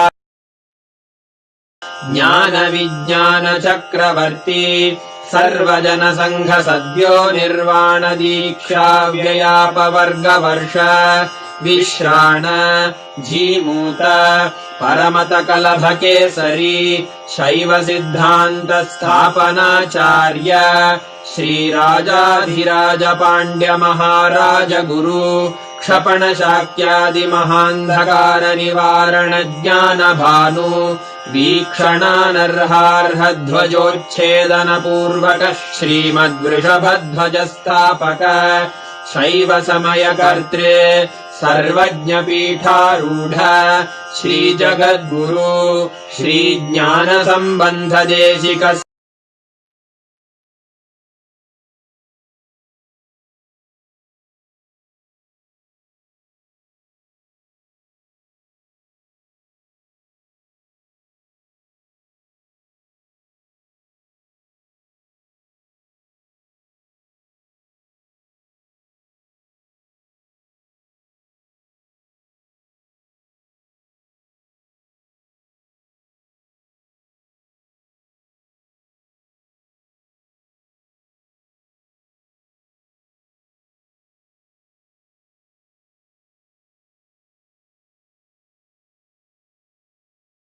Guruvandhanam. Nityanamachalam sarvadi sakshibhutam bhavaditam trigunarahitam sadgurum tam namami. Let's go through the disclaimers. Security measures. No photography, video, audio recording. Important cautions.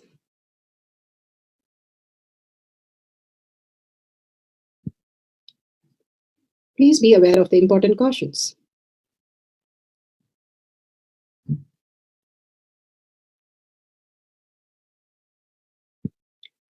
What is spa manifestation? Let's hear from Bhagwan himself explaining what is spa manifestation.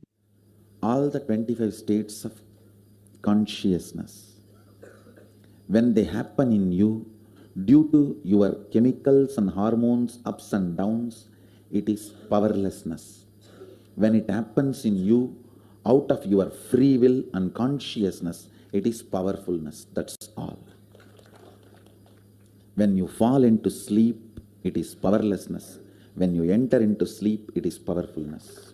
When you fall into dream, it is powerlessness. When you decide to dream, it is powerfulness.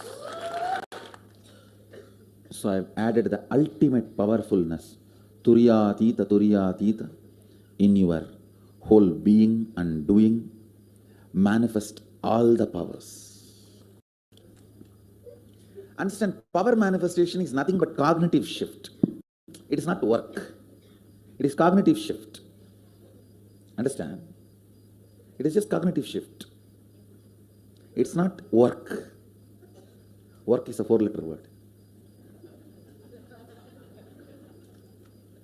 Power manifestation is cognitive shift, playing with life, playing with being alive.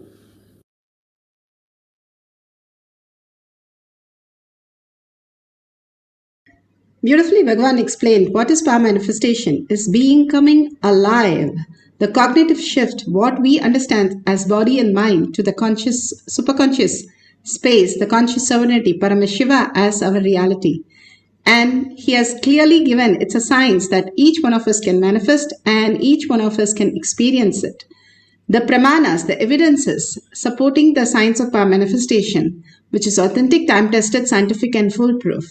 The Shastra Pramana, the scriptural references, the eternal unchangeable truth revealed in the source scriptures, the Vedas and the Agamas. Apta Pramana, the experience and the results of the authority of Hinduism, the millions of Attas, Rishis, Munis, Ganas, Nainamas, Alvars, Siddhas, all of them are manifested the powers of Paramashiva, which is authentic, time-tested, scientific and foolproof. Atma Pramana, account of His Divine Holiness, Bhagavan Nityananda Paramashivam, this millennium's avatars, personal experience of power manifestation, Bhagavan's very own Leelas, to showcase how a human can have the superconscious breakthrough, and from human to superconsciousness, the conscious sovereignty, how to experience that and manifest our reality. The Shakshi Pramana, the experience of the millions of disciple, devotees, followers initiated into the science of power manifestation by Bhagavan himself. Pratyaksha Pramana, the scientific study, measuring the effect of being in the enlightened state. Again and again, Bhagavan beautifully gives us the ultimate science for us to experience the thoughtless space, not just the thoughtless space, the Shakti, to manifest our reality as per our definition. Bhagavan beautifully showers on each one of us the auspiciousness and makes us understand how to receive that space for us to manifest the reality. The Shastra Pramana,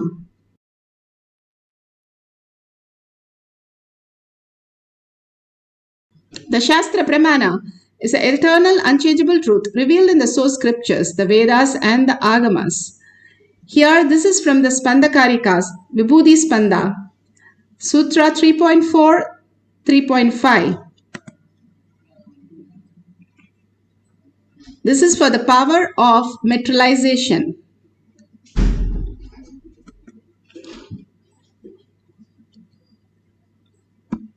Is in spite of all the attention.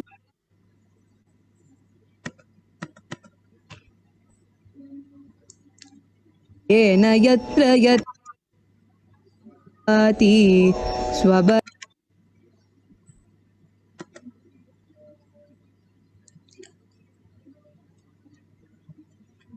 3.4 and 3.5. यथा हि अर्थो स्फुतो दृष्टा सावधानेऽपि चेतसि भूयः स्फुटतरो भाति स्वबलोद्योगभावितः तथा यत्परमार्थेन येन यत्र यथा स्थितं तत्तथा बलमाक्रम्य न चिरात् सम्प्रवर्तते.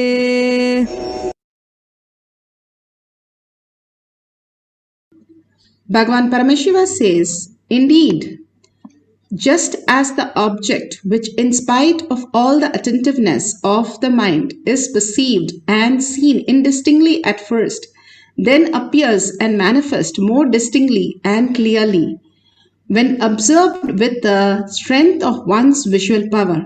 Bhagavan Paramashiva says beautifully how we are constantly deluded with all that is there in the outer world and struggle, get into the boredom, tiredness, pain, struggle, and then disease and death. All that forms as a disease, old age, and finally get into so much of struggle, especially in the old age, and then the death itself, with all the suffering for many years to start going through. Here Bhagavan gives such a beautiful space, just being in the oneness and more looking in where you exist as Paramashiva, the reality, how you exist as the consciousness.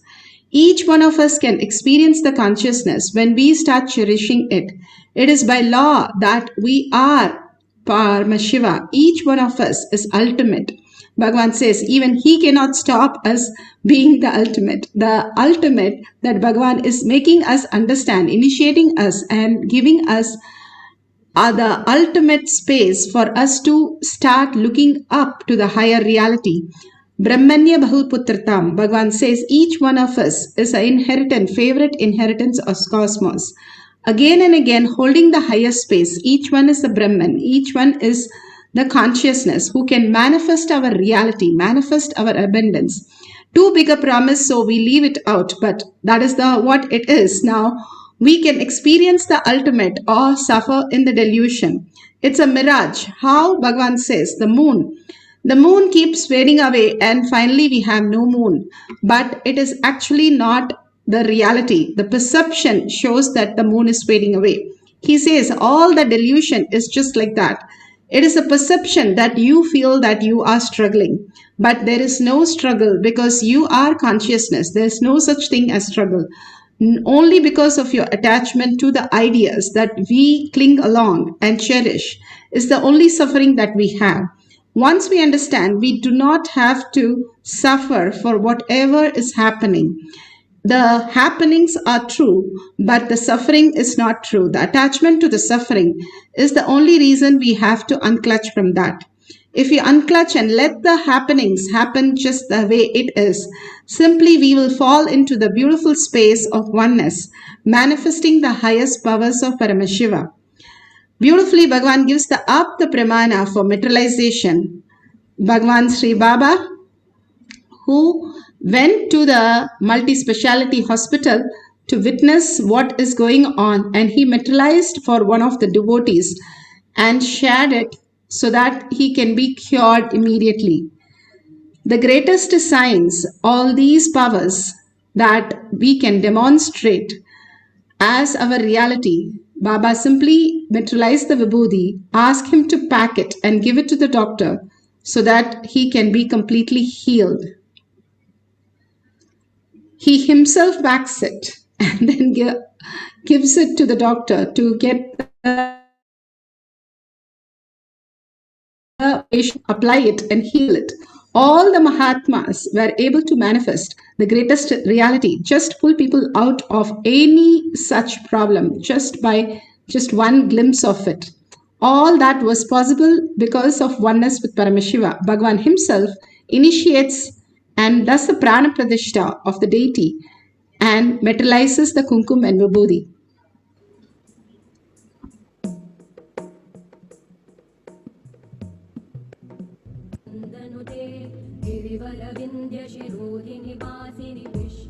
Today we had the Prana Pratishtha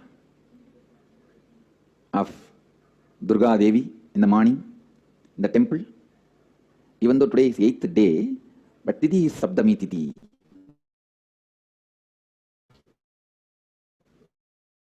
So the Prana Pratishtha of Mahadevi Durga happened, means Durga has landed here to accept our respects and worship and devotion. When she lands, she really lands. And the Prana Pratishtha, along with the Prana Pratishtha of Durga Devi, we also had Prana Pratishtha of Nityanandeshwara, Nityanandeshwari and Nityananda in Singapore. The Singapore deities were consecrated, the Prana Pratishtha was done. And after the Prana Pratishtha, I said Kumkum and Vibhuti will materialize, and it has already started materializing on the deities. Means the Prana Pratishtha is done, complete.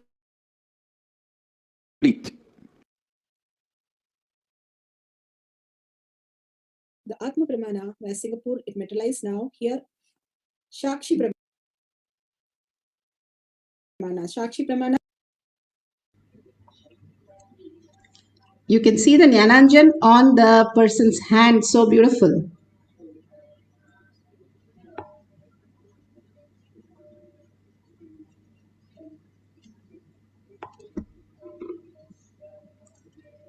Not only that, you can see how it forms as small particles.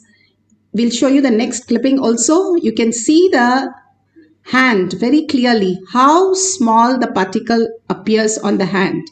Trillions of the dollars NASA spends on trying to get something teleported even the breadth dimension, they have to spend trillions of the dollar to make a matter into no matter, and then again a matter, a teleporting process.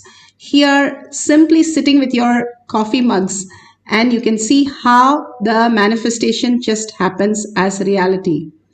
Not just that, you can see how many items is manifested, different kinds of items that is manifested during the power manifestation.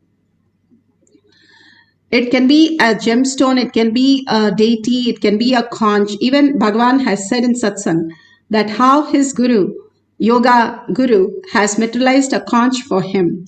All these great possibilities happen as reality. Bhagavan manifested Lakshmi, deity, for one of the devotees when he was young. And he has put it in his visiting card also. The greatest signs simply happen to us when we are in oneness. In Tamil, there's a proverb, Angam Partha, Tangam Parkum. The whole inside, you start becoming gold. That outside will start manifesting as gold. So all these greatest possibility that we can experience as oneness with Paramashiva when we are in the deep meditative space with Paramashiva. Because Bhagavan has initiated, because Bhagavan is in the Kailash courtyard, all this becomes a reality. That's what he says. Not only a thoughtless space, a peace that people are running around for. Not only that, but he gives you the Shakti to manifest your reality, bringing the auspiciousness and abundance in the highest form.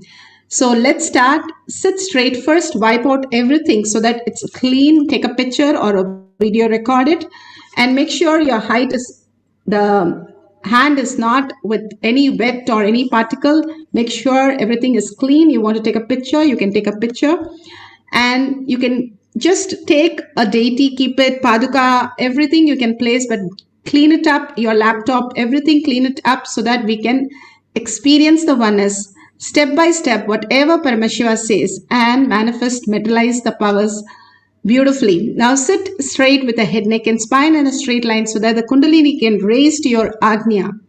Visualize only Paramashiva. Bhagavan spoke so beautifully about conscious sovereignty. Hold that.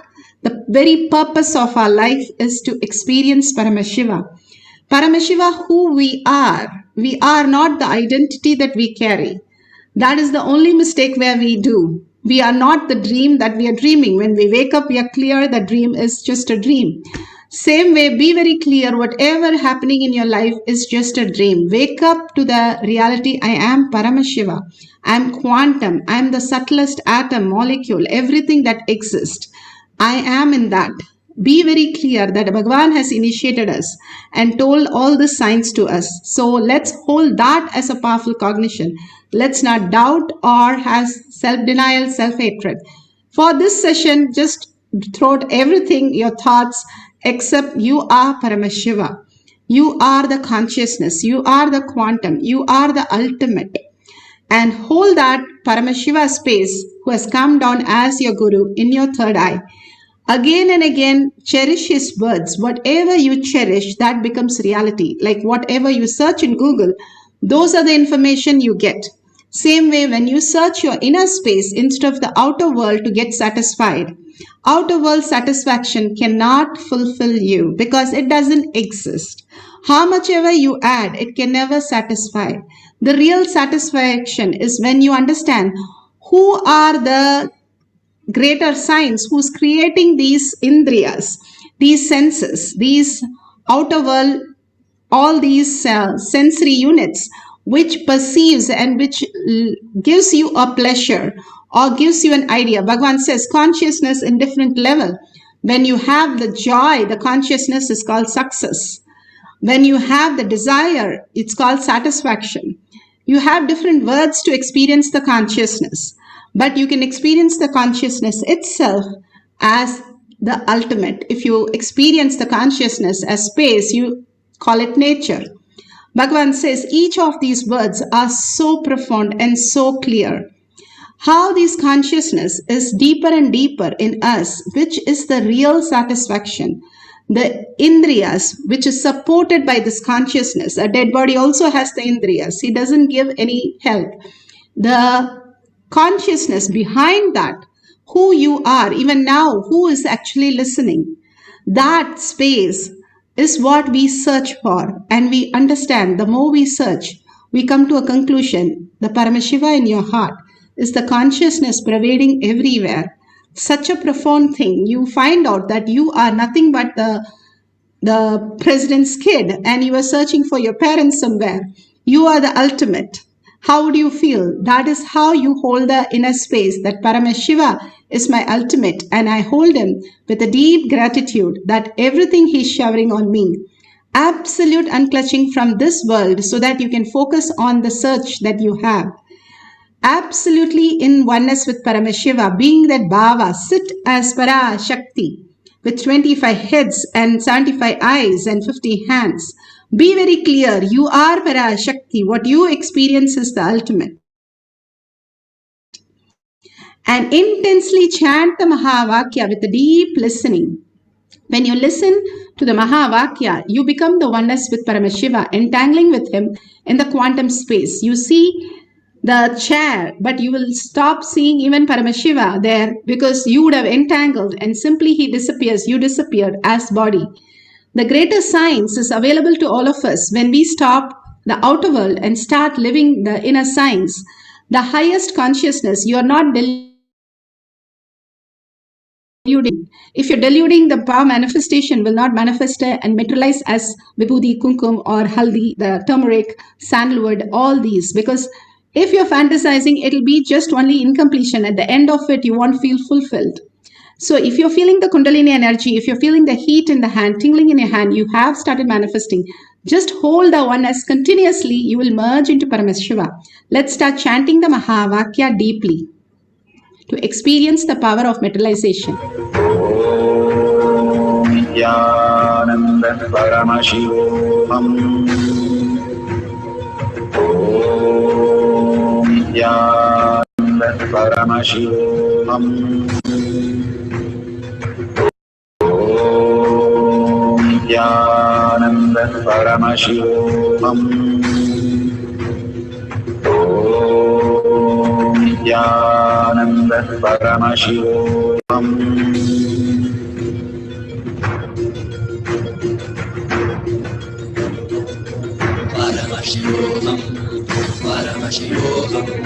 Let Paramashiva's third eye manifest in all our third eyes.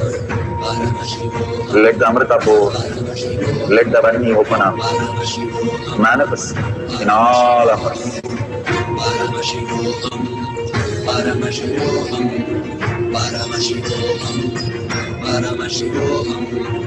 Let Paramashiva overflow, manifest the powers in all our third eyes. Om Jnananda Paramashivam. Om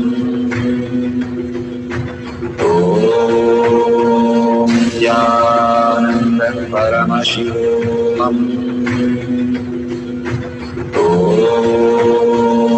Jnananda Paramashivam. Om Jnananda Paramashivam. Om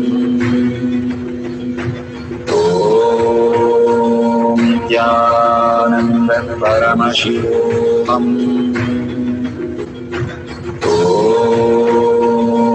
Om Jnananda Paramashivam. Om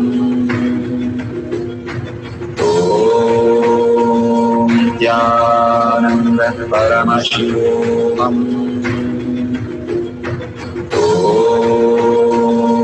Jnananda Paramashivam.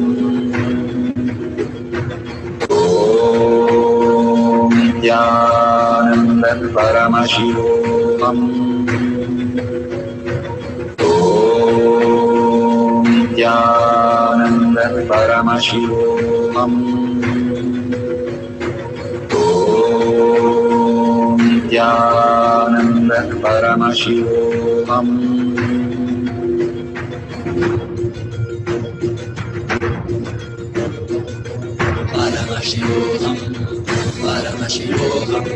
Let Paramashiva's third eye manifest in all our third eyes.